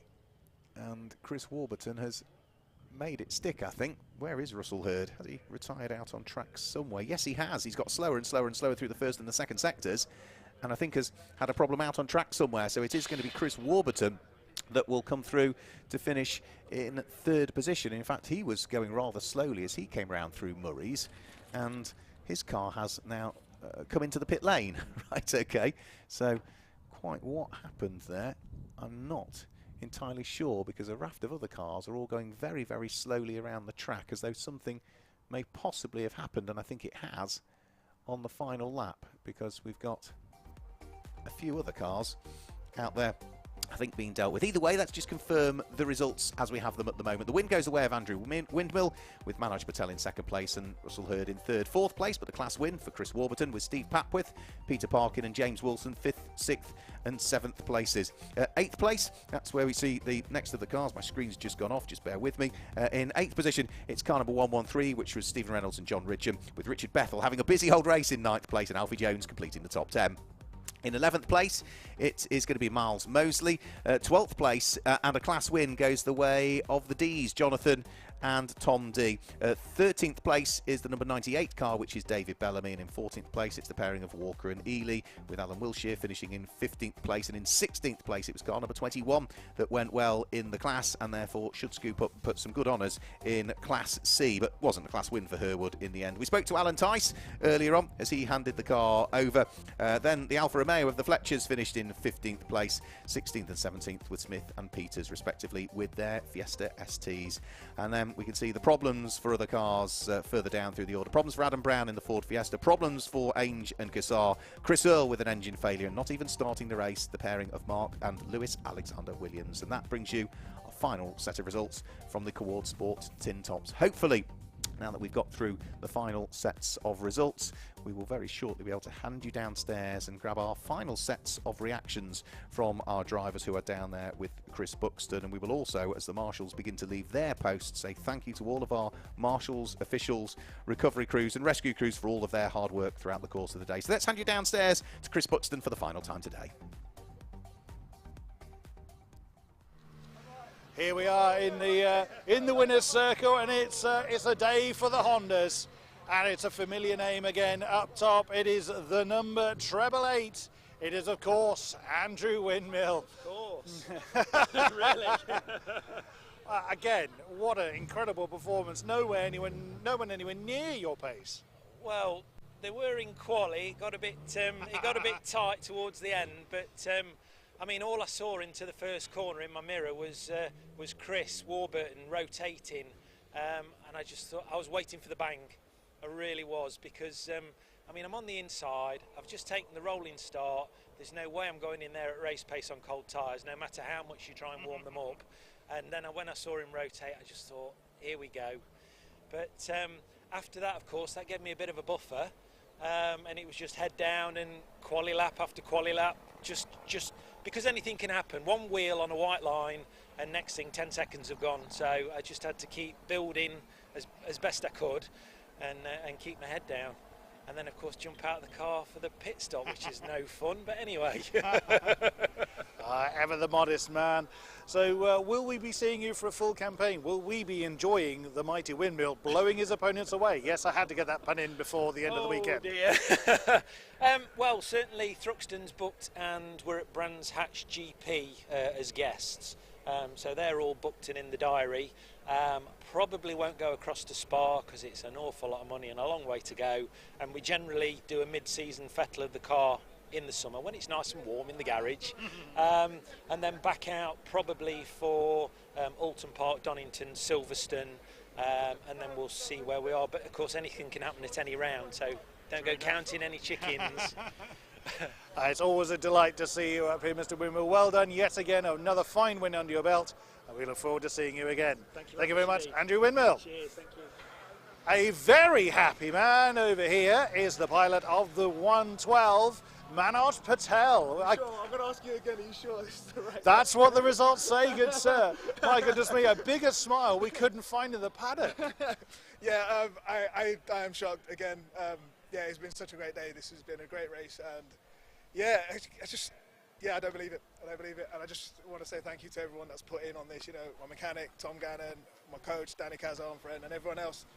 It's always helping me, even though I turn up on my own with the car, with just the car, and so many people in the paddock helping, giving me tips, coaching, all that sort of stuff, and just, you know, the enthusiasm to push on. So it's been a great day. I couldn't ask for a better start to the season. Absolutely. I mean, you had the win out in Silverstone as well. I mean, again, that's the only comparable smile I've seen. You're a very happy man. But again, I mean, it's such an incredible machine. I mean, it's got to be great fun trying to tame the Gannon Cannon. Yeah, the Gannon Cannon, I'm going to tell him that. Yeah, it is. It's an absolute weapon that he's built, and it's so much fun to drive. It's been all smiles under the helmet going around the last 40 minutes. So to finish here is just a massive, massive bonus. I mean, I think this is probably more of a shock than Silverstone because there's no penalties for anyone. So yeah, I'll dine out on this for a bit. And will we be seeing you for the rest of the season? Yeah, of course. I'll be in and out, obviously. Excellent stuff. Well, that smile is infectious. Great to see you. Thank you very much, Manoj Patel. What a way to see out the day's racing here at Silverstone. The sun may be setting, but there's plenty of racing to come. We are back tomorrow with much more in store. It's more the classic machinery that will be gracing the Norfolk's finest. And do join us for a more amazing action, including 2 more rounds of the GB4 Championship in partnership with the BRDC. We look forward to seeing you then. Until we see you tomorrow, thank you very much and goodbye.